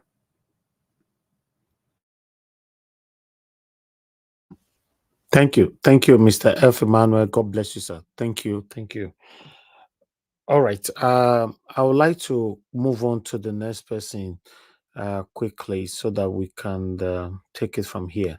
Madam Patricia, thank you very much for coming into the panel today. Please, I would like to hear from you. What's your take? Good evening to you. Good evening, Mr. Elvis. Good evening.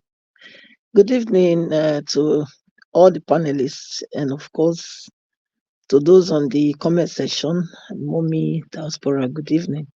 I came in, Mr. Elvis, because I heard you saying that you want to round up now. And yes, you were saying to F Emmanuel that the link is only for him. So I say that link, not only one get up. I'll greet you. Madam Patricia, Elvis na my law, so you know say no go do gra gra. Because I have a sister with me here.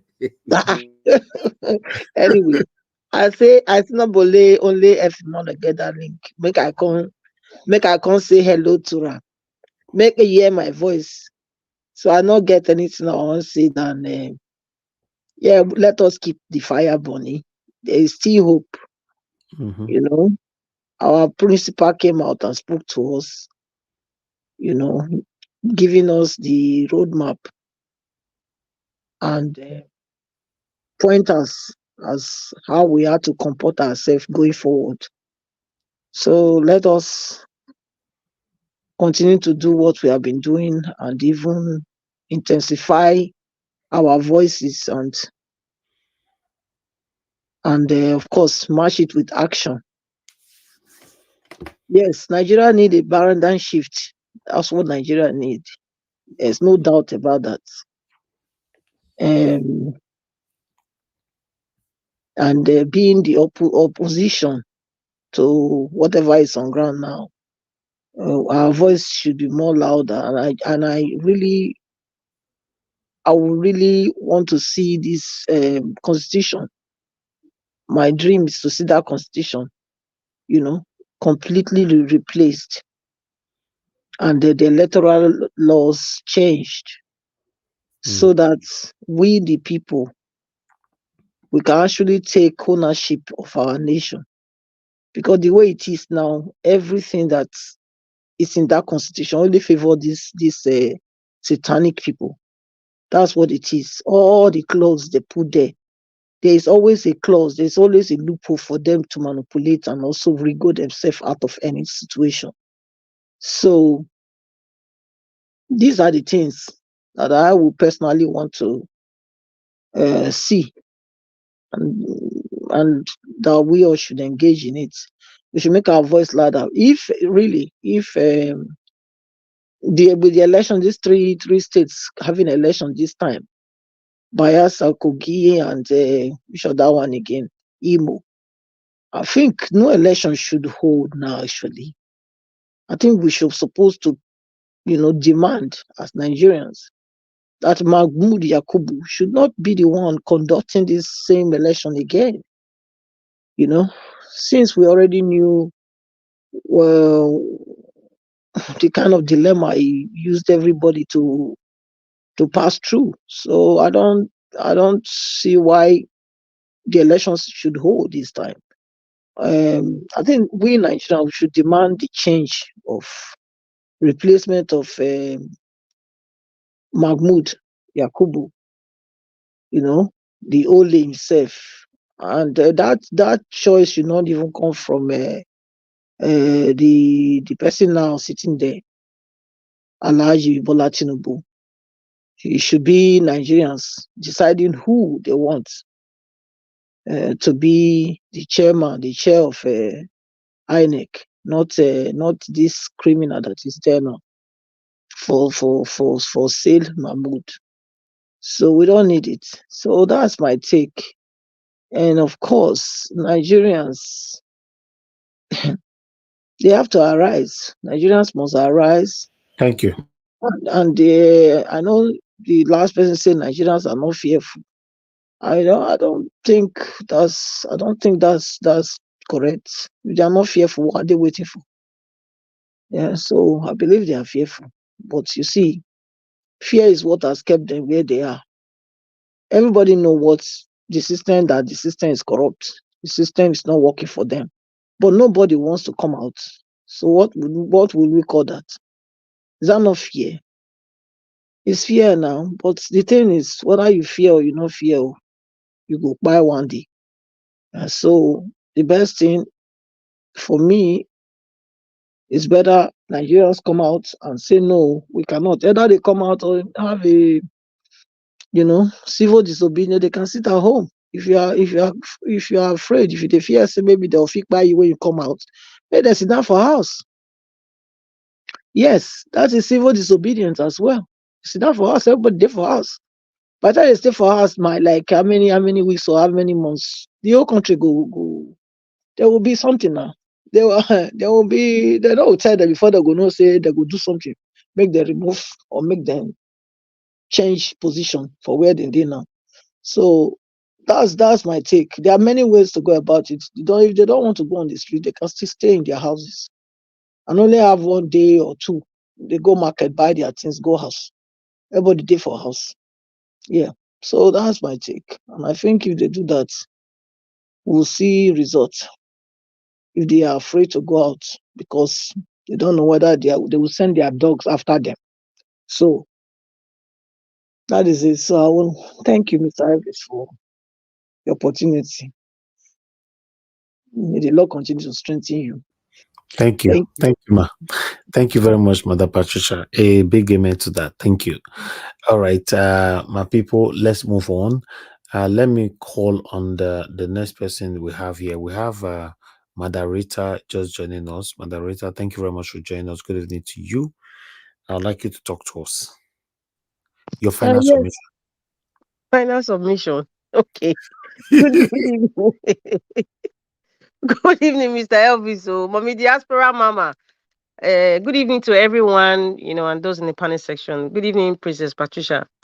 Yes, I'm eager to come because there's one thing that I really, really want to say and respond to, and that was at the beginning of this show. It was Rufai's response. Mr. Elvis, you played the video, or rather, I think it was a radio station. Rufai's response to Yusuf Baba-Ahmed's response yesterday on Arise with Mr. Charles. And there's something that he said, I wish he had said that, although he admitted, he said, I haven't listened to the full text or the full interview. However, I was hearing different bits and pieces from people around me. And he used that to judge and he made his comments. And his comments were very, very unfair. And I was expecting that he would say, you know what, I'm not going to comment on that until I watch the interview and I'll make my comments. I didn't expect Rufai to come out and start saying that, that Baba-Ahmed, that he should be careful, he shouldn't incite this or that. Man, I was really, I wished I had the opportunity to actually even respond directly, because number one, I think there's something that's, there's this narrative that you see majority of the mainstream media wants to give out. And the narrative is we can still trust the system. We should stand in line. We should align with the law. We should align with the constitution. We should align with the fraudulent leaders. Let us be careful. It's like they expect us to be working on pins and needles.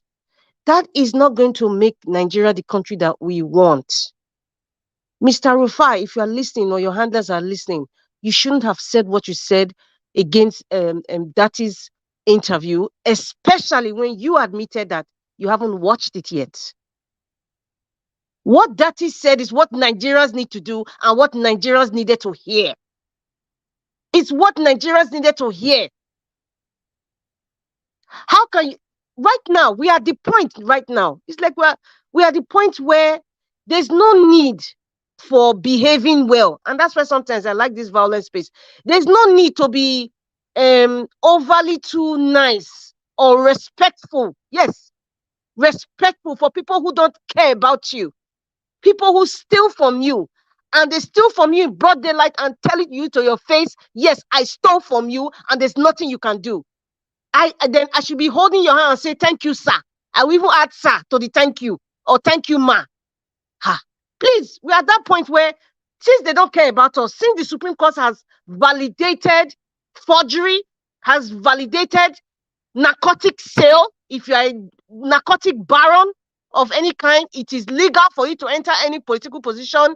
Since the Supreme Court wizards, they have legalized you being a drug baron, you can go for any position. They have legalized illegality with this fake body called INEC that should be scrapped.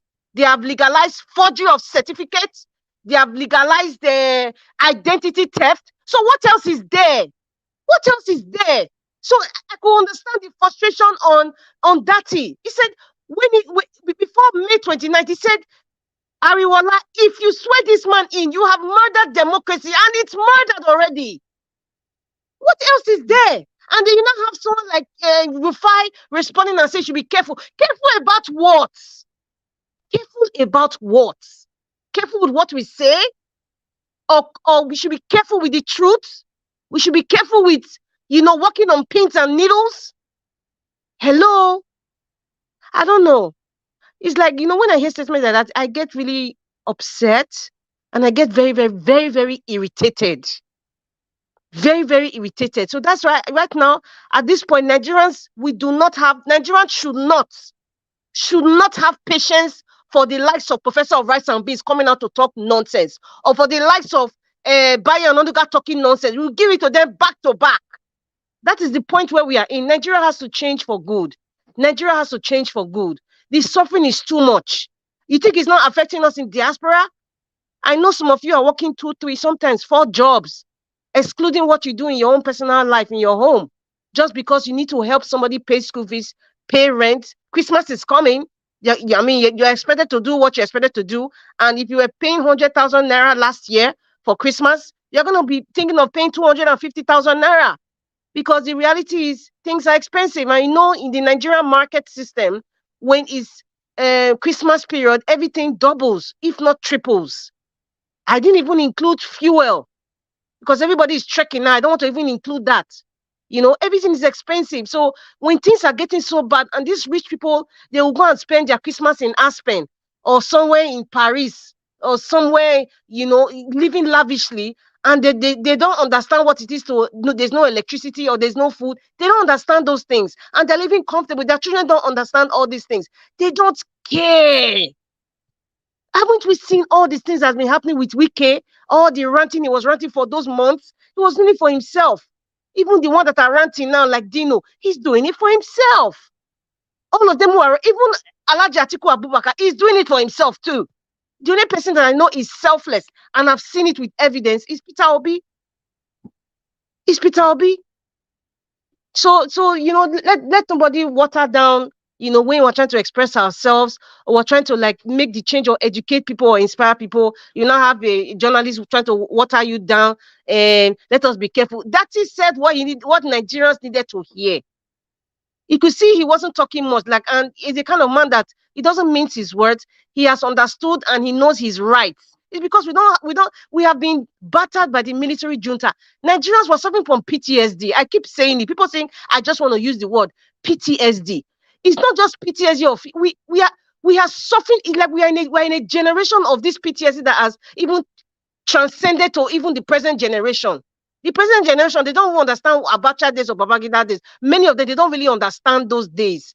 But you see, the PTSD we got from the style of governance then is what's affecting us. That's why sometimes there's a sort of resistance in responding or talking, because your parents will tell you, I beg, no talk, or your sister's like, I beg, no talk. You see journalists who say, please be very careful. Look, example was what Charles was doing yesterday, was trying to cut off Datti. Is that thing sometimes unconsciously we don't know that we have it, but that's what's going on. I remember there was a gentleman that came to the show. I think he comes sometime. He said he was in the Nigerian army before he left Nigeria. When we were talking about, we need to speak up, he was like, what happened in SARS? That fear, he was already putting it there, and then we had to stop him. Like, no, we cannot put fear in the minds of Nigerians now. We need to make them to be brave. That's what this talking is all about. To realize that they have the power. We don't want anybody to water us down to tell us you can't do this, you can't do this, you can't do that. Now we did where we did so. Our parents' generation failed us because they also had some form of PTSD because of the style of governments that we had. So I'm happy that Datti, he understands he understands Nigeria, and he said Peter Obi and we understand what is going on, we understand governance. And there's something that I picked when I listened to the interview again today. He said something. He said one of the reasons why he wasn't coming out, I remember we were saying in this channel, like, when Peter Obi comes, we don't see Datti. His life was threatened. He just said it. Shetima, they already plan to arrest him. His life was threatened, and that's why I say we don't even know what is really going on. Sometimes we don't even see, and Datti. We don't know, even Peter Obi, and they cannot tell us everything now. So what is left is for us to speak out, encourage people, inspire people, and let them know that Nigerians, we don't know that we have, the majority of Nigerians don't know that they have the power to oust this man, this apparition in this foreigner in Aso Rock. Many Nigerians don't know they have the power. Even the market woman, she doesn't know she has the power. The young boy or girl, even the students that they've increased their school fees now, they don't know that they have the power to make that change. And that's what Datti was trying to educate people, that the judiciary will not give you the kind of country that you want. It is you that will determine the kind of country that you want. That's why he said, I am here to educate. And I'm so happy that he understood how the media works. He understood what Charles was trying to do. His own is, I have a mission here. I'm going to speak out and educate people and inspire people. However they want to decode it, let them decode it. But I've said what I want to say. And I know I am a northern person. I am a Fulani, and I'm untouchable. And that is what we saw today. He's untouchable. Instead of them to talk about Datti, Bayo, the rancid Bayo and Anonuga, he was just trying to just jab at Peter Obi. Why not talk about something that was even more heightened, more passionate than that of what Datti said? Nobody has responded. So you see, it is glaringly clear that the Northern Caliphate, the Fulani, the ones in the echelons of society, they are in charge. Nobody is talking about arresting Datti. Bayo and Anonuga, where is Festus Akamu? Normally, he will have had a press conference and say, I will personally use my money to go and arrest this man, insulting his president. They're all quiet. Where is FFK?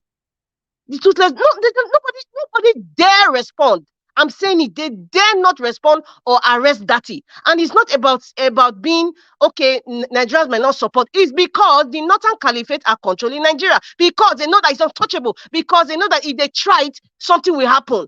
That is why they will not touch him. They will not even comment. Even if they want to comment, they will do it in such a way that they will blame Peter Obi. That is the style. This is what Datti did yesterday. I just explained to us how the fabric of Nigeria. The Northerners have more upper hands in terms of power. They can say what they want to say, and nobody will arrest them. They can do what they want to do, and not a boy day, as Bini will say, nothing will happen. That's what happened. So please, let us not be gagged. Let us keep encouraging ourselves. Thank you, Mr. Elvis. Anyway, to be honest, Nigeria matter, because it looks like, some part of the country have upper hand than other part of the country. Since yesterday till now, no single write-up against Datti. No single interview granted against Datti. No single article against Datti.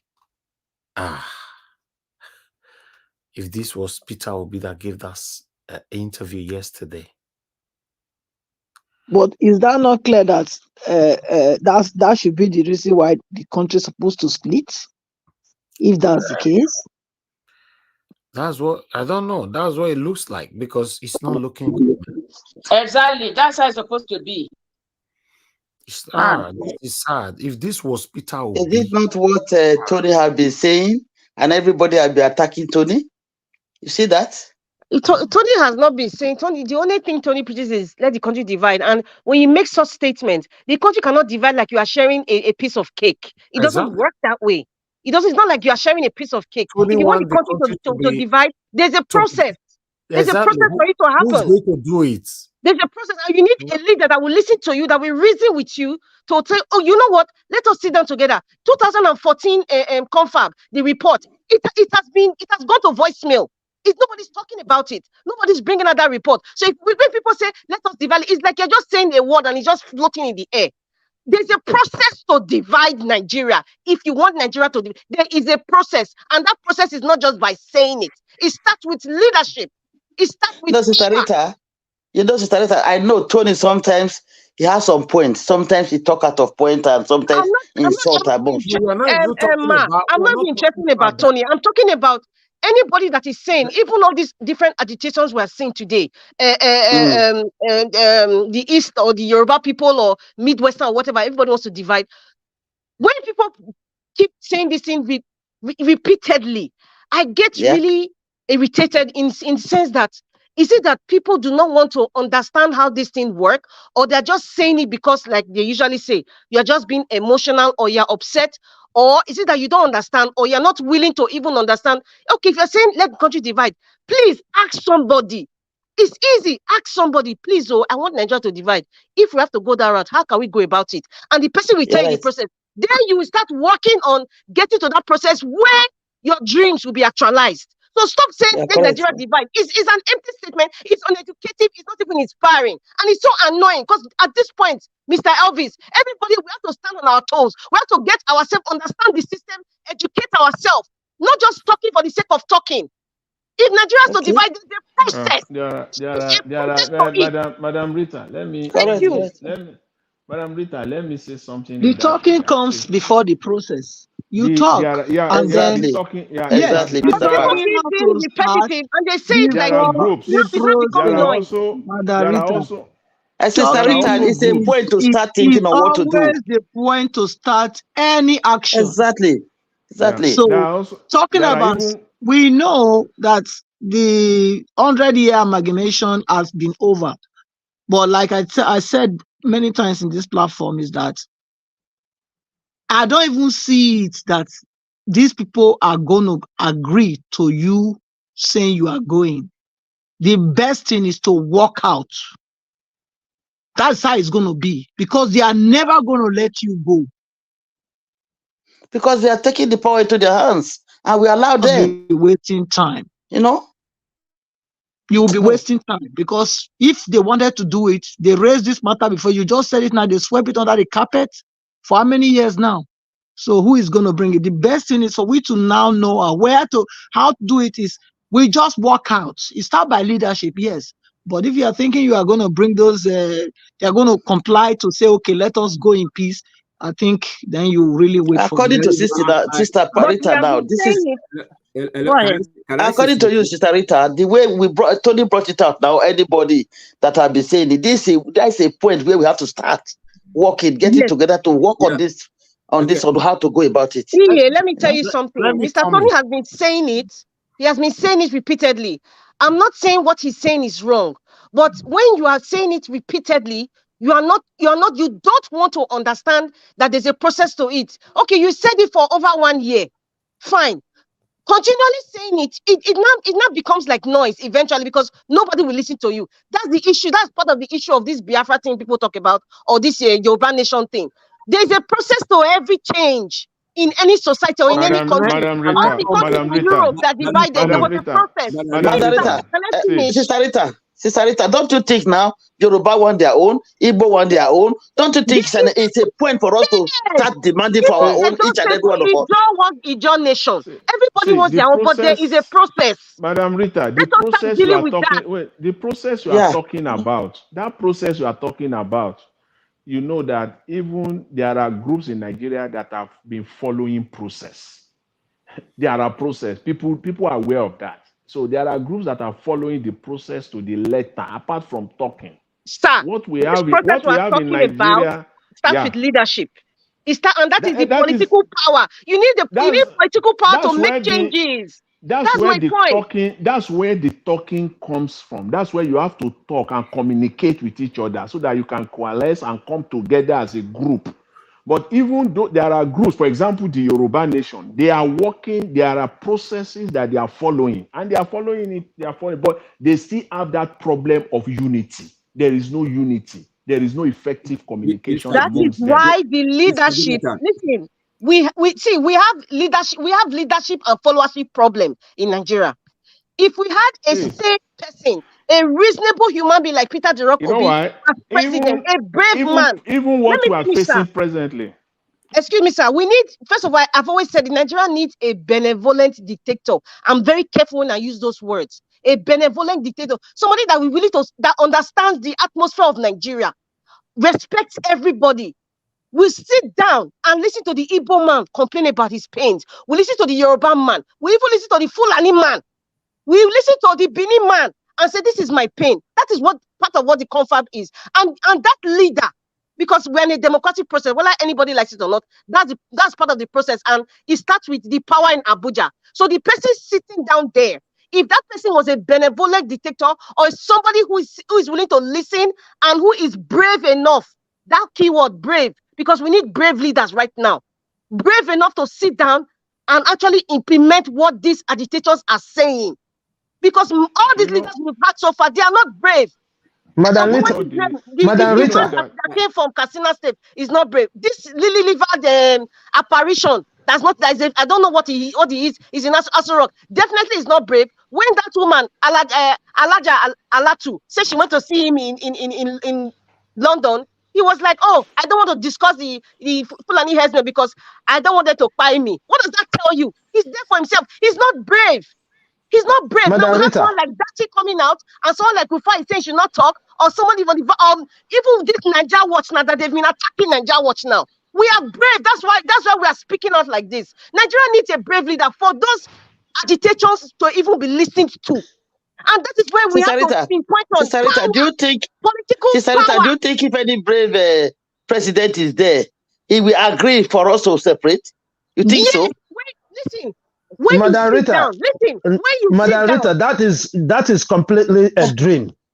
Completely. I'm sorry, with all due respect. Yeah, if these people cannot come on, Madam Rita, can I speak, please? Yes, sir. You see, if these people cannot agree, you and I, to just go back to region, and you're thinking about no man in Nigeria will come out there, no matter how brave that man is, as a leader of Nigeria, to say that.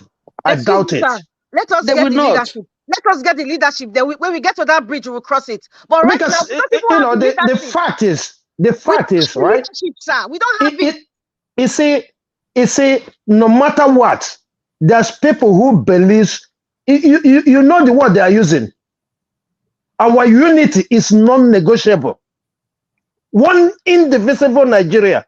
You may not understand the full meaning of these things, and that is why they choose the people that they're allowed to sit on that seat. I'm just saying it as it is. I understand where you're coming from, sir. I understand where you're coming from. That is our Excellency Peter Obi, that we are the brave man that we are now fighting for now. What happened now? And you know, for the long time, imagine 1966. Nigeria has a lot of issues right now. Odumewu never say. Excuse me, sir. Nigeria, the Igbos are going away. What he was demanding is let us go back to regions.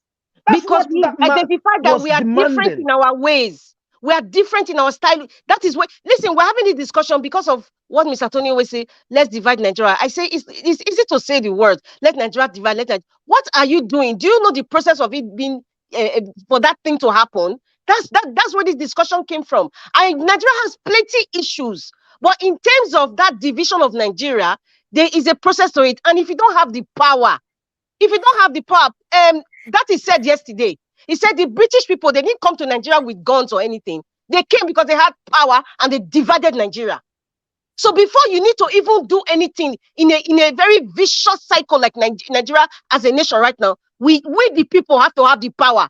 To get there is very difficult, but we have to be brave enough to get our country back. That's what Ahmed was trying to deliver yesterday. You're correct. All this problem, we need to take Nigeria back before we even start of any talk about division or division of labor, or whether it's a northern or middle west. If we don't have the power, listen. If you don't have the power, you can't do nothing.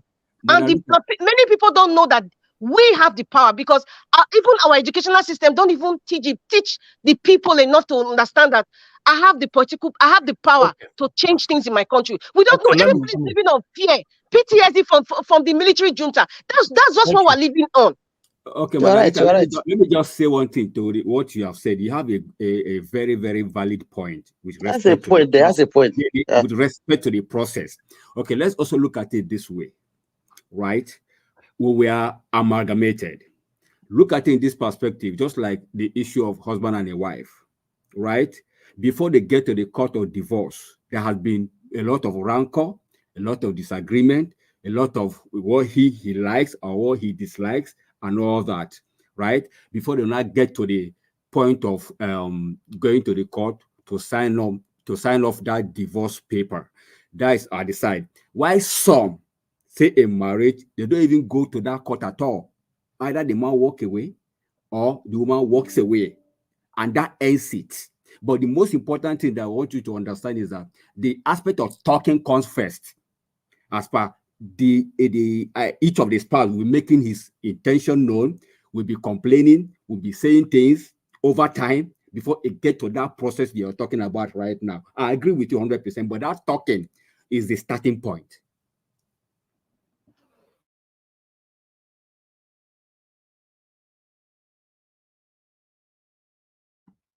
All right. Can anybody hear me? Yes, we can hear you. All I'm right, sorry. All right. Okay. I have to we are step out hearing for you, the Mr. house Elvis. We are hearing temporarily. you. Thank you. Okay. If I have to come in, what Margarita was saying and what Tony had been advocating according to Madam Ahmed Bright, yeah, Tony is right. What Margarita is saying is that we can easily just say all we need is division. Let's separate the country and let's go. Let's separate the country and let's go. But how are you going to do it if you don't have the right people in place, the right people in power? Who is going to separate the country for you? It's just like somebody saying that, oh, we should report Tinubu to the House of Rep or to the Senate. It's like you are joking. Yes, if you have the right people in place and they want to divide Nigeria or separate the country or whatever, yeah, that can work. But even though you're advocating for it now, how is it going to happen? Can the people share the country? Is it possible? To share country have to happen through constitution, right? It needs to happen through constitutional process. No matter any kind of agitation that we are going to have today, can they actually share the country? I don't believe so. So that's And what we're besides saying. this, how is the Yoruba and the Igbo that they agitate? How do they do their own? Do what? How they agitated now to separate from Nigeria? How do they start? Can't others start Can't we start the same way? So who is Others. listening to them now? How many years have they been doing it? Do you know how many years Igbo people have been crying for Biafra? We should all start that way. We all be crying. If all of us are crying, then things will work out. So do you know how many Easterners that have lost their lives? We should Yes, start like that I know. Not just because they hate them and they are afraid of them. For me, any kind of agitation like that is good, talking about it, but for me, I will not be part of it, because when I cannot see the head, it's hard for me to follow. I don't just jump on something, start advocating when I know that this kind of advocacy might not lead to anything, So for me, it is I can't see it happening, According to history, Biafra have been there for decades. Don't you think if most of us join them, it will also move a little bit? No, you say if you join them, everybody can join whatever you want to join, But for me, you cannot do anything. That's just the truth. Who is going to share it? It's a question I'm asking. Nobody is answering. Even though all of you join anybody, who is going to now say, okay, when I don't shout rich, make we divide that for who? Under who? Mr. Elvis, when I was making my submission earlier, when I made my submission earlier, that was one of the things I highlighted. But I didn't want to kind of look cynical or kind of look as if I'm, maybe inciting people or anything. But I did mention it that one of the issues is that, coming together, people talk about unity. Even this present fight that we're into now for the good and betterment of Nigeria, one of the stumbling blocks has been unity, coming together. We all want Nigeria to be good. And there are people that are not coming on board to support this fight. And I mentioned specifically the likes of Showore. He has supporters. But right now, it is either Showore or nobody else in Nigeria.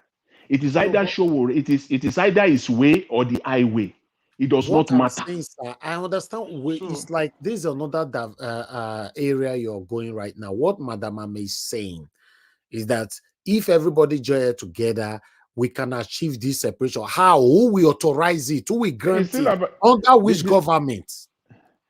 See, You answer that now. You want to start talking about story again now. we can come to the way to do it is still to come together, because if we come together, our voice will be louder, and the government, the power that be, will listen. They will listen. That's what I'm saying. If people come out, Yoruba come out, Bini come out, other tribe come out, if we all are shouting, who is left over? All let the Fulani. We all shout. Our voice, everybody should come out. One thing you guys must know, I don't want to sound negative. For all tribes to come together in Nigeria is impossible. Mr. Elvis, sorry for cutting you short. Let me go a little bit historical. The former USSR today that has, split up to, dozens of nations. When they started, I recall perfectly well, in 1991-92, one nation, first of all, broke out of USSR, right? When they broke out of USSR, 3 months later, less than 6 months later, from that nation, 2 broke out. How do we relate that to Nigeria? If the Igbo and the Ijaw people now, and they come to, they unite together, their voice will be stronger. Within themselves, they know they can now break out within themselves later. But if they want to do it piece by piece, it becomes more challenging, especially for a multi-ethnic nation like Nigeria. So, for example, even the entire South can decide to break out. Yoruba people can come together with maybe Edo people. Your voice will be more stronger. You can come together because we can listen to ourselves much better. Anyway, for me, people advocating is not a problem. Let me pick this call quickly. Madam Deborah, thanks for calling in. Good evening to you, man. Please talk to us. Hello, good evening. Thank you, madam. Nigeria Watch. It's Thank you been very a much. while. Good evening to everyone. Just a quick contribution to the conversation at the moment. I just wanted to say that I agree with what you're trying to say, that any breakup has to be constitutional. That is true.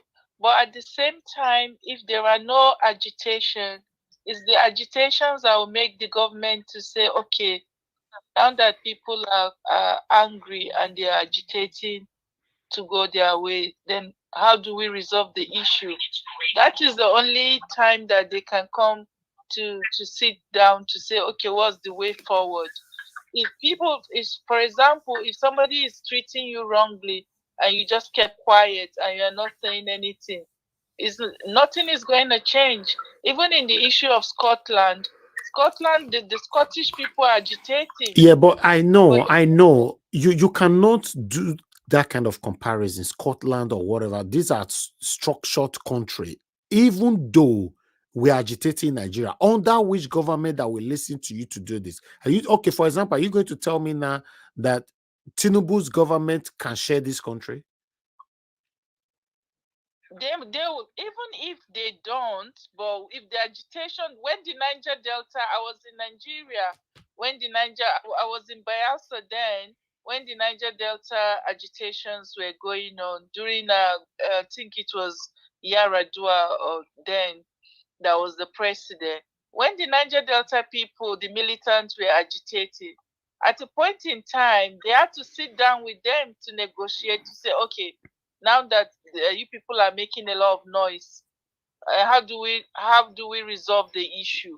But they had to sit. That one is different. What these people were agitating for is different. We are talking about you are diverting to oil. We are talking about separation. Separation not be my and Gary Madamo. Separation, separating country. Elvis, but the point is that if you don't, if the agitation would trigger, that's what is going to trigger some kind of Okay. attention to say, For okay, me, let's sit down. I'm not against the agitation, but what I'm saying is that this government, or maybe the previous government, or Buhari's government, can know, regardless of the amount or the people involved in the agitation, they will never listen to you to share Nigeria. It's not possible. That's part of the reason why these people are fighting for Igbo man not to come in case I don't want to go there. They already know that this might happen. They will not, no matter how you try to do it. They will not share Nigeria. I remember that time that Buhari was, when Nnamdi Kanu was, when the agitations were coming up strongly. And I remember the comment Buhari made. I think he was happy that when he said it's only that he's glad that it's only the East that are agitating and the South are not part of it. So what I still believe strongly is that if a lot of people are part of it and saying no, we've had enough of this whole thing that is going on, I think that will force them to want to, that whether they like it or not, if the agitations are strong and it's coming from both the South, the East, and it's not just one particular region. Okay. I still believe strongly that Thank will you. send a message to them. Okay. To know that, okay, I think Thank you, madam. because Buhari said it that time that All right. oh, he's happy that it's only one part, it's just a dot that are agitating, that the other Okay, parts so are not. so what you are saying is that everybody should come together and do the same thing, right? That is what is correct. You know, the doctor will never come. They will never come out to agitate because they're having the upper hand. They will never. Even if we don't do it under the same umbrella, but everybody can agitate for their own. Okay. That's what I'm trying to say. We Correct. mustn't come together. It must Okay, not be madam. like Thank you, everybody madam has to Deborah. be under one roof. Thank you. Everybody Thank you, has madam to Deborah. start agitating. Thank We all you. have to start making noise. All right then. Thank and you. Thank you. Thank you. and Thank then you. they'll- Thank you. Thank you. Thank you. Thank you. I need to go now. Thank you. Thank you very much. God bless you. All right. All right. Yeah. Yes, sir. I have somebody you on the see, screen. when we Okay, talk go about ahead. breakup, it's not easy. Hold on, You Mr. know, Tony, please. even advanced nations can't do it. Hold You know, on, I said, remember. I've not heard you. Go ahead, Mr. I Chooks. remember Milosevic when they were trying him for war crime. He said, if you are in my shoe, right, that your country wants to divide, you will not allow it to happen. And that is a fact. No country will allow you to agitate to divide. So it is only when the agitation is over them. That's what. Okay. All right. I understand you, Mr. Chusobibu. Mr. Tony, Africa, please go ahead. Easy as we see it. So let us, concentrate on making Nigeria, making them understand that this is what we want, and that is it. Okay. Thank you, Mr. Chooks. Thank you, sir. Go ahead, Mr. Tony. Okay, sir. Thank you very much, sir. That woman already called in that when people start to make some move like that, then the government also call people that are saying their government, the gangsters, they will be afraid. Like Buhari wanted to surrender 5 states to the southeastern states, to the Igbos, but they said no, we want to have something like better. About that's what where that they missed it again. So there was another deal they were trying to make out. Meanwhile, I'm not saying that we should approach this. You see, Organa what will be any witness. You see all my commentaries here.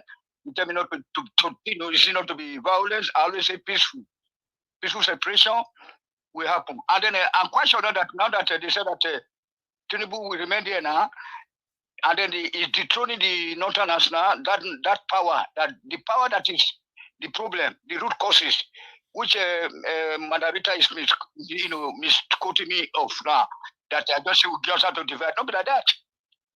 I said that we need to get rid of that power structure, that we say that, okay, this Tinubu, you represent our northern interest, so you'll be there. This Jonathan, if you don't do what I want, I kick you out. That power that is making Gumi, like Erufai to be bragging about that they owe the country. That's what I'm talking about, sir. So the best thing is that we can even go back now and occupy our various local government. Nobody will come and hurt us there. We made some agreement with the Western countries that I'm from Edo State, I'm from Oyo State, from Lagos State who want to have a zone, the Germans they will come. We make we make agreement with them. And you can help us to build. So the German will just pass Nigerian government and come and listen to you and share Nigeria for you, right?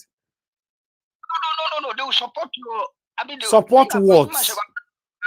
I will approach my own local government here, and then I will tell that this is why I will never support whatever you people are agitating for, to be honest. Because you people don't have the realistic process.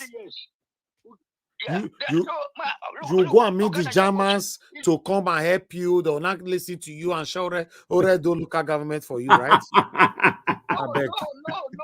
I said step by step. Mr. Ivy is so good. We are not going to Mr. Elvis. He said they will share already. You are so funny, Mr. Elvis. Man. He said the German government come and share already local government. I don't understand. This is so realistic what they share. For me to join all this agitation or whatever, you must be able to convince me. You convince me. Okay, since Nigerian government did not do, go and meet German government. Mr. Elvis, there is no unity. There is no unity even amongst the people that are fighting or fight for separation. People that even amongst the people that I don't like using the word agitation. Agitation makes you look like someone who is a fighter, a violent person. Using that word, I'm an agitator. I'm not an agitator. I'm fighting for my rights. It is my fundamental right to seek for my freedom in my country. So even amongst them, there is no unity. There is no. That's the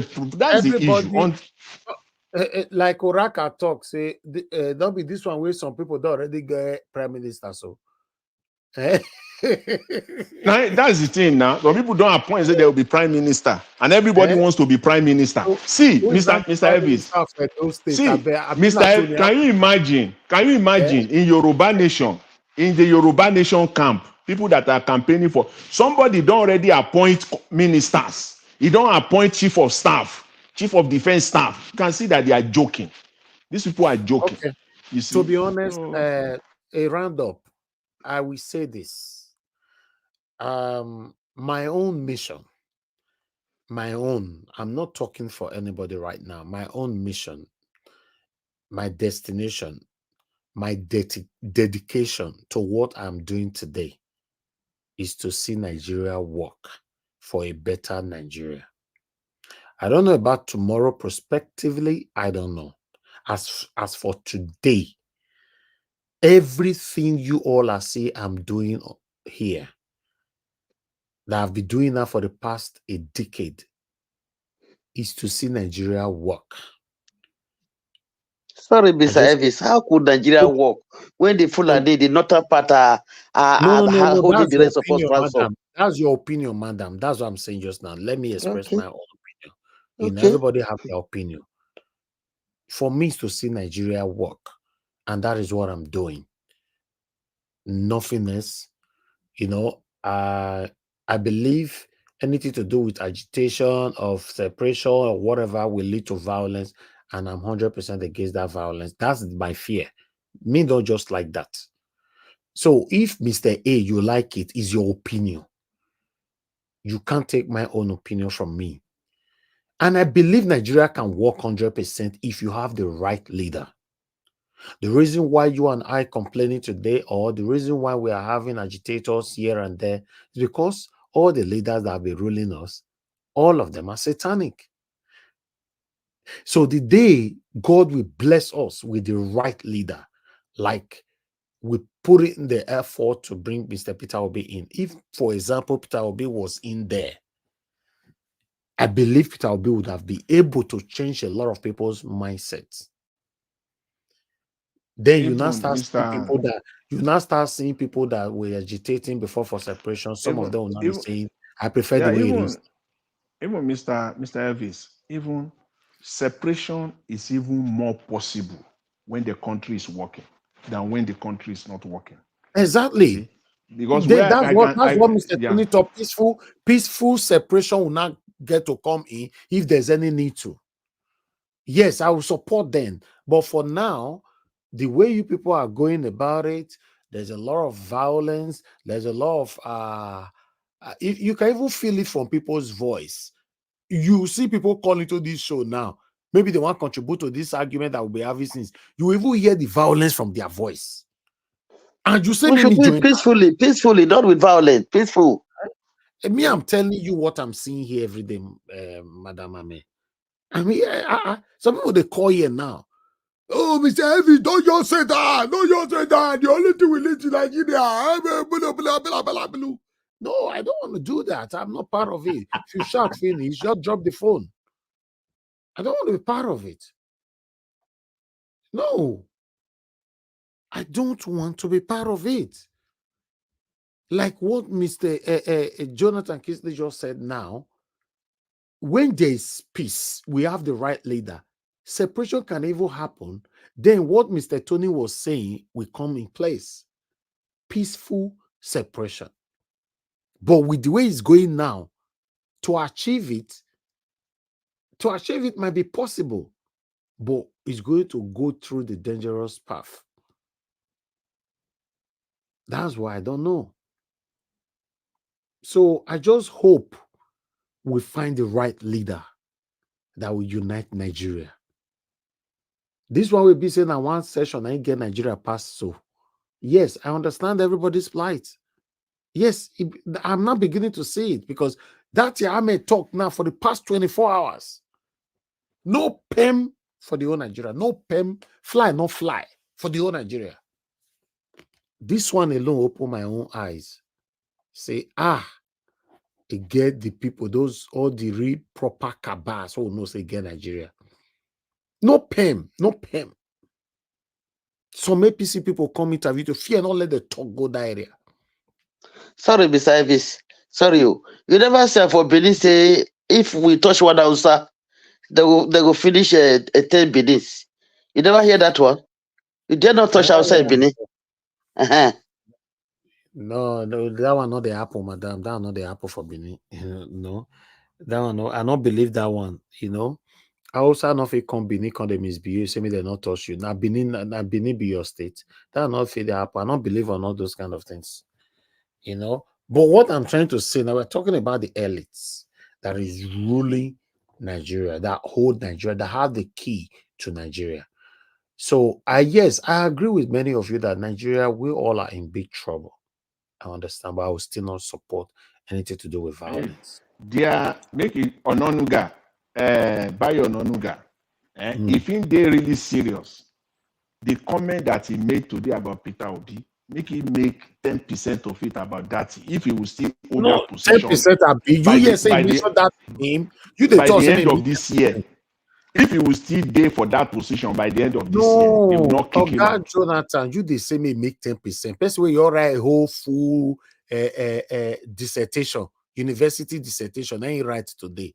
Datti Ahmed not there from beginning to the end. You say me go to do 10%. You never talk about 1%. So you make sure you name. Okay, why Madam Ahmed Bright talk, you can't slap me. Now me talk. Mr. Chooks or big ways they talk. You can't slap me for this side. What did me do? Now be the situation what they see so. Datti Ahmed talk. Peter Obi they receive the slap. That is if you also listen where Dr. Aruna was coming from, although I didn't want to expatiate it, and that's almost the same area Mandarita was going. That what we need for Nigeria to work is a fearless leader. So it's a fearless leader. That one deep. That's what Dr.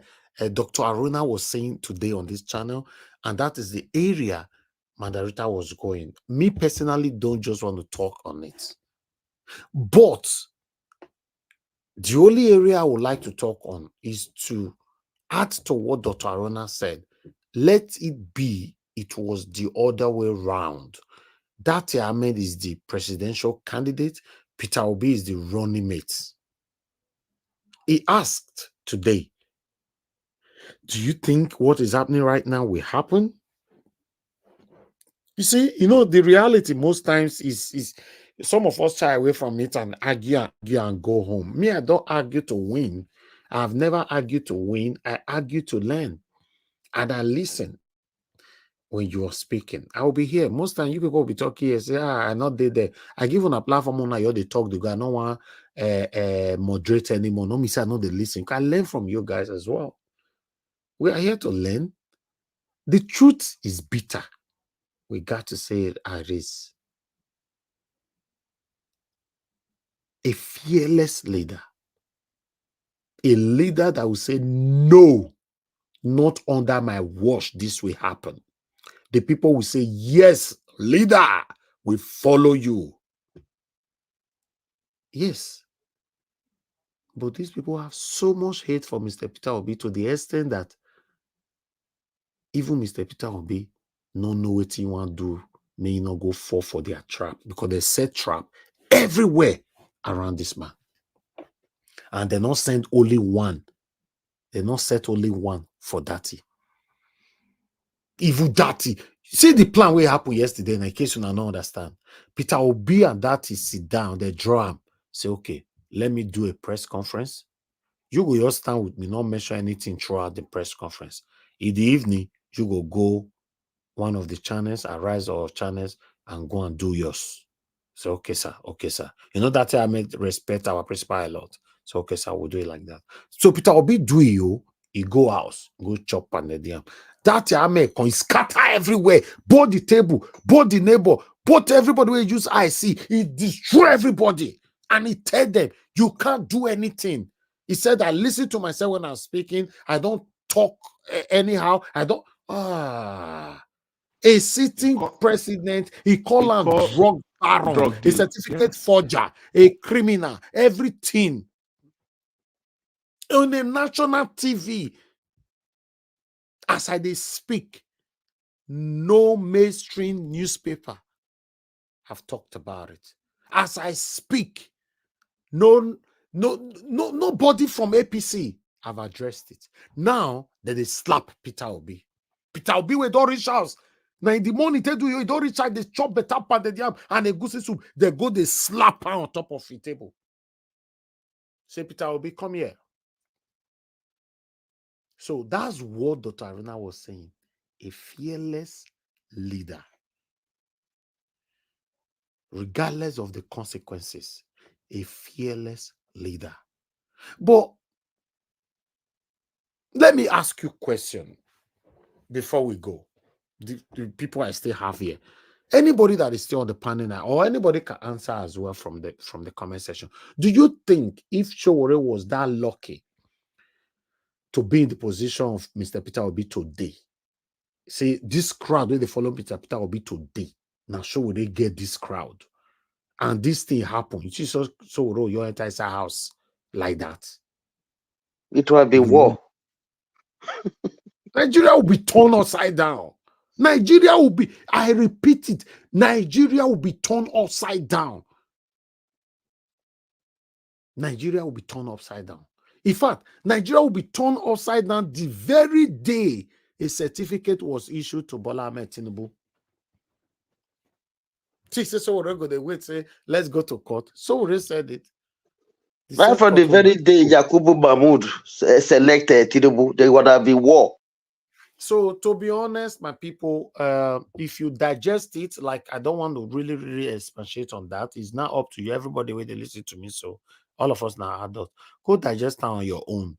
Say, wait till Dr. Aruna talk today. Wait till moderator they try talk as well. That a fearless leader. What is your take on that? Because if you think we can have Nigeria in the way we are going and become, and I don't know. In fact, I'll just leave my comments. But if these people they decided to take you through rugged path, you got to be ready. Wear Nika, follow the person. If not, you're not ready. That's all. Thank you very much. They need hot hand too. You know, yes, because if you say we could do one like, listen, have you ever, many of them when they watch me so when they are abroad, they never, you never hear the word say bully. Your pikin go cry, come say, mommy, somebody bullied me today, daddy, somebody bullied me today. You go vex, follow and go school. Better parents go scatter both the principal, everybody. The whole school go to shake. Everywhere go to shake. Say, where is the teacher? Where is the principal? They'll be telling you, calm down, let's settle this matter. You only first shake where you go shake that school. Now that day they bully your child rich. That day. But if you be that kind of mama, papa, you can get low. As you call it there, hello, madam, good morning. Yes, my son said somebody bullied him today. Please, in the name of God, Sebo. Please, I've put it on the prayer. Please help my son not to fall. Hey, now you see this one? I say the principal said, "Abi make I kukuma you slap this woman as well." Listen, the only way. I don't want to make more content personal. People like me, the history as I take grow till tomorrow, nobody there ever bully me. The history, my history. Now, two head you get, who you be? Get the way everybody take day now. As I take grow, forget say you dey UK, not dey UK, forget. But you are not allowing people to step on your head. Doesn't make you a bad person. No. I don't have any criminal to my name all my life. I don't have a bad record, criminal record to my name all my life. So me, I don't feel talking for this platform, this same platform. So say car park argument happened between me and my neighbor. This is about 10, 12 years ago. But I don't talk about this platform. Many of you are going to remember car park argument where Oyibo they insult me, I insult them back. Then police come. The first place where police they go. Now me, fair come they ask question. They ask me question. Then be like say thunder strike. Because I know my rights. Me, black and white, they quarrel. You fair come meet me. I take her as an offense. I was the first to start accusing the police. Say, you be racist. Me not go see justice for this matter today because the way you come meet me alone, you have already stereotyped me. The police gonna say, no, because UK police, they don't like me to call it that name. No, you cannot. I'm not a racist. You can't do that. You can't do that. Hey, you should do that. You do that. Please, guys, we can't continue like this. It's not working. And we have a caller. Let me take this call quickly. Hello, good evening to you. Jesus is my father. Thanks for calling in. Hello. Good evening, madam. Thanks for calling in. Please, yes, you have to be quick, okay? Okay. It's me. Jesus is my father. Yes, I know. I've called your name already. Thank you very much. Oh, okay. I'm just enjoying the program. Although I disagree with some certain things that you said, but never see my brother. I'm from Edo, you understand? I'm from Elema Palace. Oh, okay, wonderful. Yes. You have so much noise on your background, though. Several times like that. You said that you don't want to be part of the agitation. For me, I'm not supporting one Nigeria because of since I was born, I've never benefited from Nigeria. I've never gained anything as a Nigerian citizen. All I experienced from Nigeria is suffering before I move out of the country. Till now, people there, they are still suffering. So why would I be continue with a country like that? For me, if you don't want to join the agitation with other people, we have our own state before All they right. join us together as All, one Nigeria. all Our right. own is We a need to no go burden. now, Why madam. can't we agitate for our own if we don't want to join other people? We have our own before they Okay. join Nigeria Oh, together. all right. We need to Our go our now. our own is a Thank no you. burden. Nigeria word. Thank you, madam. Thank you. Thank you, Jesus is my father. Thank you so much. Yes, Thank you. We need to I'm go so now. angry right now because of what is going on there. That's why you never see me supporting any fraudulent election in Nigeria. I don't support it. I know. Thank you so much. Thank you. Thank you very much for calling. God bless you, man. I'm so Thank you. Yes, I understand what she's saying. Jesus is my father, that you can't support this satanic group of people. For me, I don't want you to support anybody, to be honest. Like I said before, I believe so much in Peter Obi. I supported him, and tomorrow I'm proud in supporting this man. No matter how you try to look at scrutinize Mr. Peter Obi, you can't find anything. In fact, you can't find anything with his name that is, how do I put it on? Just do your research, do everything. They have done. APC, despite the deep hatred they have for this man, they could not find any criminal activity attached or affiliated to Mr. Peter Obi's name. They could not. So for me, those people that are agitating, that is fine. I'm not against you. I understand why everybody is agitating. But for me, regardless of any kind of agitation that is going on, it cannot give birth to positivism under the umbrella of this satanic group of people. That is what I'm saying. Like Mr. Jonathan Kisley said, I will support that 100%. That in most cases, a separation happens when there's peace. Yes, if you have the right leader and everything is working in Nigeria, you requested, and whether I request the request put, I don't know, you requested or demand for separation and all that, it can happen, separation, peacefully. But like this, I don't know. But one thing I wanted to say, please, if you're listening to me, whoever you are, don't allow people to step on your head, step. You just be quiet there. We have one life to live. You can't let people bully you, step on your head and all that. Even though, if you see this Mr. Peter Obi case now, Mr. Peter Obi doesn't have anybody apart from us. That's another thing. Yes, it's a beautiful thing to have the people on your side. Yes, but apart from we, the obedient, the concerned Nigerians that love Peter Obi, who is really there for Mr. Peter Obi in terms of our elders, our past rulers or rulers, present or whatever? Who is there for him? None of them. All of them are against him because they know this man is coming. Just imagine Peter Obi and Datti Ahmed, now they power right now.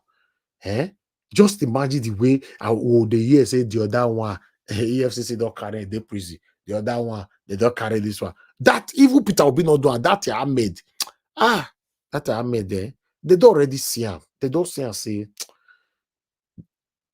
may I tell you, in case you don't understand, let me round up with this. What did these people they discuss for inside room as we they talk to, but although our own are public now, right? What did they discuss for inside room? They say, if we not allow them win, all of us go prison. Now, what did I discuss with that?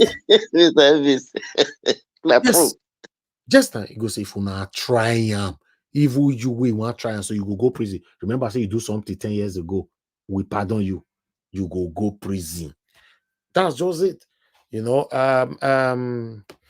Black Panther, thank you very much for calling, my brother. Good evening to you. Thank you, Nigeria. You see, I support those Mr. and Madam Rita. I want to thank everybody for everything. Sorry for my for what I've done. I want to thank everybody for all what you have been doing. You have been saying everybody have different kind of view. You'll be saying what it entails. You have 2 minutes, so 2 minutes now you get, Baba. 2 minutes. Let me talk after now. I beg, just at least ask. Madam Rita said one thing. There is a process. There is a process. But before we get to the process itself, why don't you exhaust? Because we've not gone halfway. One, we have a constitutional problem. We've not ironed that out. We have leadership problem. We've not done that one. If we want to start, because we are not yet a country, we have to make a country, and if it does not work on that part of constitutional issue, then we can start talking, because you got to put it on the round table for everybody to see it. And when everybody comes to round table to see it, then we'll not move a motion. That motion of the constitutional conference has been done, and there's a law backing it. Inside the 2014 constitutional conference by this day that was approved, it was done, it was signed and sealed. Why are we closing that chapter? That's the question I'm asking everybody. Why are we closing it? Thank you, Mr. Najao. That's the question for everybody. Why are we closing that chapter? Okay, no while I will ask Tinubu. Listen, I want to ask another question again. Is there anything like a good, I know there's a bad dictator, but is there anything like a good dictator? Because for me, I believe the only way Nigeria can work, we need a dictator, but a good one. But is there anything like a good dictator? Can anybody answer me on the panel? There's no a dictator, Mr. Elvis. Let me answer it, just straightforward. There is nothing like a good dictator. A dictator is a dictator. Simple as that. But you can have a leader. That word, fearless leader. Yes, that is possible. Which means, let me finish. Which means you need a leader that is a disciplinarian, someone who can stand firm. This is my position. This is what I want, and that is it. A leader that cannot be, a leader that is not compromised. That is it. A dictator. What we have in Nigeria now is dictatorship. So if we are no. What we have in Nigeria now is not where I'm going. That is a bad dictator. My stand is different. Where you are referencing, you are driving to the bad dictator now. All those ones are satanic people. I'm talking about, is there anything like good dictator for? Okay, yes, Gaddafi's example. Yeah. You said what?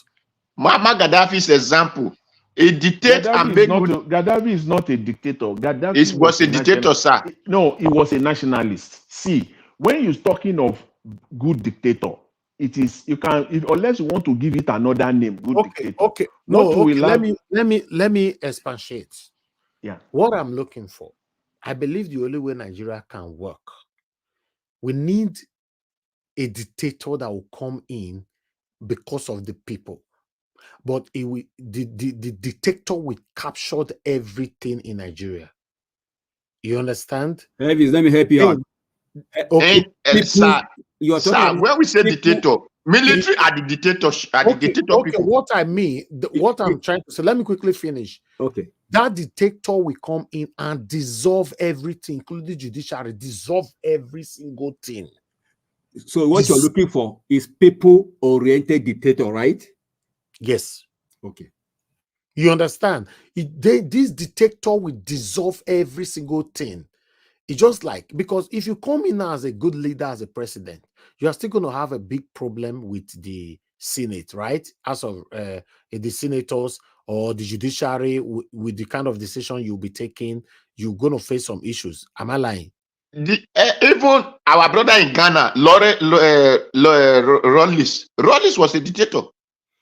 Okay, that's a good dictator, right? That's what I'm saying. Even that good dictator in Nigeria that you are kind of alluding to, a good dictator cannot work. It will not need a National Assembly to work. Hey, that's what I'm saying. That's what I'm saying. That's what I'm looking for. A good dictator that doesn't need judiciary, doesn't need anything. He will just be taking decision from Aso Rock on his own. But at the end, the people of the country, everybody will be celebrating that they love this man. That's no longer democracy then. No, but you don't need democracy now. That's what I'm saying now. You don't need you don't remove anything that will be an hindrance, democracy, demo father, demo sister, remove all of them. Ivory Coast is example now. Ivory Coast is example. Ivory Coast is example of our time now. Not even. I just need. Yes. of You our know, time, and present all time. this democracy, demo this and demo that. No, You know, those are you know, attached. Those Mr. are Evans, attached the problem Okay, is differences. that Mr. Ivy, that those South people we Korean have, president, is it that type you want? That South Korea, that short guy, But Gavin he Ekman, North Korea, North Korea, North yes. Korea, yeah. Is it Then that type? you know why? Yes, no, something like no. that. Those ones are Gestapo. They take people and they buy them underground. No, You will no, not no. It's even not know. a good. That one is not a good dictator. That's what you have in North No, Korea. I'm talking about good dictator, not the one with the bad people. The good dictator that No, will pass decision. not that, because what is the name? Burkina Faso. Muhammad Traore. Let me take this call. Traore. Let me take this call. Thank you very much, Mr. Chris, for calling in. Please talk to us. Good evening to you.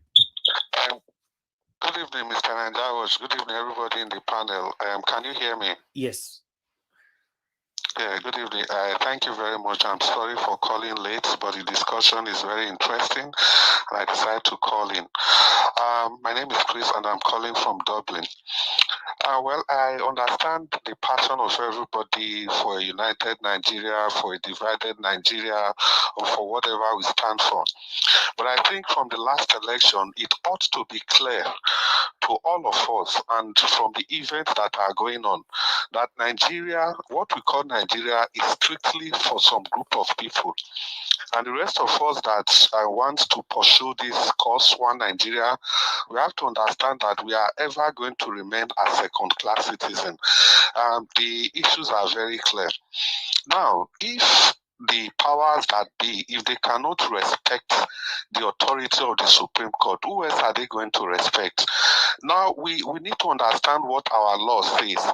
And because 2 or 3 days ago, I was listening, we are talking about the next election. I think we are not looking at the elephant in the room. Because the elephant in the room is that the people that be, the power that be, they are never going to allow a free and fair election. It is this last election, that's the freest, that's the closest they will ever allow us to get to. Because our law says that once INEC declares any result, that result is final, unless it is turned upside down by a competent court of law. And who holds the judiciary, if not the people in power? All right. Now, you listen carefully to what our chairman said the other day, that the way it is now, the Labour Party candidate in the National Assembly, they are not talking because they have cases in court. So what does that even mean? It means that the judiciary can be used to intimidate any person at any point in time. That is exactly what it means. If you look at it in the other way, we are supposed to be happy that we have a case in court, the courts that are supposed to protect us. But we are taking it the other way. We are even afraid because we have a case in court, because our people in the House of Assembly have cases in court. That is why they cannot talk. So in a country where your judiciary cannot protect you, so who else is going to protect you? If we think these guys are just going to fold their hands and wait for the next election to happen and everything will be free and fair, we are all wasting time. Thank you very much. I'm sorry for taking too much of your time. God Thank bless you you, for sir. picking my call. Thank you, sir, Mr. Chris. Thank you. All right, my people. Yes, I can see from Black Panther saying that we cannot have. There's nothing like a good dictator and all that. It's a question I'm asking. You know, if we can get a good dictator that will dissolve every single thing that is functioning in Nigeria, then and start afresh. You know, a good dictator that will just carry all the past leaders, including this present one, put all of them inside underground jail. A good dictator. Mr. Ivis, let me add to my answer. You know, but that question that you ask is a very critical question, and what can lead someone to even think, you know, of asking that question is a situation where one is getting even frustrated, where you don't even know what to do anymore. In Nigeria, the people, you see, for someone to be a leader, you must know the reason for power. What is the purpose of obtaining power in the first place? What do you use power for? And Datti answered that yesterday, even more than anybody could. These people, a leader, we need a leader that know the purpose and the use of power. You don't get power because you want to steal. You don't get power because you want to buy 160 million naira car for people. You don't use the power because you want to buy a 5 million naira yacht. You All don't right. use that. You see, that's not power. You use the power. That's the person that we need. People that know the use of power, who know what to use power for. Anyway, if we want to go through that path, you know, we might still wait for long. Me, I'm just talking about urgency. In urgency. If they feel my language, urgency, a good dictator. In case when I say, you know, they make una create one. More they see bad dictator and good dictator.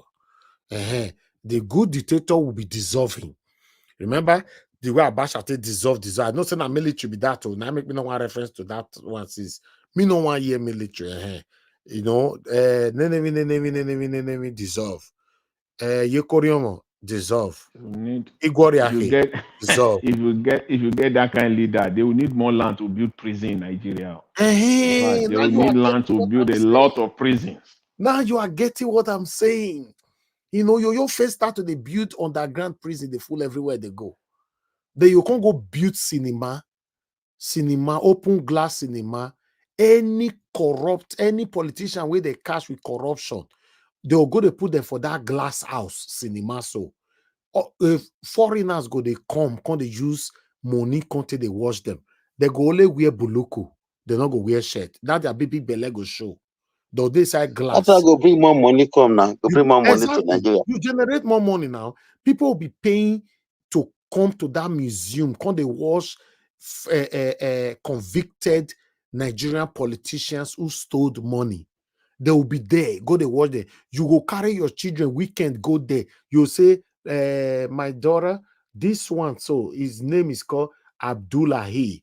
He stole 1 billion naira. You look the other one and say, this one is Yakubu. He stole.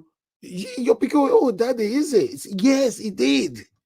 He did. So they'll go, they look there with their big belly. Now let Buluku that they wear. That Buluku way go can't tie and go be like Pampas. Can't tie him for back. Can't tie him. Now let that one. Now they wear. Oh God. See, say you get me one lawo.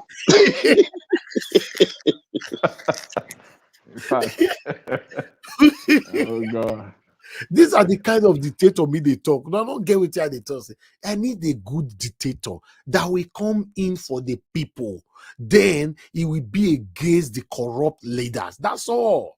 Then the people will be rejoicing why the satanic leaders that have impoverished us all these decades will be in pains. That is it. That is all. Nothing less, nothing less. That's all. That's all. I am not asking for much. Is that too much to ask for? Is that too much? Now, Mr. Arowola Yakubu could be number one. With the kingdom. He cannot even be number one. If you don't get good dictator, mama, now then you will come know, say, people will be number one. They all sit down for their house. They agree. Them and their grandchildren are enjoying our resources. You the thing on Yakubu because Yakubu. They drink fura they know right now. They just lie down there. They even they watch us now that they laugh. They say all these children they say all these stupid children. What is this saying? I think what he will say, he go call your daughter, he go say, come and tune into that channel they call nine. What's the name again? The daughter said, that is Nigeria Watch. Turn it there. They will tell you, say, look at this idiot. What are they saying? What are they saying there? What are they? Do you know their location? Kai, these people are intoxicated with power. That make them the vex. Nobody can talk to them. Nobody can question them. If you do, the next thing is to get you and lock you up. Just for you. In fact, Nigeria is finished though. Yes. I make me tell you, now better Nigeria they fight for. But we cannot have better Nigeria under these satanic people. Now, so Tinubu, you do 4 years ago, you're complete boza. Nigeria remain the way it is. See, a person way me way for Nigeria by now we supposed to It get. go reach 8 years. We go reach 8 years with Tinubu. Let's not take it. No, I Use don't that want money to. go take care of himself. I don't want to speak. Use my mouth to speak over 8 years because everybody have power in their tongue. It's not my wish for Tinubu to be there for 8 years, so I don't want to. I don't want to speak that. You know, constitutionally, he can only be there for 4 years. Then I recontest again. So let's say it according to the Constitution. Amen.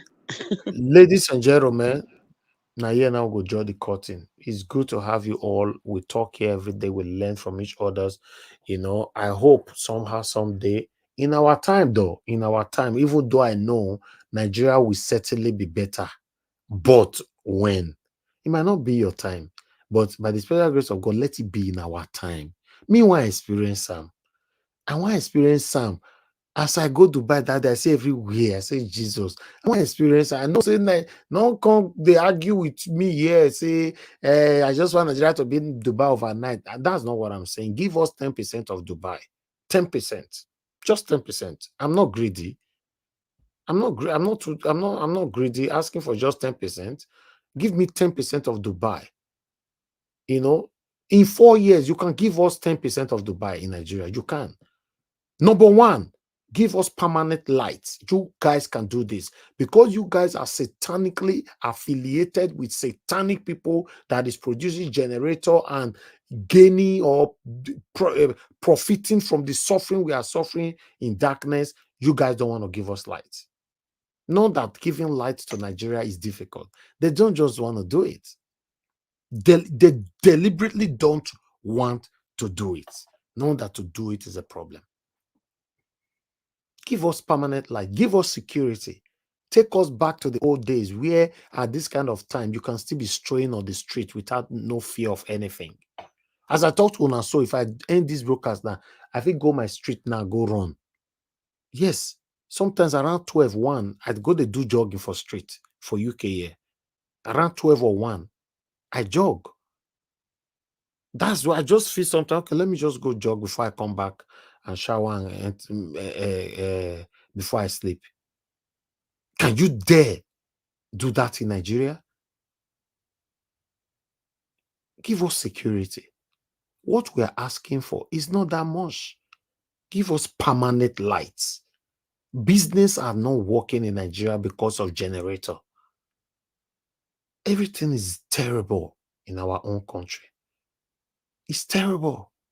Where you go jog for Nigeria now? Where road not the park, not the around. Where you go jog? I beg. It is well. I greet to my people. Thank you very much, everybody that spent time with us today. May God bless you all.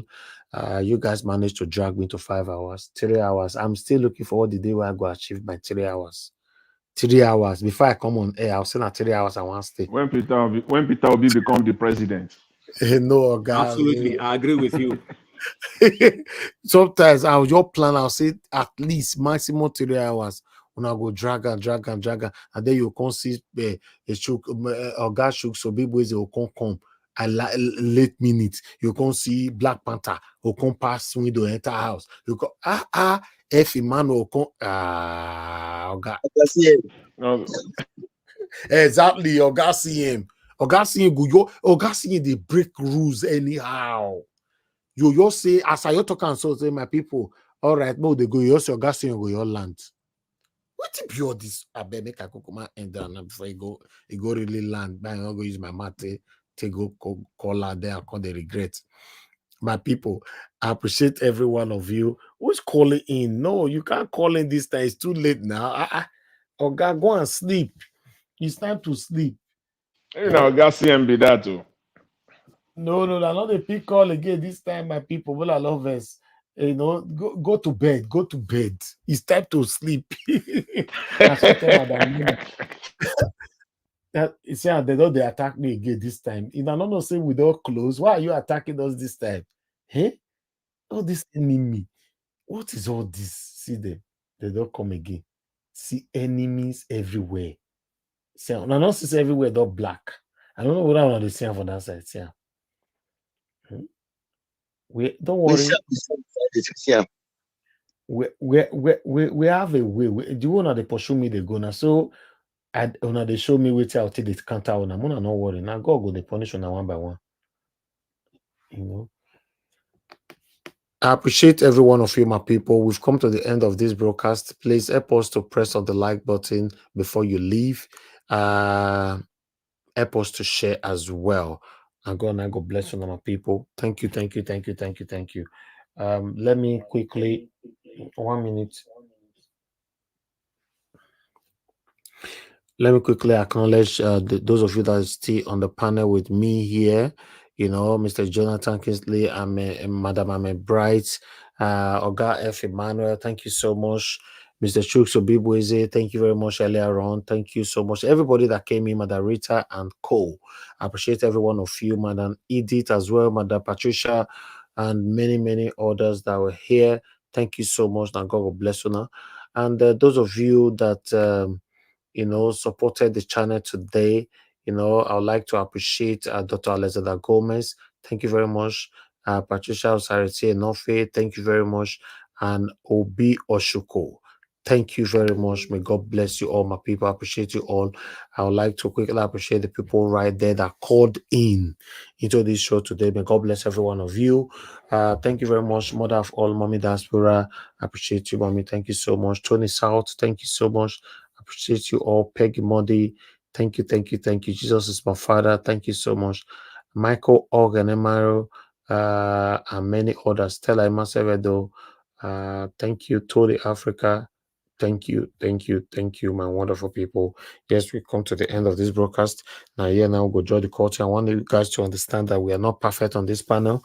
Anytime I offend you, make una quit, they forgive me. If my panelists offend you, una quit, they forgive them. Sometimes when it's heated, we argue here, but we don't mean it. We don't keep it at heart to hurt anybody. We are just here crying for a better Nigeria. So sometimes it gets heated. Everybody argue on this, but don't take it personal.